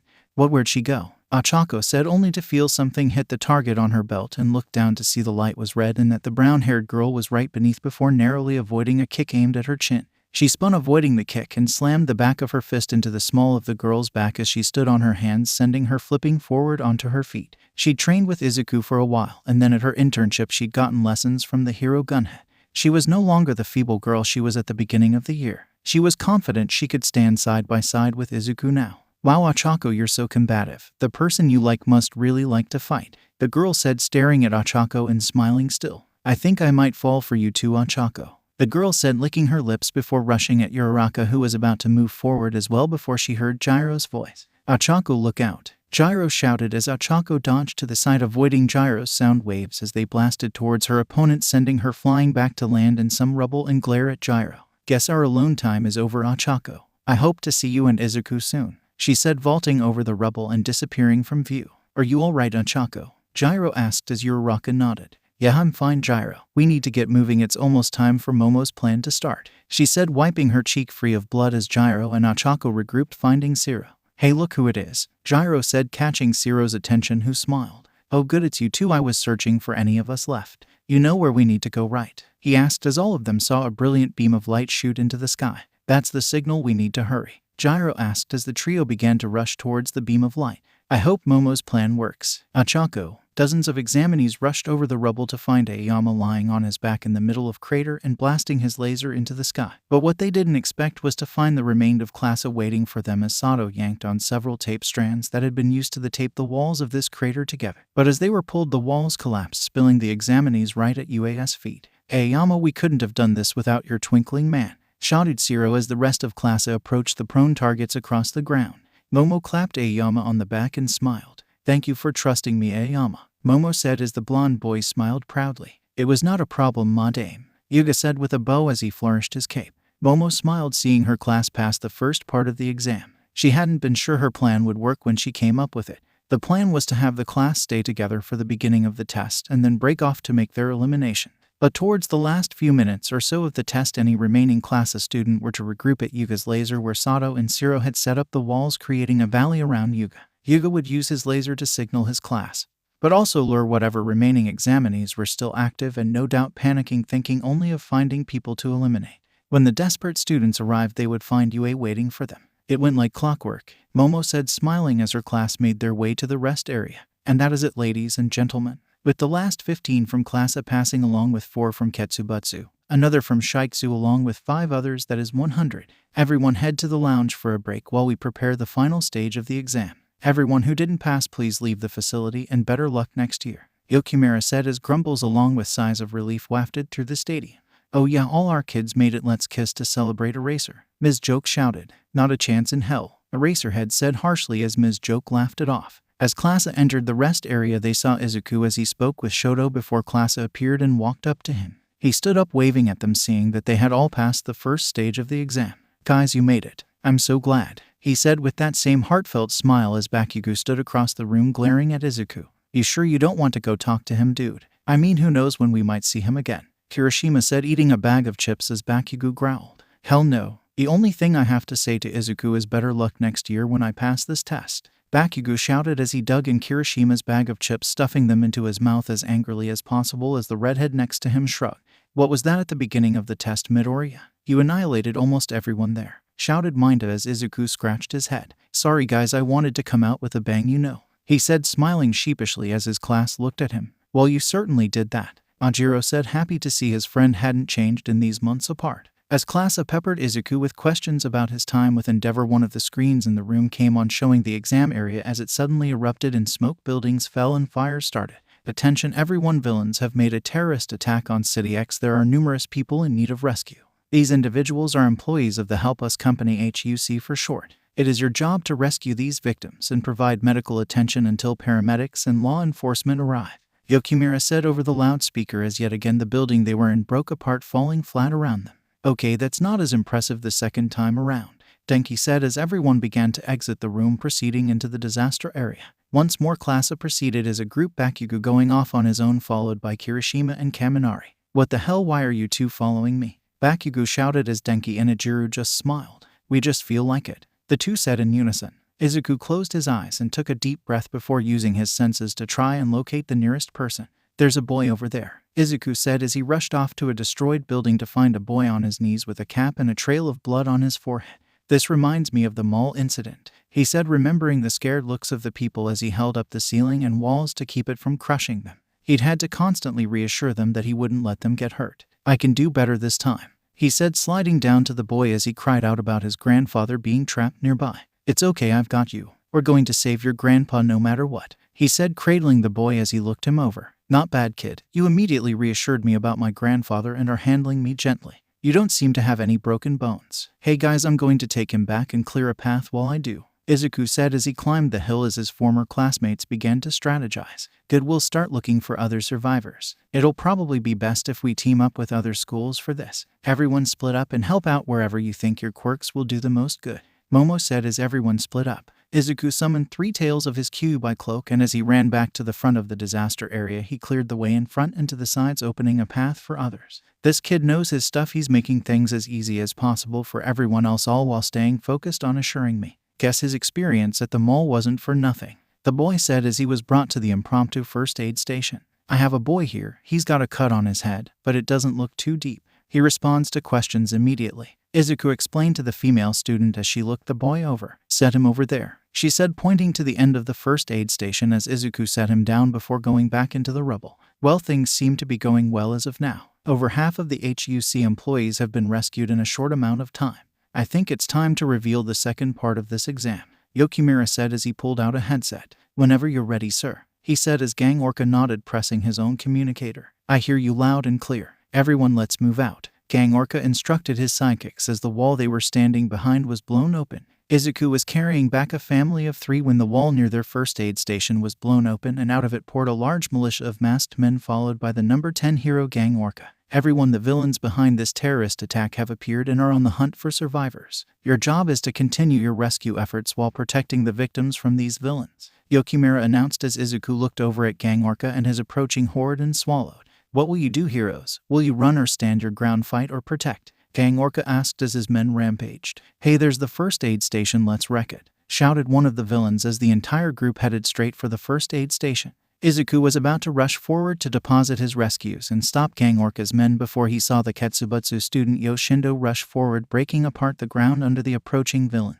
Izuku made his way to the first aid station ready to help with the evacuation until he saw Gang Orca take out Shindo in a moment's notice. A single rear guard, you're underestimating us, shouted the hero as Izuku sat down his charges as he heard Anjiro's voice. Izuku, are you part of the evacuation? We'll help you out, Anjiro said as Izuku placed his charges in his former classmate's hands. Get these people out of here, I'll hold them off, Izuku said as he held out his arm as black energy began gathering around his arm, dripping from it like thick syrup as it took the shape of a blade. Izuku looked up as adorning his forehead was a black half circle and under it a black dot. He swung his arm lazily in front of him, and moments after the ground split apart in a long line, blasting dust towards the oncoming villains who stopped to cover their faces as the dust settled, revealing a deep cut before them. It wasn't really an obstacle, but the show of force was enough to stall the villains. Gang Orca looked at Izuku and his stationary men. So that is Izuku Midoriya, Gang Orca said, walking towards his men. He's definitely taken a tip from Endeavor. A powerful display meant to break a villain's will. For a regular villain that would be enough, but what if it wasn't? Gang Orca shouted, breaking Izuku's spell and goading his men into overcoming the obstacle as they leaped over the crevasse, rushing towards Izuku, who took a deep breath, preparing himself for the battle ahead of him.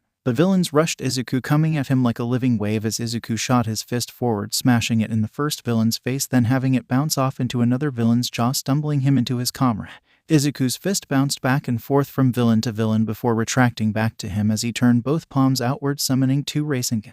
These seemed different as from their center protruded black blades similar to the energy he used when he sliced open the ground and threw them into the crowd of villains watching them explode, hurling villains left and right. Izuku dodged back, avoiding several cement shots as black wings shot from his back, taking him aloft as he pulled his fists back and began raining them down on the crowd of villains similar to his Hydra smash. Serpent Rain, Izuku announced as he soared over the horde of villains, pummeling them with his fists and stopping their advance. Amazing, he's not letting a single one of them pass. I think it's time I get involved, Gang Orca said as he took a step forward and then turned to his left, using his sonic waves to shatter an oncoming wall of ice. It was a good thought to keep me busy while Midoriya whittles away my forces, but your ice is no threat to me, Gang Orca said as he stared at Todoroki, who released a frosty breath. Well, it's no wonder you're number 10, Todoroki said as he noticed a slight gust of wind around him and looked up to see Inasa. Todoroki glowered at the boy. Inasa had been glaring at him from the moment they met, and while in the waiting room he'd decided to ask him why. You want to know why I hate you?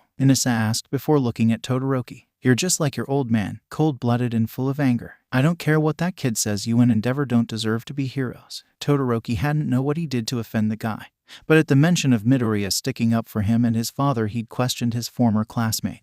But for the first time, Midoriya wasn't straight with him about it. Todoroki, I know you want to be a hero and I believe you can, but some people need more convincing. That's all I can say. Shoto looked at Inasa as the wind boy looked down at him. I don't know what you meant by that, Midoriya, but I trust your judgment, Shoto said as Inasa spoke to him. Of course you'd be here, son of Endeavor, Inasa said as Shoto spoke. Look, I don't know what you have against me and my old man, and I don't really care. All I care about is keeping these guys from the first aid station. Now will you help me with that or not? Shoto shouted, catching Inasa off guard. He'd thought Todoroki would brush him off or try to send him off somewhere to keep all the glory for himself, but instead he was reaching out to him for help, albeit rudely. Inasa remembered when he'd talked to Izuku Midoriya about the dual-eyed boy. Being two to pass the test, they had a bit of time alone with one another. Inasa walked into the lounge room, seeing Izuku having just removed all his targets, which had been lined up his left arm. The green-haired boy turned to him with a smile before tossing the magnetic key to Inasa to undo his own targets. That's the key to undo your targets. When you're done, place them in the inventory room,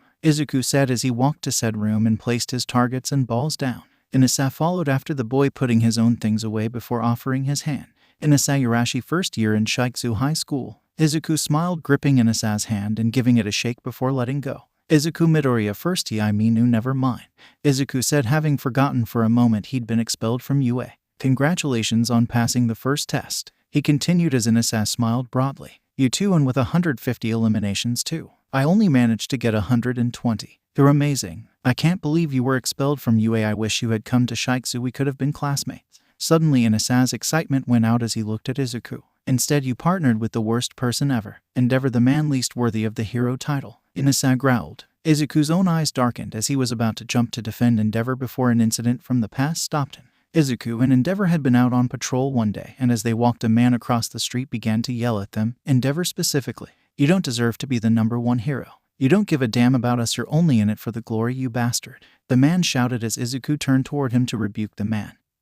But Endeavor placed a hand on his shoulder and shook his head before continuing to walk away. Izuku, I am not a good man, I know that, have known that for a while, and until recently I didn't care. I wanted what I wanted and nothing else mattered. But now that I've obtained what I longed for in the worst possible way, I can't help but look back on the things I've done and regret them. That is why when people shout at me and hurl their abuse, I just accept it, because in the end, whether they know about the things I've done or not, I deserve it. So don't defend me, Izuku. I made my choices, and until I've redeemed myself, I just have to endure the consequences. Izuku took a deep breath as he simply shrugged at Inasa's words. What can I say? He's been a great mentor so far, and well, if I hadn't been with him, that mall incident might have gone a lot worse. Inasa looked at Izuku and nodded. I suppose you're right, your choice has gotten you this far. Still, the fact that you're able to work under him is astounding. The man is full of hatred, and so is his son. Both of them are a disgrace to what it means to be a her. There was a sudden crash from behind Inasa, who turned around to see Izuku had smashed his fist into the wall, sending cracks out across it and leaving an indent of the side of his fist in the stone. I won't defend Endeavor, but I won't let you talk bad about Todoroki. He's changed from the person he was and is trying his best to become the hero he wants to be, so you can just shut your mouth, Izuku said, looking up, his green eyes dark with anger as he walked past Inasa. He's better than you think, you'll see, Izuku said over his shoulder. Inasa looked down at Todoroki before frowning. Find what you have in mind, Inasa said as Todoroki looked at Gang Orca and held out his arm covering it in flames as he created a wall of ice to block the cement shots from the villains as he explained his plan. We just need to keep Gang Orca pinned down. I'll use my flames to cut him off from his men. Todoroki said as Inasa looked at the number 10 hero. Your fire will make my wind rise and I won't be able to hit him. But if I aim it directly at you it could boost the power of your flames. That is if you trust me. Inasa said looking to Todoroki as he dropped down behind Todoroki's ice wall. Shoto nodded at the idea before blasting flames through his ice wall as Inasa poured his wind onto Todoroki from behind, blending with his flames as it spiraled around Gang Orca, creating a whirling spire of fire. I thought those two wouldn't have the teamwork for this, but they proved me wrong, Gang Orca said. Izuku landed on the ground using his tails to swipe the villains back as he stared at the fire tornado created by Inasa and Todoroki. Izuku smiled. I knew you could reach him, Todoroki, Izuku said as he looked at the remaining villains. So who's next? He asked as the villains backed away from Izuku as a siren rang out signaling the end of the exam. Gang Orca burst out of the cyclone of flames with his sonic waves as he poured water over himself. Well, that's that. We lost, Gang Orca said as his men gathered around him. Sorry boss, that kid was just too strong for us. Gang Orca shook his head. No need for apologies. The fact of the matter is that we lost, he said looking at Todoroki, Inasa, and Izuku. The test is now over, ladies and gentlemen. If you could wait just a moment, we'll be displaying the results of who passed in a moment. Izuku fell to the ground panting heavily as he leaned back on his arms. I think I overdid it, he panted, wiping sweat from his forehead as he looked at Todoroki and Inasa speaking. I remember you now. You beat me in the entry exam for UA. I didn't recognize you until just now. Todoroki had been absorbed in his hatred of his father back then, so much so it blinded him to his actions and the effects they had on the people around him. All I can say is I'm sorry, Shoto said, bowing before Inasa bowed as well. I'm sorry as well. I judged you harshly on one encounter and who your father is, and because of that I was disrespectful. Midoriya was right, you are better than your father. I still don't like you, but I do respect you, Inasa said before turning away to regroup with his classmates. Todoroki smirked and shrugged before going and sitting by Izuku. You put your nose in my business again, I see, Shoto said as Izuku laughed. What can I say, I'm a busybody, he said as he stood up shaking his arms as the results of the test appeared. Well, come on, let's see if all of us passed, Izuku said as he and Todoroki inspected the board to see if they passed. It took only a moment before he found his name and smiled. Yes, I passed, Izuku said happily as Mina jumped onto his back. Of course you did, you one-man army, and so did I, she shouted in his ear as cheers erupted in the stadium, before shouting overcame it. Yeah, I passed, Bakugo shouted as Kirishima and Kaminari cheered alongside him. Oh man, I thought we were screwed when Gang Orca showed up, Kaminari said as Yokimura came up to explain the parameters of the test. This part of the test worked on a point deduction system. You all started with 100 points, and as the test went on, members of HUC as well as Safety Commission members deducted points from your score. Those who fell below 50 points failed. But the reason we didn't eject those of you who failed was to see if you could redeem yourselves. And with that in mind, everyone who failed this test will be given supplementary lessons. After passing said lessons, you will be given your provisional licenses as well. Kirishima slung an arm over Katsuki's shoulder. Guess you and Midoriya tied this time around, he said as Katsuki slapped his arm off and walked to Izuku. You didn't beat me, Izuku. We're on the same playing field now, Katsuki shouted before he was drowned out by the shouting of Class A. We all passed, go Class A, shouted Mina as the others joined in. I passed, I almost can't believe I passed, Minda said smiling. I was so nervous I thought my plan might not work, Momo said as Tsuyu placed her hand on her shoulder. How could it not, Momo? You're our class rep after all, she said as Denki raised a fist. 3 cheers for class rep, yeah Momo. The entire class joined in as they went back to the dressing room. Banzai, banzai, banzai. Izuku smiled following after them to the boys' dressing room. Midoriya, you've got to come celebrate with us back at the dorms, Ajiro said clapping his friend on the shoulder. Yeah man, you've got to check out the dorms and all our rooms too. I'm telling you, walking into Todoroki's room is like taking a step back into feudal Japan. Believe it or not, he remodeled it all in one day, Denki said as Todoroki shrugged. I don't know why you're making such a big deal about that. It's nothing really, just hard work, Todoroki explained. That sounds fun, guys, really. But I don't know if Mr. Aizawa is going to let that happen. I'm not a student anymore, Izuku said, pulling on a t-shirt with a large M on the front and some jeans followed by his red shoes. No way man, you're coming. I don't care if Minta has to get on his knees to make this happen, Denki said as Minta jumped up. Why do I have to do it? The small boy shouted as Izuku laughed. Speaking of which, what are you going to do now, Midoriya?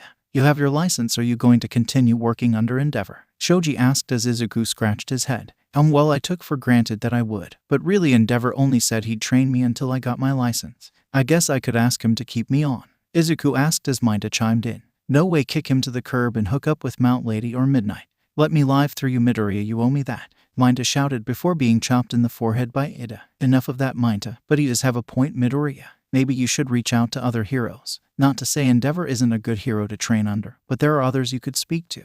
You have a rare opportunity to explore being a hero while not being constrained to the classroom. Ida explained as Izuku nodded. You might have a point there, Ida, I'll think about it, Izuku said as the boys walked out of the dressing room and headed towards the entrance of the stadium and receiving their licenses on the way out. Ida spotted Mr. Aizawa at their bus and walked up to him. Mr. Aizawa, I have a request as vice class repres. Ida was swiftly trampled as the girls bolted over the engine teen to Mr. Aizawa. Ida, are you okay? Izuku said, rushing to the boy as he picked himself up from the ground. I am fine, Ida said behind his broken glasses as the girls crowded around Mr. Aizawa. Mr. Aizawa, can Izuku come back with us to the dorms to celebrate us passing our provisional license exam? Mina and Toru shouted at the same time before being quieted by the always elegant Momo Yaoyorozu. Ladies, that is not the proper way to ask our teacher for something. What they meant to say, Mr. Aizawa, is that on behalf of all of class as their representative, I would like to request Izuku Midoriya be allowed to celebrate his and our passing of the exam.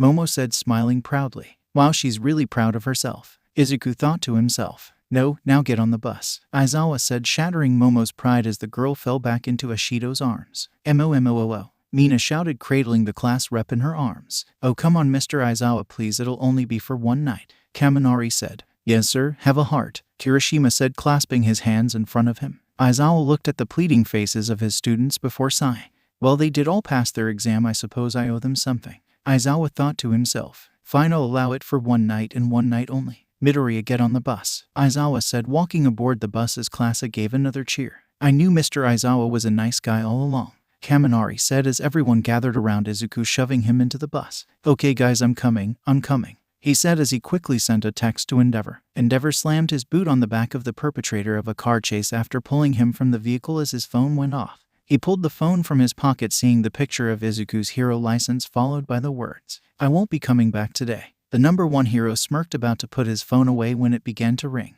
Hello, Endeavor asked. Sorry to bother you, Endeavor, but I was wondering if I could have a word. Sir Knight, I said. Izuku looked around Heights Alliance. Wow, it's like a hotel here, Izuku said as he was showed each person's room aside from Katsuki, who had immediately went to sleep. I guess today was even exhausting for Katsuki, not that he'd ever admit it, Izuku thought to himself. Alright, let's get this party started, shouted Kaminari, carrying a pair of 2-liter soda bottles and several snack bags. Heights Alliance erupted in the sounds of revelry as Izuku sat next to Gyro and surprisingly Shinso. So you made it into the hero course after all. That's great, Shinso, Izuku said, raising his cup of Mountain Dew as Shinso sipped from his cup of grape Fanta. Yeah, I lucked out when you got expelled, he said with a laugh. And not that I'm glad you were expelled or anything, he said nervously as Izuku shook his head. Don't worry about it, Shinso. I'm happy for you, he said as he felt Gyro brush up against his other side and smiled at her as they looked to see Kaminari dragging out what appeared to be a karaoke machine, followed by Sato, who was carrying a platter of cookies and cupcakes. Oh man, Sato's busting out the goodies, Kirishima said, snagging a couple. I figured with all of us passing I should pull out the big guns, he said with a blush as Gyro took a cookie and held it out to Izuku. Say ah, she said, blushing as the entire room went still. Is Gyro acting like a ... girl? Kaminari asked as the girl in question glared at him, raising her earphone jack threateningly. You want to repeat that? She asked as Denki dropped his head, looking back at his karaoke machine as Izuku took this moment to eat the cookie and end the spectacle. Oh man, Sato, this is really good. You might have missed your calling as a chef, Izuku said as Sato rubbed his head. Thanks man, he said as the party ran into the night until Mr. Aizawa came down to shut it down. Go to bed, he shouted, pointing the students up the stairs, and then looked at Midoriya as he was making his way to the front door. That means you too, Midoriya, find an empty room and go to sleep. You can leave in the morning, Aizawa said as Izuku turned around. Yes sir, Mr. Aizawa, thank you very much, Izuku said, rushing up the stairs as Aizawa went to his own room. Teenagers, he groused as he entered his room. Endeavor stepped out of the car and looked up at the face of the Night Eye agency before walking in. He was immediately led to Night Eye's office, where the hero sat on one side of the room. Good morning, Endeavor. Welcome to my agency, Night Eye said as he waved his hand to the couch on the other side of the coffee table. Endeavor took the proffered seat. What do you want? Endeavor asked, as subtle as a sledgehammer. Night Eye sat up a little straighter as he crossed his legs. Straight to the point. Very well, you took on Izuku Midoriya, recently trained him to the point he was able to pass his provisional license exam. Now after all that, what do you think of him? Night Eye asked as Endeavor arched a brow before sighing. I don't know what you're getting at, but to answer your question, I think Midoriya is a fine man. He's genuine in his want to be a hero. He has convictions and the power to live up to them. He's intelligent, but he's too soft. He wants to see the best in everyone, even people he shouldn't, and that's dangerous in our line of work. Endeavor took a moment to finalize his thoughts before speaking again. All in all, I believe that in the near future, Izuku Midoriya will be the greatest hero we've seen. Even better than All Might. Night Eye looked at the number one hero and nodded. Endeavor, you've never been one to hold your tongue, so I know I can trust your opinion of Midoriya. Endeavor leaned forward, placing his elbows on his knees. Cut the crap, Night Eye, we're not a couple of schoolgirls here to gossip. What do you really want to know about Izuku Midoriya? Endeavor demanded as Night Eye adjusted his glasses. What do you intend to do with Midoriya now? Will you make him your sidekick full-time? Night Eye asked as Endeavor shook his head. No, I won't. I promised Midoriya that I would train him to get his license, and he did. He's free to do as he pleases now. At this, Night Eye shot up. You can't be serious. Are you intending to set that boy loose on this world? He's powerful, sure, and so far he's been successful in his hero work, but he's years away from being a real hero. Night Eye said as Endeavor leaned back. So that's what this was about. You don't trust Midoriya? I'm surprised. You and All Might were the best hero team there was, and with his interest in Midoriya, I thought you would be happy to hear this. What do you have against Izuku Midoriya? Endeavor asked as Night Eye sat down. Personally, I have nothing against the boy. I just don't think he was worth of All Might's interest. Night Eye couldn't tell Endeavor about One for All, so he'd have to placate Endeavor with a series of half-truths. Endeavor arched a brow at this. I have high standards, Night Eye, insanely high for myself and those I surround myself with, and Midoriya met them. Maybe it was because you weren't there in person, but I saw All for One, and even now I'm not sure I would have been able to overcome his power. Endeavor clenched his fist as a tremble ran through him. He was a monster, and we are all lucky that Midoriya was there. What more could you want? Endeavor asked as Night Eye crossed his legs. You're right, Endeavor, I wasn't there, and I wish every day that I was. But being there in person or not has no bearing on what I saw. Midoriya lost control. He wasn't being a hero in that moment, he was taking his anger out on All for One. He didn't defeat All for One because it was the right thing to do, or because he wanted to prevent more people from being hurt.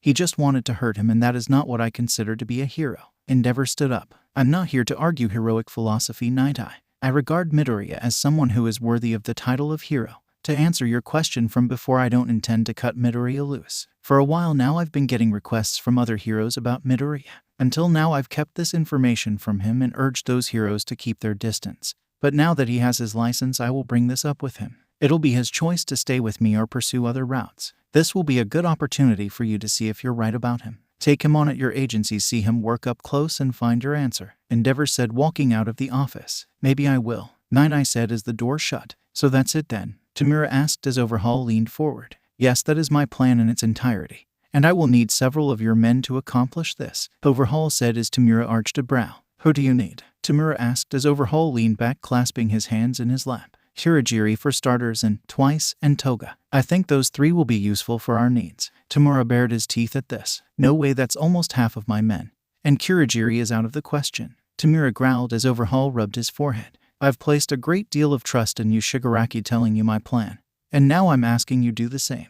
Just as you needed to make sure of my commitment to our endeavors, I need the same from you, Overhaul said as Tamura leaned back. I won't give you Kirigiri. He's on a mission right now and is currently unreachable as for Twice and Toga. I'll see what I can do. As you might recall, you killed Magni and she was close with those two. They may not be willing to work under the man who killed her. Overhaul scoffed at Tamura's words. You're their leader, aren't you? Subordinates should do as their boss tells them to. If you can't get them to obey your orders, then you're not a good leader, Overhaul said as all his men nodded at his words. Tamura smiled and chuckled at Overhaul's words. Don't push your values onto me, damn it. My guys follow me because I allow them the freedom to be who they are and do what they want.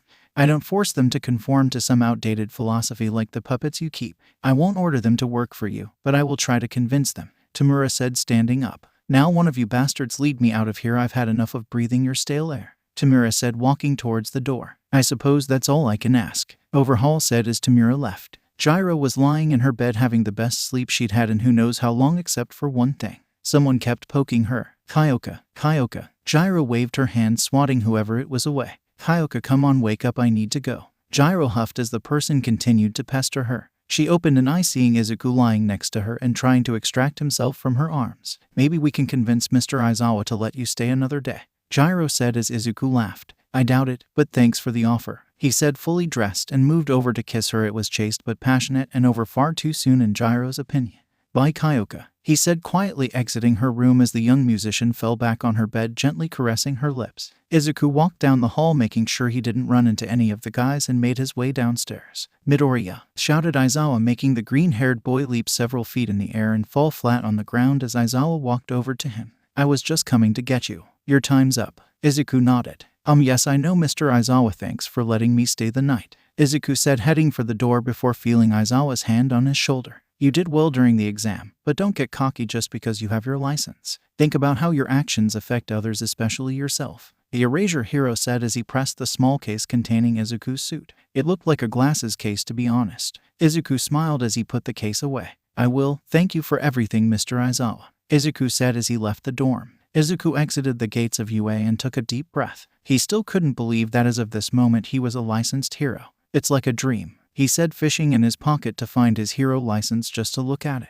"I wish you were here to see this, All Might," Izuku said, rubbing the brimming tears from his eyes as he started to hail a cab to get back to Endeavor's agency, before remembering that with his license he was permitted to use his quirk freely. A cab pulled up to Izuku, who looked at the expectant cabbie. "Oh, sorry, never mind," he said as from his back a pair of black wings appeared and propelled him into the sky before flying towards Endeavor's agency. Looking at the city from up here was incredible. He'd always wondered what it was like to fly, and now he could do it whenever he liked. Izuku opened his mouth and gave an explosive laugh as he sailed through the skies. Izuku landed at Endeavor's agency as he dispersed his wings and went inside. From around a corner, a girl watched the green-haired boy enter the agency and smiled. He's here, he's here, he's here," the blonde said excitedly as a man clapped a hand on her shoulder. "Calm down. If you act like that when we get him, you'll scare him off. Just calm down," the man instructed, patting the girl's back as she smiled happily. "I can't wait," she said excitedly. Izuku knocked on Endeavor's office door before being permitted to enter. "Endeavor, sir?" Izuku asked as Endeavor turned around from looking out his window. "Yes, Midoriya, I trust you enjoyed celebrating with your former classmates," Endeavor said as Izuku smiled and nodded.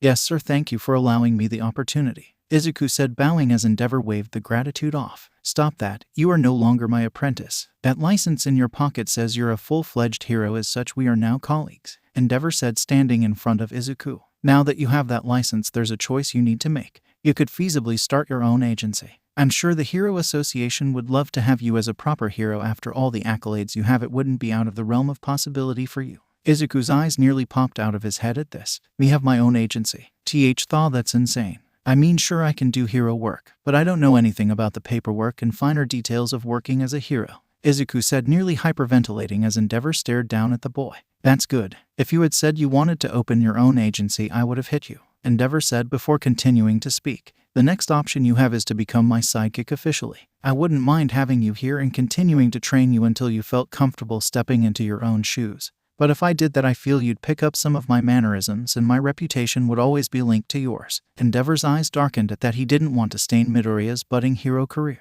"I mean, that would be nice. I don't mind working under you for a few more years," Izuku said, scratching his head as Endeavor shook his head. "I'll be honest with you, Midoriya, with your power and your license, the only thing that separates the two of us is experience. And on that I bring up your third option. Since your debut at the shopping mall, I've been getting calls from various heroes about teaming up with you. I've firmly told them that you're not my sidekick, and therefore it is your decision who you partner with. Now that you have your license, you can approach heroes about working with them. It would be similar to UAS work study, but completely on your terms. That is the option I suggest. Go out and gain that experience, take in everything. Rescue and combat, learn how heroes work alongside the police. Experience the pressure of working as hero, but with a bit of leeway since you're partnering with others that know their specialty. There's no shortage of problems to be solved." Izuku's eyes widened at what Endeavor was telling him as he swallowed. I see what you mean. Thank you for everything, Endeavor. I guess this is goodbye," he said with a smile as Endeavor reached his hand out, which Izuku shook firmly and turned to leave. After Izuku left, Burnin came in. "Are you sure you want to cut him loose, boss?" she asked as Endeavor nodded. "Yes, he'll have more chances to expand and build upon himself this way. And as of now, there's someone else who needs my full attention," Endeavor said, scrolling through his contacts before coming to Shoto Todoroki. Izuku walked out into the morning sunlight with a proud smile. "Wow, I didn't expect things to go like that," he said, scratching his head as he began walking down the sidewalk. "This is the choice I made, so I should get started. Who should I go to first?" he asked himself as he cupped his chin. "I could go to Kamui Woods. I think being around him will help with my snake cowl movements. And he is an expert in apprehending villains. Then there's 13, the best there is when it comes to rescue operations. I definitely want to be the kind of hero who can rescue people efficiently. As Izuku went down the street muttering, he got the feeling he was being followed. He continued to mutter but began moving towards a more secluded part of the area, and when he was sure that he was away from the public, he reached into his pocket and pulled out his wristbands and turned around with green lightning arcing off him. "Who's there?" he shouted as two figures walked towards him, both recognizable. "Easy there, Midoriya, why don't you come with us and don't put up a fight?" said the blonde in front of him as the man at her side crossed his large arms. "Indeed, it'll be so much easier if you just come quietly," the man further instructed. Izuku swallowed as he looked at the two. What are you two doing here?" In the depths of the Supermax prison, Tartarus walked Gran Torino, his cane clacking along the floor tiles as he was led to the most heavily guarded cell in the facility.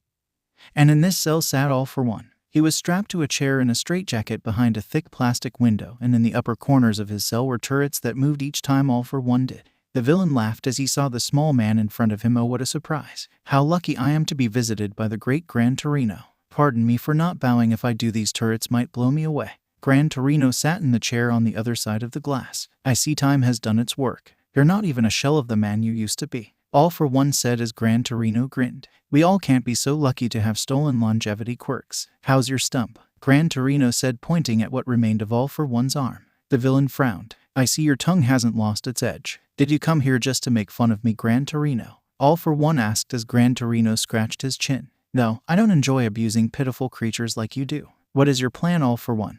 "Why use Nana's grandson? There's no shortage of freaks and monsters at your disposal, so why go so far as to corrupt the legacy of my dear friend?"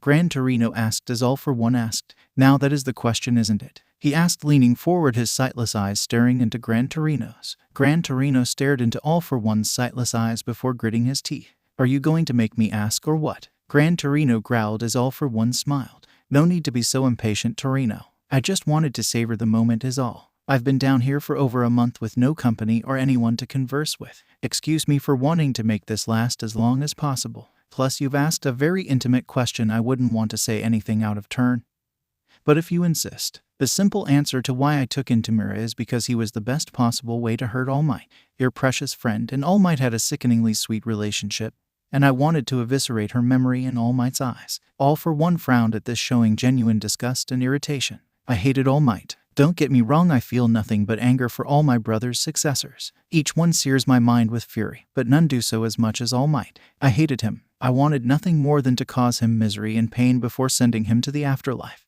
Gran Torino bit the inside of his cheek as he listened to All For One bad-mouth Toshinori. Torino never showed it, but he looked at Toshi as the son he never had and even now felt the pain of his loss. "You may think I corrupted Tamura or twisted him somehow, but that's not true. The boy was damaged long before I came along." All For One said. "Did you know that your precious friend abandoned her own child in pursuit of her hero career? That's ironic, wouldn't you say? She did the most unheroic thing to stay a her." Gran Torino slammed his fist on the glass in front of him. "You shut your damn mouth. My friend was the most heroic woman ever. She didn't abandon her child, she did the best thing she could for him and put him up for adoption. It hurt her to her soul to give up that child, but it was better she be hurt than to put that child in danger." Gran Torino remembered going over to her place, finding his friend curled up in her bed crying her eyes out as she cuddled a small blue blanket. He spent hours just sitting there and stroking her silver hair, trying his best to be there for her. And yet he grew to hate her, and not just her all heroes. He then vented that anger and hatred on his son. Her child was the villain that none of you heroes sees or care about. The man was vicious, and it drove Tamura to kill not just him, but his entire family. His mother, his sister, his grandparents, and even his father. He killed them all. Gran Torino's eyes widened at this. He felt the breath escape him at All For One's words. He wanted to refuse the villain, call him a liar, but All For One wasn't like that. He had nothing to gain by lying. All Might was dead and All For One was captured. All For One continued on drinking in Gran Torino's silence and despair. He spent who knows how long on the street, being passed by and ignored by all you heroes. Anyone could have stopped and helped, but they didn't. Do you want to know why? Because everyone expects heroes to do everything. Why do good yourself when there's a hero to do that? Tamura is a product of the world's apathy that is reinforced by you heroes. To answer your question, Torino, my plan was complete when I killed All Might. Everything that happens from here on out is Tamura's doing. All For One laughed as Gran Torino stared at him, rage boiling in his stomach as tears spilled from his eyes. I can't wait to see what happens when Tamura meets Izuku.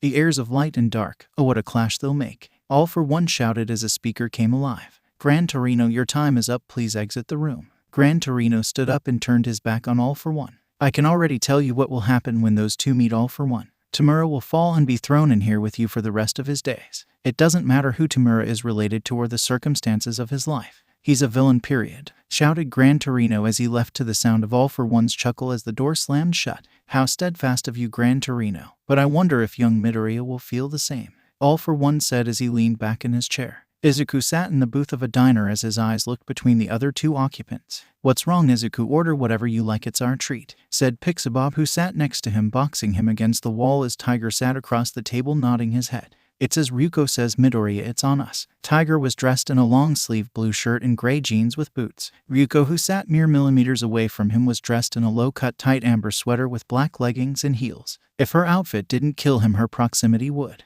"Gee, thanks, Tiger," Izuku said as Tiger shook his head. "We're off duty, just call me Yawara," Tiger said as their waitress approached. "Same goes for me, call me Ryuko," Pixabob said before their waitress spoke. "What can I get for you three?" she asked in a peppy voice that wouldn't be misplaced coming out of the mouth of a vibrant cartoon pony. Tiger ordered first, having already settled on what he was getting. "I'll have your Hamburg steak with roasted Brussels sprouts and sweet tea." The waitress expertly wrote down his order before looking at Ryuko. "Chicken salad and pomegranate juice," was her order, leaving Izuku for last. When the waitress looked at the green-haired boy, her eyes widened with recognition. "Oh my god, you're J-Force," she shouted. Thankfully the restaurant wasn't busy, or else they would have been swamped by fans. "I saw you on the TV when you rescued the people at that mall. You were so cool," she shouted, placing her hands on her knees and leaning forward, allowing Izuku to get a nice look at her cleavage and her maid uniform. "Can I get your autograph?" she asked as Izuku blushed. "I don't have a PP pen," he said, stuttering before Ryuko stepped in. "I'm sure he'd be thrilled to give you an autograph after he's eaten," Ryuko said, drawing her line in the sand with Izuku firmly behind it. Yawara shook his head but said nothing as the two women locked eyes. "Oh, of course, pardon my manners, ma'am." Izuku didn't know why, but the way the waitress said ma'am carried a hint of something more. Whatever it was, Ryuko picked up on it and she was not happy. But before she could retaliate, the waitress spoke to Izuku again. "What will you be having?" she asked as Izuku, not wanting to draw this out, ordered the first thing that came to mind.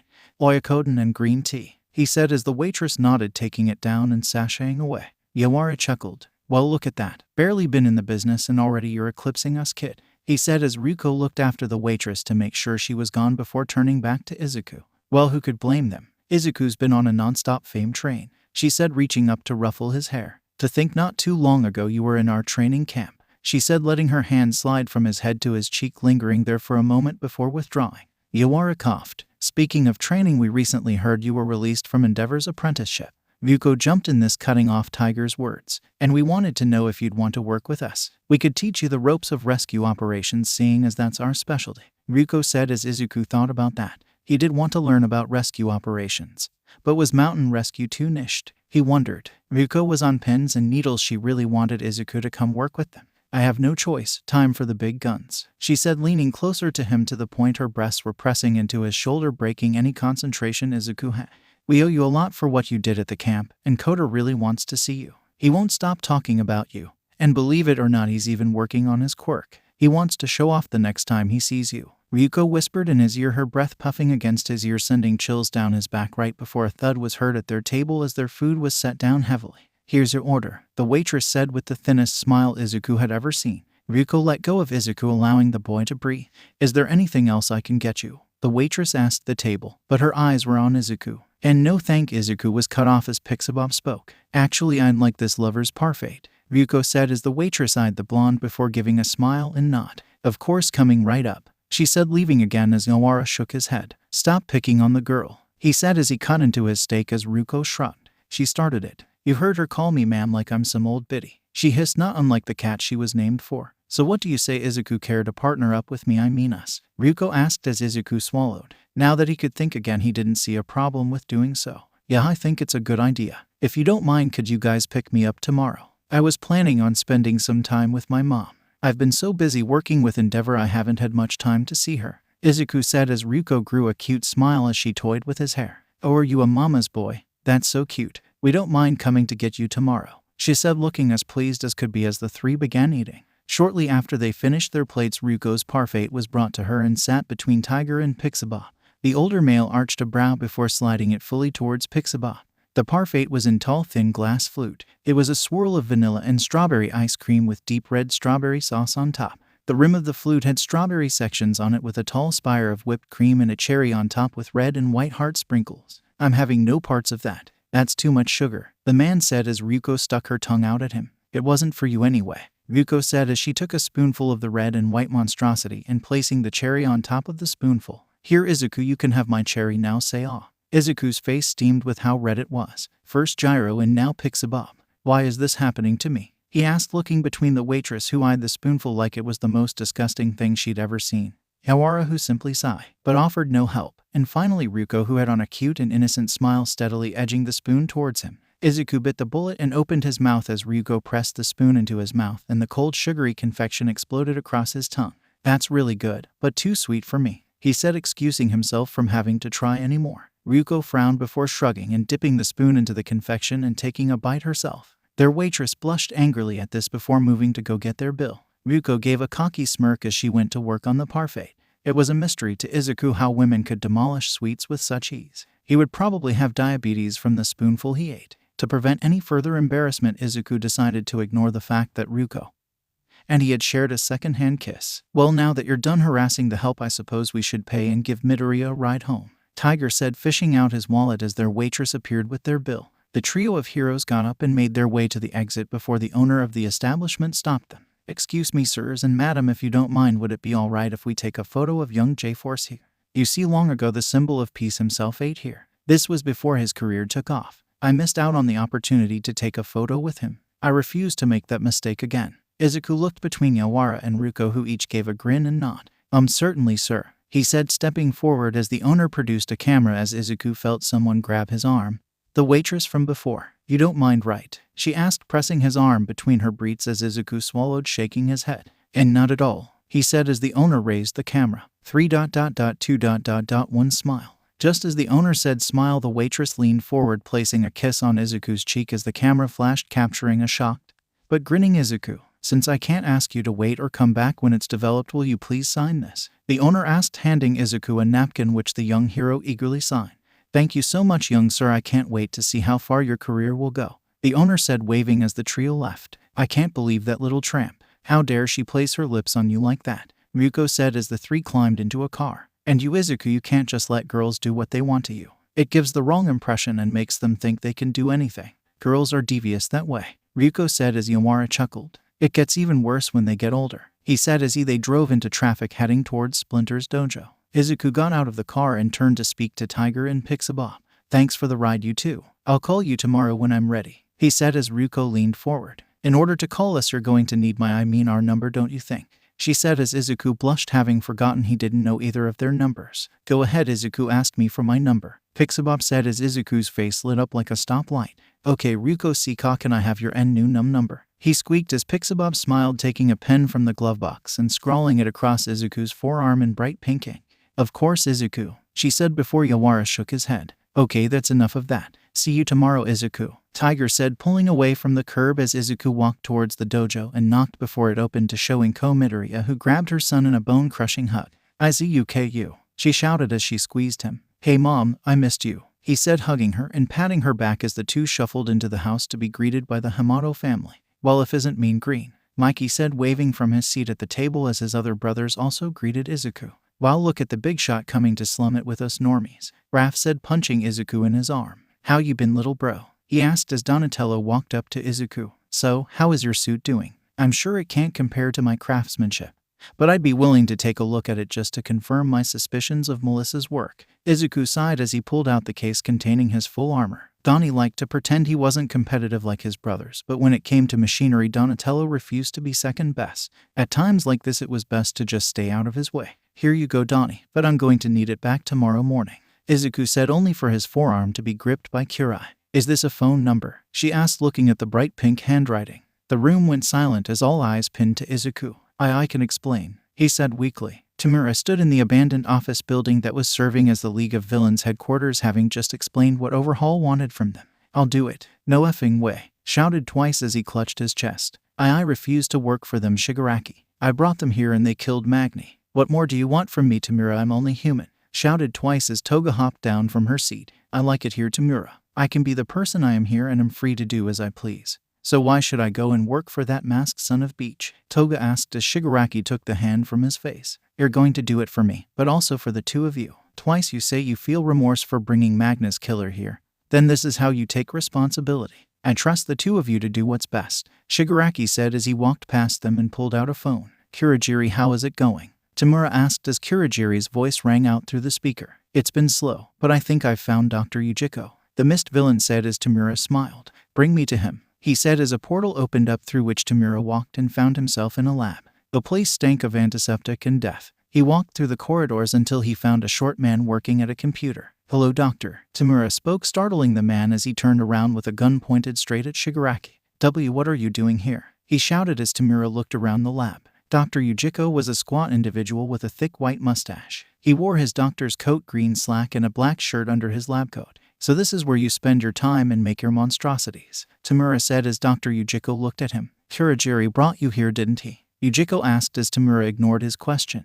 I know you have it, doctor, Shigaraki said, placing a finger against the glass of one of the Namu's tubes. What are you talking about? Yujiko asked as Tamura placed another finger on the glass. You see, I've had Kurogiri on a hunt for something precious, a unique item that I thought would be in police custody. But even after an entire month of searching the precincts, there's not even a hint of it being in their possession. So I was thinking, if the police don't have it, maybe one of our ilk does, but that couldn't be right. If a villain had it, they'd either be trying to use it or sell it, so that leaves only one option, you, Shigaraki said, placing two more fingers on the glass. So I ask you again, doctor, where is it? Tamura demanded as Yujiko cocked his gun. Take your hand off the glass, Tamura. That's months of research you're about to destroy. Yujiko growled and cocked his gun as Tamura smiled. You won't shoot. It's too likely that you'll miss and destroy something precious, he said, placing his thumb on the glass and watching it crack and shatter, depositing the unfinished Namu on the ground.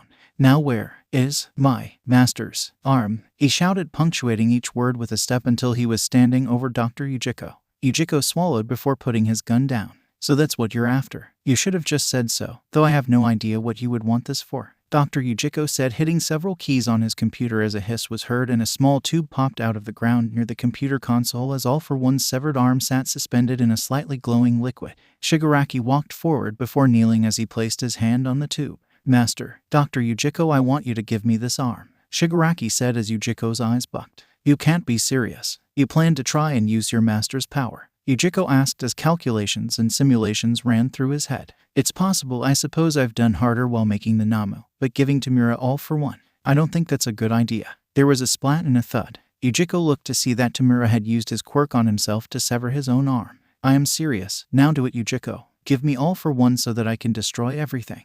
Dr. Yujiko looked at Tamura and swallowed as a large smile appeared on his face. All right, Tamura, but as you can expect, this will take time. Not only for the surgery, but to learn how to use the arm and your master's quirk, but I promise once I'm done, you will be more powerful than anyone. Shigaraki grinned as the memory of his master's defeat ran through his mind. He'd watched his master fight with all he had, but Izuku Midoriya was even more powerful. He needed to be stronger than anyone, and he would kill Izuku just like All for One had killed All Might. Shigaraki began to laugh loudly as that thought brought him endless amounts of joy. Tamura looked at the bandages covering his decayed stump as he looked at Dr. Yujiko working on All for One's arm.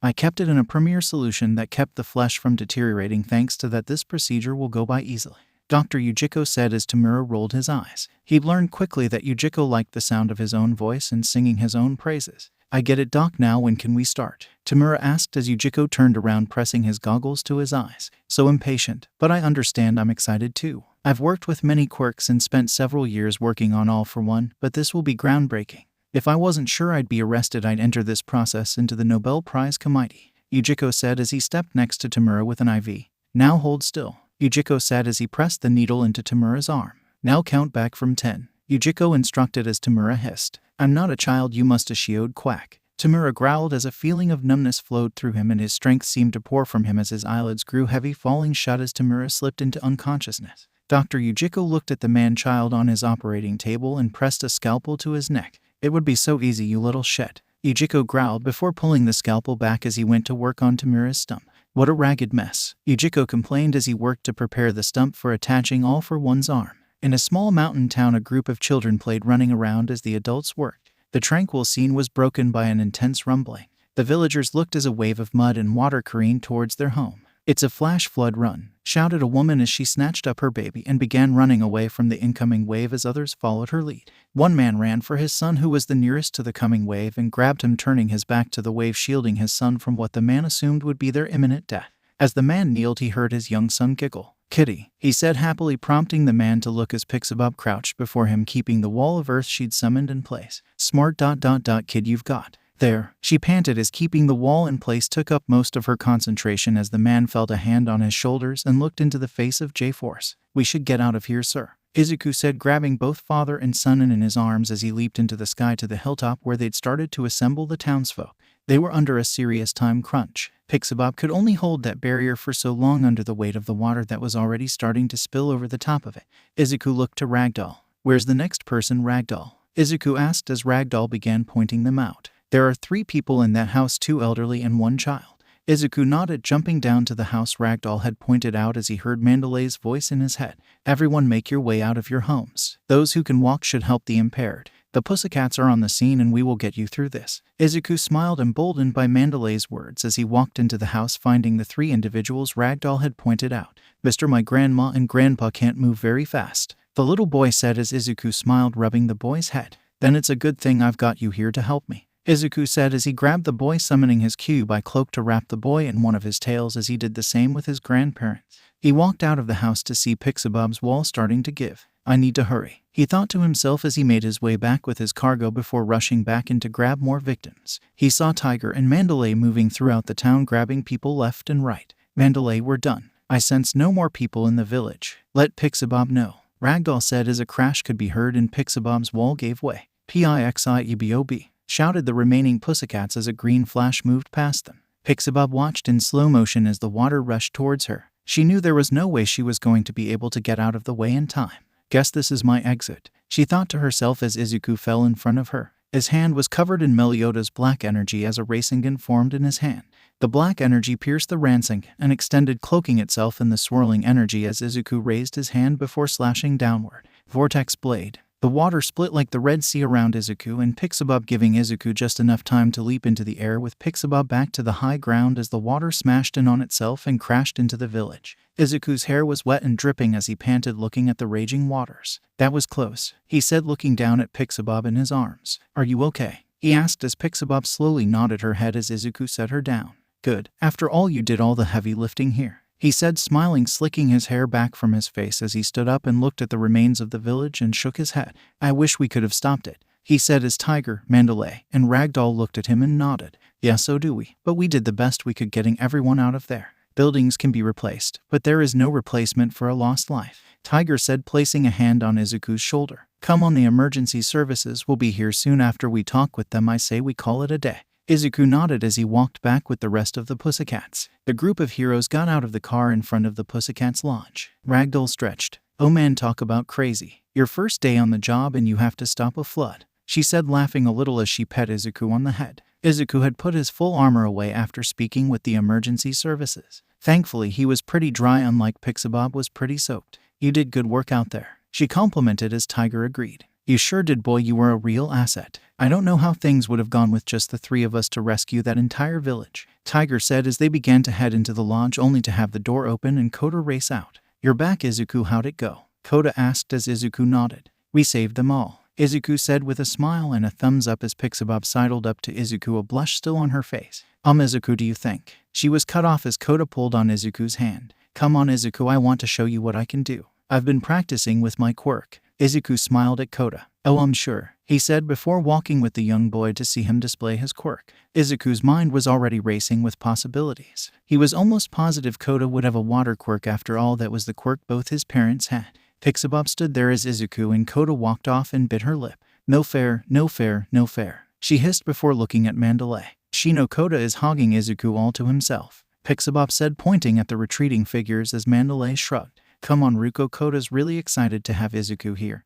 And I trust him a lot more with Izuku than you. Don't you think he's a little young for you?" Shino said as Ruko growled. "No, I don't. Izuku is very mature for his age," she said, crossing her arms as she followed the rest of the team into the lodge. "Besides, I've seen you 2 looking." Mandalay jumped at that accusation. I have not." "Don't say things like that," Shino denied as Tomoko shrugged. "Yeah, I have. He's pretty built for a kid in high school. I'm pretty sure those biceps could break diamonds. Ragdoll said as Mandalay shook her head and blushed. Tomoko, he's half your age. Tomoko shrugged at those words and Ryuko smirked. Yeah, which means he's twice as energetic. Can you imagine that, Shino? Ryuko whispered in Mandalay's ear as her face turned crimson all the way down her neck as she waved Pixabop away as she went to her room. Izuku sat down in the grass as he looked around at several marked trees. Apparently Kota had set up a small target range to practice his quirk with. He looked to the young boy dressed in maroon shorts and a white t-shirt. He held his right hand up, palm outward towards one of the targets. He took a deep breath and then exhaled in one go as water appeared at the center of his palm and shot out, missing the target entirely. Kota looked at the target, then Izuku.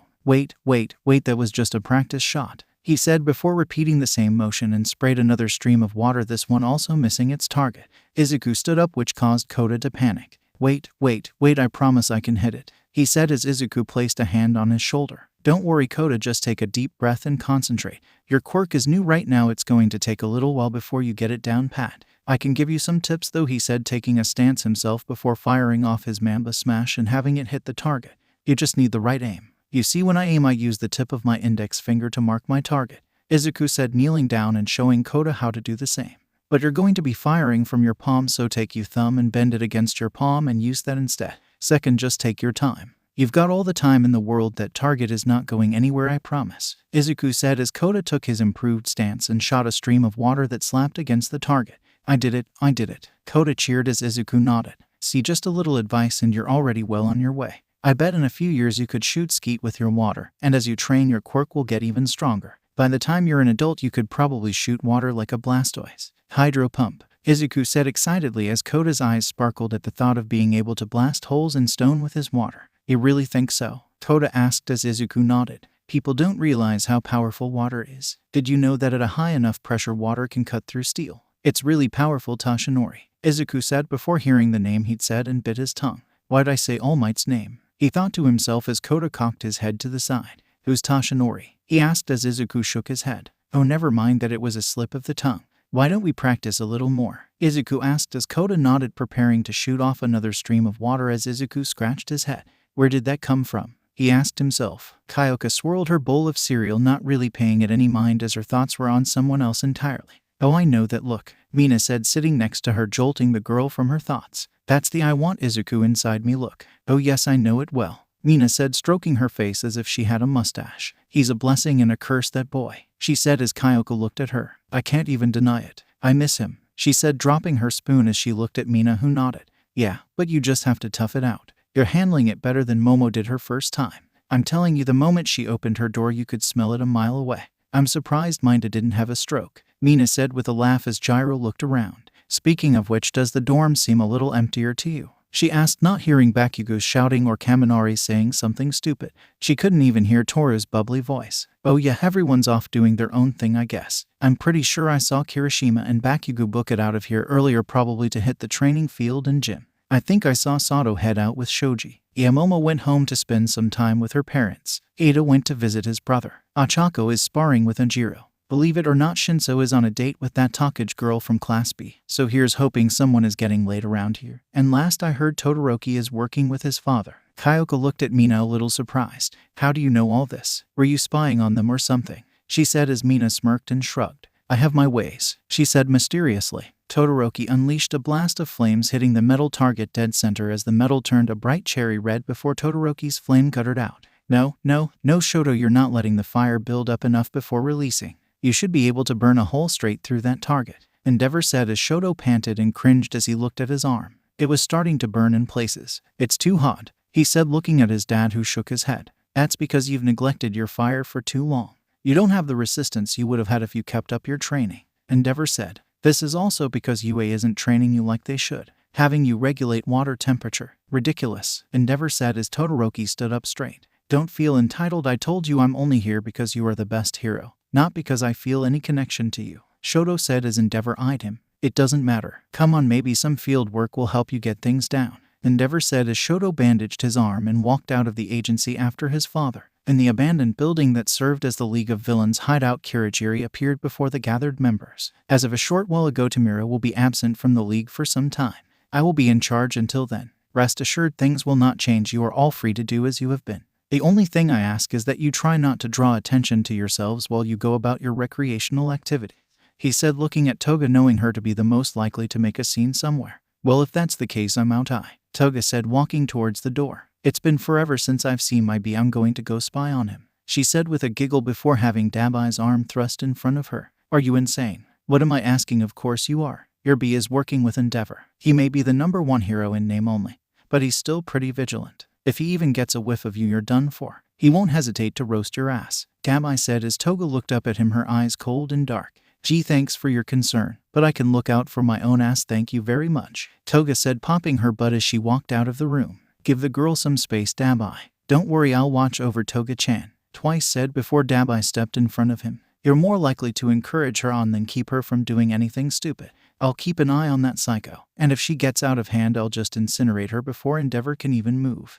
Dabai said as he followed after Toga. Todoroki and Endeavor walked the streets, seeing nothing out of the ordinary, everything seeming to be just fine. He looked around as they walked. They hadn't said a word to one another, but even if Shoto had wanted to talk to him, he didn't know what he'd say. He sighed, thinking about what Midoriya might do in this situation. "Midoriya thinks very highly of you, Shoto," Endeavor said as Shoto looked at his father. "I could say the same. He was really grateful for your training," Shoto said as the two lapsed into silence again. That wasn't as painful as Shoto was expecting, but the awkward air was still around them, but it was at least bearable now. "You know, Shoto, your sister wants." Inji looked past his son and saw a flash of blonde hair in a back alley. He squinted his eyes for a moment before looking at Shoto. "This will have to wait. Come on, Shoto," Endeavor said, heading towards the alley. "You idiot, Endeavor spotted you," Dabai said, having just snatched Toga out of sight. "What, no way," she said as Dabai growled. "I could feel your bloodlust a block over. There's no way." Endeavor didn't feel it as well. "What is wrong with you?" Dabai hissed as Toga slapped Dabai's hand away.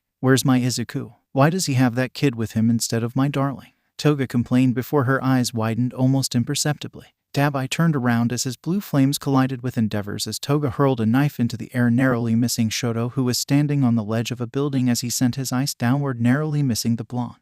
"Two League of Villains members, Dabai and Toga," Endeavor said, breaking off his attack as he stared at the two villains as Toga eyed Shoto. "Where's my Izuku? Why are you here? You're not even close to my dear Izuku," she asked as Shoto arched an eyebrow. "Sorry to disappoint," Shoto said as he cast an eye to his father. "Shoto," Endeavor shouted, shooting flames to the left of Shoto, breaking off Toga's attack. "I didn't even see her move," Shoto thought to himself. "Never take your eyes off your opponent," Endeavor reprimanded as Dabai jumped towards the hero. "You should take your own advice, Enji Todoroki," Dabai said as he reached forward, his blue flames bursting to life around Endeavor, only for the hero to grab his collar and slam his forehead into Dabai's as the latter fell back. "Don't underestimate me, villain. I am the flame hero, Endeavor," shouted Endeavor as his flames roared to life around him. "I will bring you both to justice," Endeavor swore as Dabai stood up, wiping the blood from his forehead. "Nice speech, Enji. Let's see if you can live up to it," Dabai said, his azure flames blazing around him. The air began to shimmer due to the intense heat as bags of trash began bursting and melting. Shoto wanted to look at his father, but he couldn't risk taking his eyes off Toga as she produced a pair of blades. Toga looked at the sleeve of her sweater and hissed. "He burned my sweater," she said before taking one of her blades and slicing it down the middle of her sweater as she took it off, revealing a white t-shirt underneath with the word J-Force on it. She blushed as she saw Todoroki looking at it. "I couldn't resist. Okay. It's Izuku's brand, and before you get all judgy, I went out and bought this myself, thank you very much," she said, hurling one of the knives at Shoto, who blocked with a wall of ice and then grit his teeth. "It was second nature for me to block with ice, but like with Stain, I can't afford to lose sight of her." He chastised himself as he dodged to the left, slamming into a wall and narrowly avoiding Toga piercing his kidney. "You're not a fighter like Izuku or Achako. This is going to be boring," she said, twirling her knife as she advanced on the dual quirk user. Todoroki stared down Toga, the two mismatched eyes of the young hero locked onto the villainess's golden ones. As Todoroki looked at her, his mind whirled with ways to combat her. "She's quick, so I can't afford to lose sight of her, not to mention she can seemingly disappear at will. I'm sure that's nothing to do with her quirk. I need to keep her in sight. That means keeping her close." Toga was a bad matchup for Shoto. His preferred method of fighting was to keep his opponents at a distance and hammer away at them with his overwhelming quirk. Toga smirked at Todoroki. "Yeah, you're definitely nothing compared to Izuku. You're a scared little boy terrified to get in close," she whispered as she rushed forward, slicing towards Todoroki and bringing her knife down on him, only for a spike of ice to shoot from the wall and block her blade. Toga watched as her knife bit into the ice, cracking it as it bounced off, only for Shoto to strike the spike with his palm, snapping it off as he grabbed hold of the tip and spun on his heel as he struck Toga across the face with the solid chunk of ice that shattered upon impact. Toga stumbled, slamming against the wall as she clutched the side of her face, feeling her numb flesh, but also the warm blood from the series of cuts from the broken ice. I prefer not to fight up close, but seeing as I have no choice, I had to bring you in, Todoroki said as he created flames on his fist. Until recently, I was training with a classmate who was a pro in being able to get under people's skin and forcing them to make reckless decisions. It's plain to tell that you see yourself as a predator, so having what you see as weak prey in front of you provokes you to attack. But you will find I'm not as weak as you think, Shoto said, using his ice to slide forward towards Toga. Dabai twitched his hand and got no response from Endeavor. You really are a pro. No simple feint is going to trick you, is it? Dabai asked as Endeavor glowered at him. Don't underestimate me, boy. I've fought punks like you for years. You're nothing special, Endeavor said as he created a spear of fire in his hands before launching it at Dabai, who blasted his blue flames to overwhelm the spear only to lose sight of Endeavor in the blaze. Dabai looked up as Endeavor dropped from his perch on the side of the building, his foot and hand burning grips into the building before he let go. Dabai rolled forward, avoiding the flaming punch as a pillar of fire rose from Endeavor's impact. I'm not some kid you can beat around, Dabai growled, creating 2 gouts of fire that he slammed into Endeavor. Dabai frowned as he saw a flaming dome blocking his fire attack before Endeavor rocketed forward to slam his fist into Dabai's gut before it exploded, hurling the flame villain back, who slid across the ground before gaining his feet. The piercings on Dabai's face were a bright red as his flesh sizzled around the heated metal. Dabai hissed as he looked at Endeavor closing in on him. He dodged to the side of Endeavor's incoming attack and slammed his foot into the hero's side. Endeavor looked at Dabai as he was slammed against the wall, only to roll to the side as Dabai's flame crashed into the wall, burning the bricks as Dabai drug his flames along the wall, chasing Endeavor before the hero created a wall of flames to block Dabai's attack and launched himself into the air, coming down on Dabai, who once again dodged. Something's not right, Endeavor thought to himself. These movements felt familiar to him, like he and Dabai were replaying a fight they'd never had. Endeavor landed on the ground as flames arced from his body, knocking Dabai off balance as the lanky villain tumbled backwards, rising to a crouch so as not to be caught off guard. You call that firepower? He asked, standing up straight as his body began to smoke. This is real fire, he said, placing the heels of his palms together before unleashing a stream of fire that blazed a deep blue as it rocketed towards Endeavor. The flame hero looked at the rush of flames as he got a sense of deja vu as the fire hit him. Toga dodged back from Shoto, who swiped at her with his flaming right hand, only to narrowly avoid ice spikes that had erupted from behind her, tearing at her skirt. She hissed as she jumped onto a wall, stabbing her knife into the wall above the twin-haired boy. I can barely keep up. I have to avoid his flames and keep from walking into one of his ice traps. I didn't think he could be this tricky with his quirk. Todoroki looked up at Toga. Guess I have you to thank for this, Midoriya. I'm not a brawler like you, but it seems some of your craftiness has rubbed off on me. I just need to keep her off balance, he thought to himself as he placed his right hand against the wall. You really don't have time to rest, and wearing a skirt you should avoid high places, Todoroki said as his ice crawled up the wall like a ravenous snake ready to devour her. Toga leaped off the wall as she threw her knives down at Shoto, who created a block of ice along his arm to block the blades, then used his flames to melt it away as he rushed towards Toga, catching her in midair as he blasted his flames towards her, only to be countered by Dabai's blue flames as Toga dropped to the ground, rolling to her feet and kicking off the ground as she stabbed Shoto in the side. Todoroki grit his teeth as he felt the cold metal pierce his flesh. SHOTO! Shouted Endeavor, exploding away Dabai's weakened blue flames as he launched his own fire towards his son. Father and son locked eyes, and as if sharing one mind, a plan formed. Todoroki created a wave of ice that Toga avoided with a series of backflips that put her back to back with Dabai. As the two attacks collided head, the entire alleyway was engulfed in white-hot steam. Shoto could hear Toga's scream and running feet. Acting on instinct, he sent out ice, hoping to catch one of them, and it seemed he did as he heard another scream. Endeavor came out of the steam looking at Shoto, who was clutching his where the knife lay embedded in him. Good thing Toga hadn't snatched that out of him when she avoided his attack.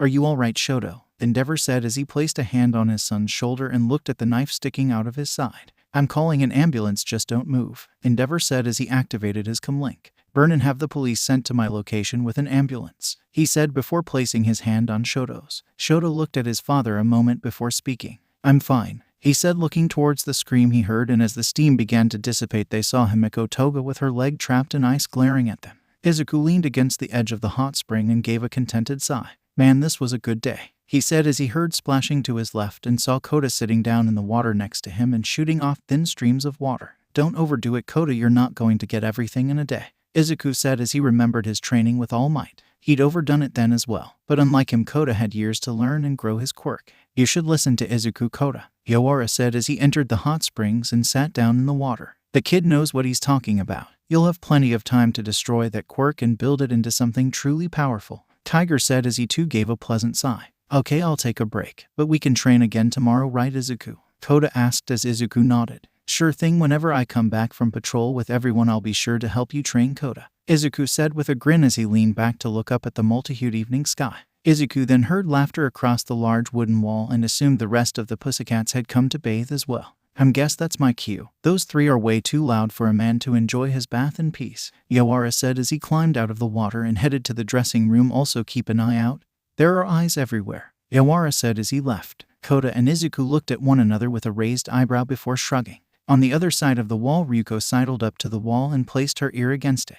Good, Tiger's out, now's my chance, Ryuko said as she walked along the wall and smiled as she tapped the wall a couple times before a portion of the board fell out. Oh yeah, she said, leaning towards the hole in the wall only to feel a hand slap her on the ass. Yipe, she yelped before looking back to see Shino and frowned. What the hell was that for? She shouted as Shino raised an eye. Do you even have to ask? Is nothing sacred, Ryuko? You're acting like some pervert, Shino said as Ryuko looked at her before smiling. Geez, Shino, all you had to do was ask. You can have first peek if you want, Ryuko shouted at the top of her lungs as Mandalay's face went beet red. On the other side of the wall, Izuku and Koda looked towards the sound of shouting before Izuku heard Mandalay's voice in his head. Izuku, don't listen to her, I wasn't peeking on you, Ryuko is just being an idiot, she shouted mentally, making Izuku wince. It's okay, Mandalay, I know you wouldn't do that, he said loud enough to be heard over the wall before looking at Koda. Maybe we should go, Koda, we've been in here long enough. Koda gave Izuku a curious look before shrugging. All right, he agreed as the two left. While on the other side of the wall, Mandalay was attempting to drown Ryuko as Tomoko shook her head at the scene. Endeavor stared through the one-way mirror at the psychopathic blonde in the interrogation room. She was sitting in the chair across from the mirror. Her hands were cuffed to a bar on the table and on her face was the Hannibal Lecter mask. Endeavor clenched his fist as he locked eyes with the girl. He knew she couldn't see him, but somehow she was making direct eye contact with him. This was the girl that had stabbed his son. He would make sure this girl spent the rest of her life in prison or more likely a psych ward. The observation room door opened as Tsukachi entered. Sorry to keep you waiting, Endeavor. Following him was Gran Torino. The aged hero gave Endeavor a nod before looking at Toga. Is the mask necessary? She's a teenage girl, Torino said before Endeavor spoke. Tell that to the officer whose throat she ripped out with her teeth. Nicked her jugular. She's in intensive care now, Endeavor stated as Torino coughed. Understood, Gran Torino said before looking to Tsukachi. Has she said anything? He asked as Tsukachi shook his head. Nothing much. She introduced herself as a member of the League of Villains and asked several questions regarding her quote, darling Izuku. Other than that, nothing. After a while, her only answer to any of our questions was Izuku. That's J-Force's real name, isn't that right, Endeavor? Tsukachi said as Endeavor nodded. He seems to be the reason she was anywhere near Shoto, and apparently she's obsessed with him and wanted to see him, but was disappointed to find Shoto at my side instead, Endeavor explained as Gran Torino cupped his chin. Maybe the boy can get her to talk. Where is he, Endeavor? Gran Torino asked as Endeavor shrugged. I released him from my tutelage yesterday. As of now, he could be with any hero, but I do have his contact information. I can give him a call, Endeavor said, pulling out his phone. After the bath incident, Shino thought it was best to have a face-to-face talk with Izuku to make sure he understood she wasn't that kind of woman. She knocked on the guest room door before slowly opening it. Izuku, I'm coming in, she said as she was treated to the sight of a shirtless Izuku standing on one hand in long blue shorts as Koda sat next to him reciting a math problem. Train Kara has 10 people and Train Car B has 12 people. If 3 more people get on Train Kara, how many people are on the train in all? Koda asked as he scratched his head. Ugh, I hate word problems, Koda groused as Izuku chuckled. They're not so hard. Here's something my teacher taught me. First, forget everything except the numbers that it give you, which are. Izuku asked as Koda looked at problem again. Koda took a moment to read the problem again. 10, 12, and 3. Izuku nodded. Now that you know what numbers you're working with, you just need to take all those numbers and put them together to get the answer, Izuku said before taking notice of Mandalay. Oh hey Mandalay, what's up? He asked, letting himself down slowly before rolling onto his butt as he sat facing her. Shino watched the display as Izuku's bicep bulged, supporting his weight and making her mind go blank. Oh I was just coming to tell you that we're going to be getting an early start tomorrow, so you might want to turn in, Mandalay said, swallowing slowly as Koda looked up. Oh what? But Izuku is helping me with my summer homework, Koda said as Mandalay looked at him. Sorry Koda, but maybe Izuku will help you when we get back from patrolling tomorrow, and I can always help you with them if he can't. Izuku nodded as he patted Koda on the back. Yeah, I'll help you out tomorrow, Koda, don't worry, Izuku said as Koda sighed but didn't push the matter. Okay, see you tomorrow, Izuku, Koda said as he left. Shino smiled at her nephew before looking at Izuku. If you're not careful, he's going to attach himself to your hip. She giggled as Izuku smiled. He's a good kid, and I like hanging out with him, Izuku said as Shino bit her lip. Izuku could. Izuku's phone suddenly went off. Oh, just 1 second, Mandalay, he said as he answered the phone. Hello, Endeavor, he said with a smile. How are you doing, sir? Izuku asked, and as he listened, Izuku's smile fell. Are you serious? Izuku asked, startling Mandalay at the rapid change of tone. I want to say that's great news, but I have to ask, why are you calling me? He asked before standing. Okay, I'll be there as soon as I can, Izuku said, reaching to get dressed only to be halted. But this is really important, Endeavor. If I'm needed there, I should get there ASAP. Izuku stood still for a moment before sighing.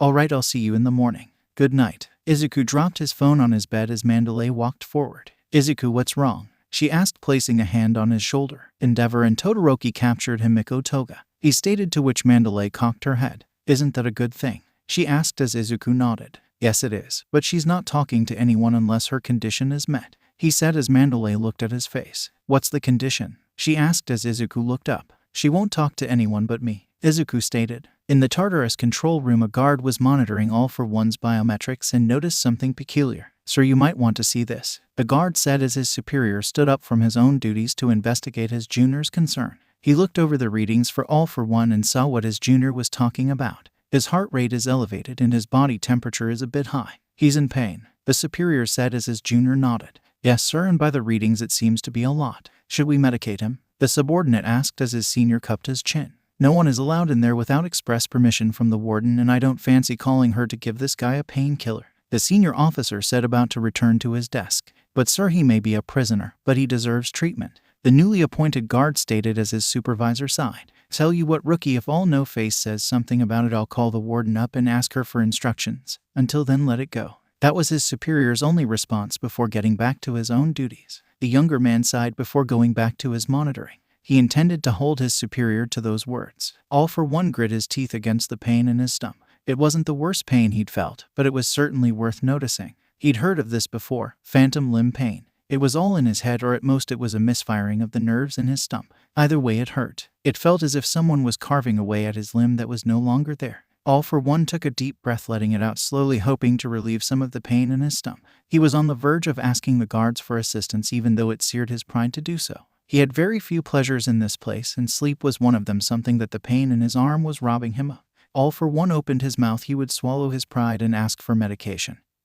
But as soon as he took the breath to speak, the pain in his arm ebbed and vanished. All for One looked at the stump in question, wondering what was going on, but decided those were thoughts for another time. For now he would sleep. Tamura Shigaraki's eyes fluttered as he slowly regained consciousness. He looked around and found himself in a hospital bed and no longer on Yujiko's operating table. He slowly sat up on his right arm as his memories slowly trickled back to him. He looked down at his left arm and saw the doctor did fine work indeed. The arm was attached expertly with only the single connecting scar that ran around bicep.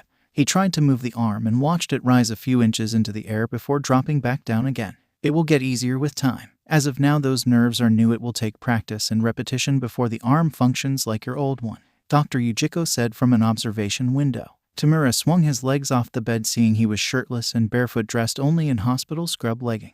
Now that you are awake and moving around, why don't you try activating your quirk? Dr. Yujiko suggested as a smile split Tamura's face. He was excited to use his master's powers. He raised his right arm and placed it on the railing of the bed and watched his decay quirk begin to work before things took a sudden turn. The hand that Tamura was using to rot the metal of his bed began to sprout thick bone spikes that ran up his arm before a blast of air shattered the metal he was touching and hurled him out of bed to slam into a wall before rising into the air and slamming into the ceiling, shattering some of the lights before falling to the ground again. Tamura looked up towards Dr. Yujiko, but instead of seeing the doctor, he saw a series of colors. The room he was in was mostly blue except for the lights. When he looked up, they were yellow. Then he looked towards the doctor and saw he was a mass of red and yellow. Tamura shook his head as he slowly got to his feet, his sight returning to normal. What is happening to me? Tamura shouted as he hobbled towards the doctor as he felt things start to grow on his skin. Tamura looked down to see rivets drilling up through his skin as arms grew from his sides and back. What do you mean, what's happening to you? This is what you wanted, Tamura. This is All for One. I told you that you would have to get control of this quirk. Did you think it would be simple to use so many different quirks? Your master was someone special, being able to house so many quirks and be able to use them effectively. If you can't learn to control all these quirks, they will kill you, Dr. Yujiko said as he began to walk away. I hope that's not the case. I'm truly fascinated to see what you will become in the future, Dr. Yujiko said as he retreated from the window, hearing a series of bangs and thuds. Also, I won't be letting you out. That room is indestructible, at least for any normal quirk user, but if you succeed in mastering that quirk, it should be no problem for you to simply walk out of there whenever you see fit, Yujiko said, laughing as he turned off the hallway light and walked out of a massive vault door before pushing a button that closed the door with a hard slam as several large tumbler locks slid into place, cutting of Tamura's screams. Toga was roused from her sleep by the tapping of a guard on her cell door. Well, she wasn't really sleeping, she had only been pretending on the off chance that someone might be foolish enough to enter her cell. Wake up, Toga, you're being taken to interrogation, said the guard as Toga rolled off the cot that served as her bed and walked to the door. Stick your hands through the hole, the guard instructed as Toga did as she was told, feeling the cold metal of handcuffs on her wrists. Once that was done, the guard opened the door and then placed the mask on her face. She grits her teeth at this, but allowed it to happen. After making sure the mask was secure, the guard led her to the interrogation room where she was sat down and handcuffed to the table. On the other side of the one-way mirror, Izuku stood with the Pussycats, Endeavor, Tsukachi, and Gran Torino. This would be Izuku's first time meeting the elderly hero. So you were Toshi's pick, Gran Torino said, looking at the boy who nodded. Yes sir, it's nice to meet you, Gran Torino, Izuku said, shaking his hand before looking in the room at Toga, who seemed completely at ease in the interrogation room. Are you sure about this, Izuku? Mandalay asked before hearing Endeavor scoff. Whether he is or isn't doesn't matter, he's the only person she'll speak to, so he has to make the most of this. Mandalay glared at the flame hero, but before she could speak, Izuku responded. Endeavor's right, I have to do this, he said before heading to the interrogation room. Toga heard the handle to the interrogation room turn and saw the door open. She was expecting another cop or detective to interview her, but to her surprise and utter delight, Izuku walked into the room. Her eyes brightened as she smiled behind her mask. Her body was practically vibrating as Izuku sat in front of her. Izuku, you came, she said excitedly as Izuku looked her in the eye. He seemed nervous, and that made him even cuter to her, like a scared rabbit. You did say you'd only talk to me, Toga, Izuku told her as she leaned forward and nodded her head. Still, I didn't think you'd actually come, that's so sweet of you, she said as Izuku coughed, rubbing his head. Well, I'm here and I have some questions for you, Izuku said, trying his best to be assertive and commanding. It was so cute of him. I've got questions for you too, like why weren't you with Flame Face? She asked, knocking Izuku off course as he tried to figure out who she meant by that. I'm not working with Endeavor anymore, I've partnered with some other heroes, Izuku said as Toga grew frustrated at that. Who are you working with now? She asked before Izuku shook his head. He'd gotten a grasp of the situation now. That's not fair, Toga, I answered your question, now you have to answer mine. That's the only way this is going to work. Toga frowned but shook her head. Okay, Izuku, but you have to call me Himiko, or else I won't answer your questions, she said as Izuku stood up and moved to Toga's side of the table. And to the shock of everyone, undid Toga's mask. What is he doing? That girl is dangerous, Mandalay and Pixabop said as Tsukachi rubbed his chin. This is good, he's established a bond of trust with Toga now, this might actually work, he said, looking in at the two teenagers. Well, now that we've both agreed to this, I guess some ground rules are in order. First off, you don't have to answer any questions you don't want to. I can't force you to answer my questions, but that goes the same for me. Every question you don't answer, I don't have to answer any questions you ask, is that fair? Izuku asked as Toga worked her jaw and smiled. I guess that's fair, she said with a shrug as Izuku leaned forward. Why did you attack Endeavor? Izuku asked as Toga leaned back. I didn't attack him, he attacked me, and Dabai, she said before smiling. Now who are you working with, Izuku? Himiko asked as Izuku answered truthfully. I'm working with the Pussycats now, I've been with them a few days, he said as Toga frowned, her golden eyes looking towards the one-way mirror. You mean those old ladies still pretending they're young heroes? What are you doing with them? She asked as behind the mirror Tiger was holding Pixabub back from the door. You heard what she said, Yawara, I won't let that go unpunished. Tiger simply shook his head. This is not the time for this, Ryuko, Tiger simply said as they continued to watch the interrogation. Izuku decided to ignore Toga's insult, he couldn't let her distract him. This was important, this could be the key, they'd need to bring down the entire League of Villains once and for all. Toga, where is the League of Villains? Izuku asked as Toga's eyes went from the mirror back to him before her lips formed a pout. You know I can't tell you that. Besides, even if I told you, it's not like they'd still be there. Kurogiri moves us around pretty regularly, she said as Izuku quirked an eyebrow. What she said wasn't surprising, but it was surprising that Tamura was such a forward thinker. From the experience Izuku had with the man, he seemed like an impatient man-child, more concerned with his immediate needs than any long-term plans.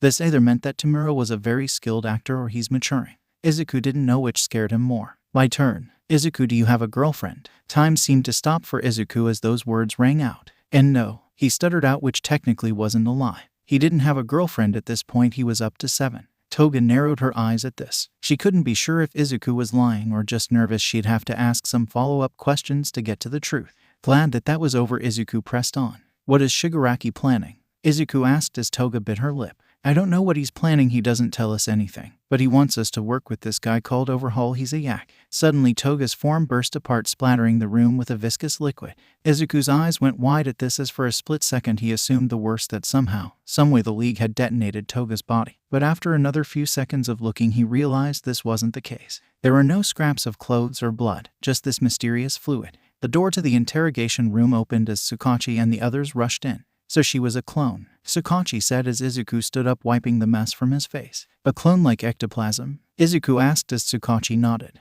Not quite the same, but similar, yes. When the training camp was attacked, Eraserhead told us that he fought the same person twice, and that after defeating them they dissolved into something like this, letting us know that one of the League members has a cloning quirk. I should have suspected as much, but considering the only way to find the fake is to deal it damage, it was too risky legally speaking. He said as he took a cotton swab and took a sample of the mess on the floor. I'm sorry I didn't get very much out of her, Izuku said before Endeavor spoke. Something is better than nothing, he said as Izuku smiled. All you can be nice when you want to be, who'd have thought? Ragdoll said as Endeavor clenched his fist. You're no longer needed here, shouldn't you be helping some lost hikers? Endeavor said as he walked away. Izuku chuckled a little as he watched Endeavor leave. Disregarding his gruffness, Endeavor is right. You've done more than enough here, thank you, J-Force, Tsukachi said with a bow as Izuku shook his head. Oh no, I didn't really do anything at all, I barely got anything from her, Izuku said, shaking his head as he waved his hands. You're a lot like All Might. Even if you don't do everything, you're still doing something, and because of you we know that League of Villains move around.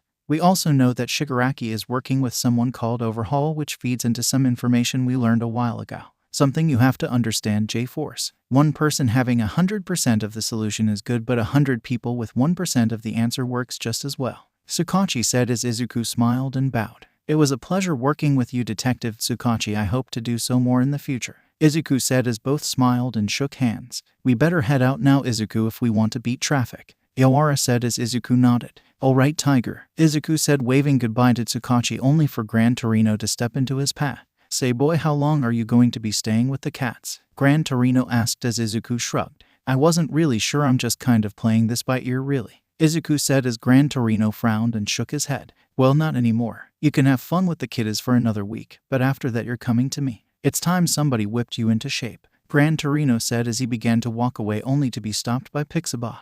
Who do you think you are, Gramps? If Izuku wants to stay with us forever, he's more than welcome to, Pixabot said, her face going red at the thought of having Izuku by her side for the rest of her days. What right do you have to order him to come to you? And besides, are you even still able to do hero work? You're not exactly a spring chick, Yao. As Pixabot was ranting, Gran Torino burst into the air above her before moving behind her and slapping her butt as he landed behind her. Does that answer your question, young lady? Have some respect for you elders, or I'll bend you over my knee and give you a lesson in manners, Gran Torino said as Pixabot put her hands over her butt and turned around to look at Gran Torino.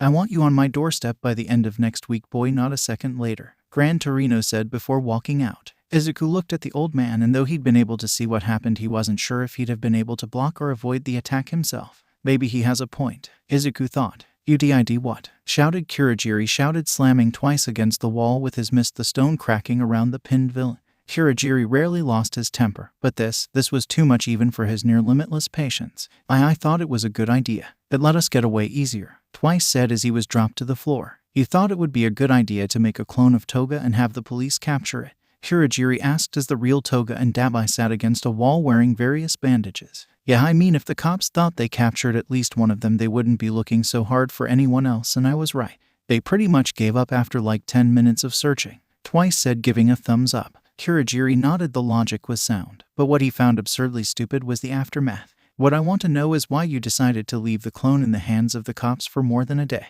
At this, Twice rubbed his hands together. Well, I thought it would be a good thing to leave her there for a day or so just to see what they'd do. I never thought the cops would take such good care of the clone. I thought that Endeavor or one of them would have destroyed it, if not purposefully then by accident.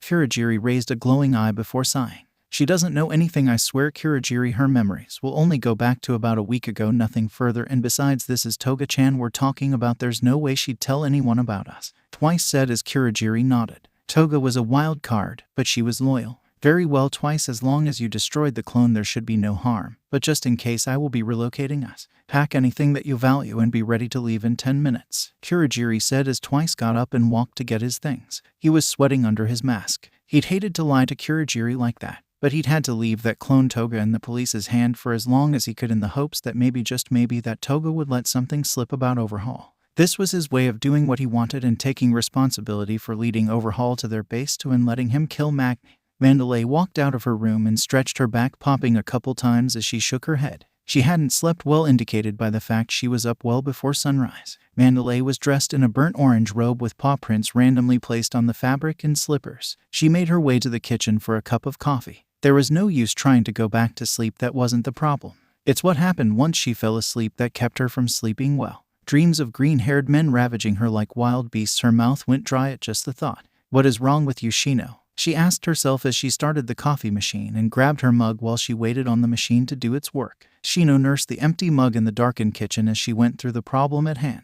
"It's just another week. You have to keep it together until he's gone. You shouldn't even be having this issue. He's a child, Shino, someone's baby, and you're thinking about ... Ugh." She groaned, placing her head on the table as she listened to the hiss and bubble of the coffee machine. "Are you really that starved for attention?" she asked as Izuku's face came to mind. That smile of his and his fiery determination and the way he looked with Koda. It was all teeth-achingly sweet. A nearby floorboard creaked and Shino's head shot up, locking eyes with Izuku. The boy was dressed in sweatpants and a t-shirt and appeared to have been halfway through sneaking past her except for one traitorous wood plank. Neither spoke, Mandalay fearing what might come out of her mouth in such an unexpected situation, and Izuku for fear of what Shino might have seen or heard. The coffee machine beeped as if despising the quiet and breaking the silence. "Morning, Shino," Izuku said with a nervous smile as Mandalay returned the anxious grin. "Good morning to you too, Izuku. Where are you heading so early?" she asked, standing up and walking over to the coffee machine to pour herself a steaming hot mug. "Just going for a walk in the forest. I hear this is the best time to see any wildlife." He lied as Mandalay turned around, clutching the mug to her chest. "Oh, that's ... nice. Are you sure you don't want to wait a little longer? The sun is about to rise. We could watch it together," she said, and immediately bit her tongue. "Geez, Shino, why not just ask if he wants a kiss? Good morning while you're at it," she thought to herself as Izuku smiled and rubbed his neck. "That sounds nice, but I'll have to pass maybe tomorrow," he said, kneeling down to put his shoes on, and went to the door and opened it, allowing the cool morning air in. Shino shivered a little as it wafted across her bare ankles before Izuku shut it and was gone. Shino collapsed into her chair as if boneless. "Oh sure, fall off a mountain cliff and face down a flood, no problem. A teenage boy says good morning and you're about to have a heart attack. Get a grip, Shino," Mandalay said, and sipped at her coffee only to yelp at the burn on her tongue. Izuku released a deep breath as he walked into the woods. "Oh man, I thought she could smell what I did," he said with a groan as the night before rolled through his mind.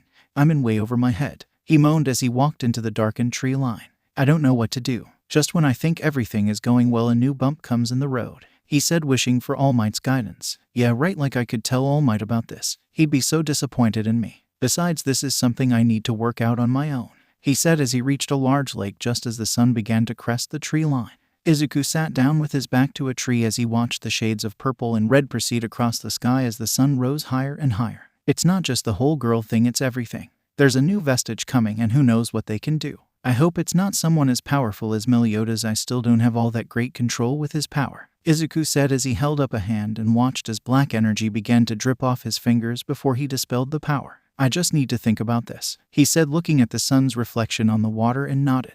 Izuku stood up and kicked off his shoes, socks, and shirt before walking up to the water's surface before diving in and coming back up to float on its surface. "Just relax and let go. The answers will come, they always do," he said as he closed his eyes and just floated. Slowly everything began to grow dark, and then a light blue drop fell into the darkness, causing it to ripple. Another drop followed and another after that. The drops fell faster until a trickle began, then a steady stream before that stream grew into a downpour as a waterfall of light blue water poured over him. Izuku sat up and came face to face with a woman. She had pink eyes and silver hair kept in twin tails. She was of slender build and had a pair of purple-pink cross earrings. She had on a sleeveless, backless short purple dress and a silver blazer with a symbol on the front. It was a circle comprising a stylized rightward-facing ocean wave with 3 spiral crests breaking over 3 wavy diagonal lines. "We meet at last, number 9, the woman said as Izuku looked at her. "Well, say something," she shouted, making Izuku jump to his feet. "Yes, it's me, Izuku Midoriya, 9th successor," he shouted as the woman stood up straighter. "That's better, you should address me with the respect I deserve," she said with a haughty attitude.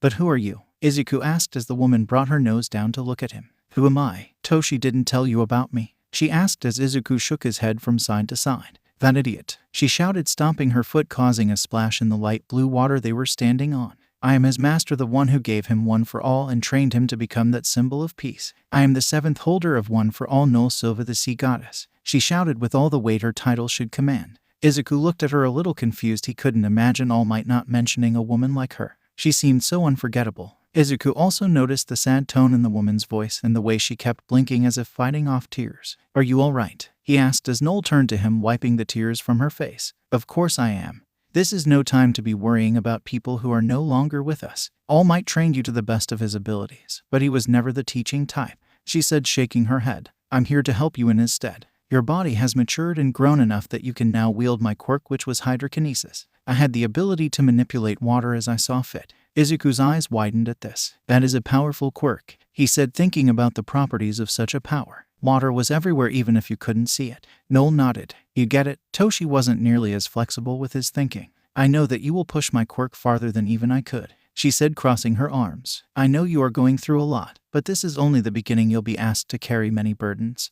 But I want you to remember something going forward. Nobody can live up to All Might's standards, not even All Might. Don't get yourself killed trying to be everything for everyone. That was Toshi's undoing, Noel said as she patted Izuku on the head, and he felt an influx of power into him as his body took on the light blue color of Noel. Izuku, where are you? Kota shouted as he walked around the woods. Aunt Shino had said Izuku left earlier that morning, but hadn't come back in hours. I wonder where he went. Suddenly a geyser of water shot into the air from the lake, and standing atop the column of water was Izuku before the tower of water fell back to the surface of the lake, depositing a coughing Izuku near the shore. Izuku, what happened? Kota shouted, trying to haul the older boy to shore. Izuku coughed as he looked at Kota.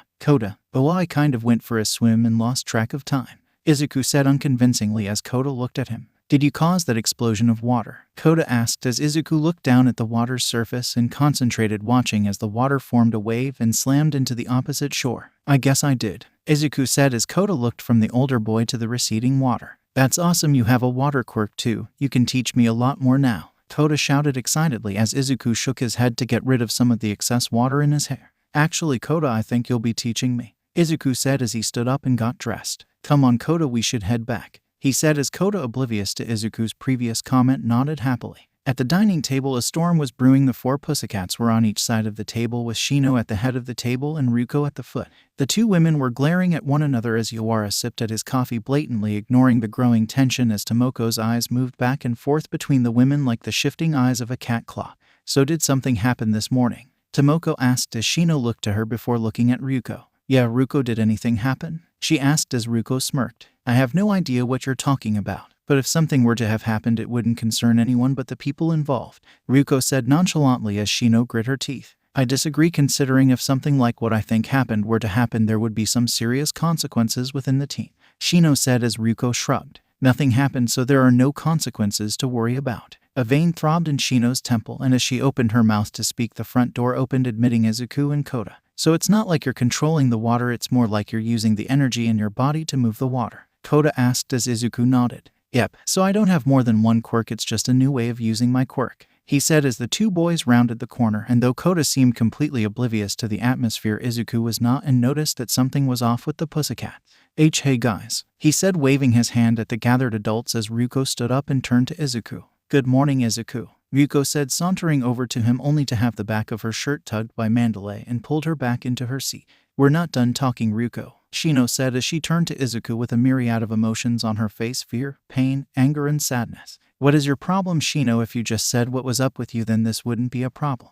It's only because you keep fighting what's going on with you that this has got you all twisted up inside, Ryuko said as she stood up. Shino turned from the boy to Ryuko. I have self-control, unlike some of us, Shino shouted. Izuku didn't want to see the two fighting and thought he might have an idea of what was going on. Hey goo. Izuku suddenly had a hand thrust over his mouth as he turned to look into the golden eyes of Tomoko, who shook her head and nodded her head down the hall. Taking the hint, Izuku followed after Tomoko to her room, which was not what he expected of a 30-something woman. Her room was adorned with all kinds of oddities. The table in her room was held a trio of lava lamps, while foreign posters decorated the walls of her room. He cocked his head at this. Yeah, I'm a collector of weird things, she said as she sat on her bed, which had a striped green and yellow bedspread and several stuffed cats. Tomoko was dressed in a large smiley face shirt and shorts. Her feet were bare and Izuku noticed her toenails were painted alternating colors of green and yellow. "I thought you should get out of sight while those two deal with their issues," she said, lounging on her side. Izuku sighed as he sat on the floor near Tomoko's bed.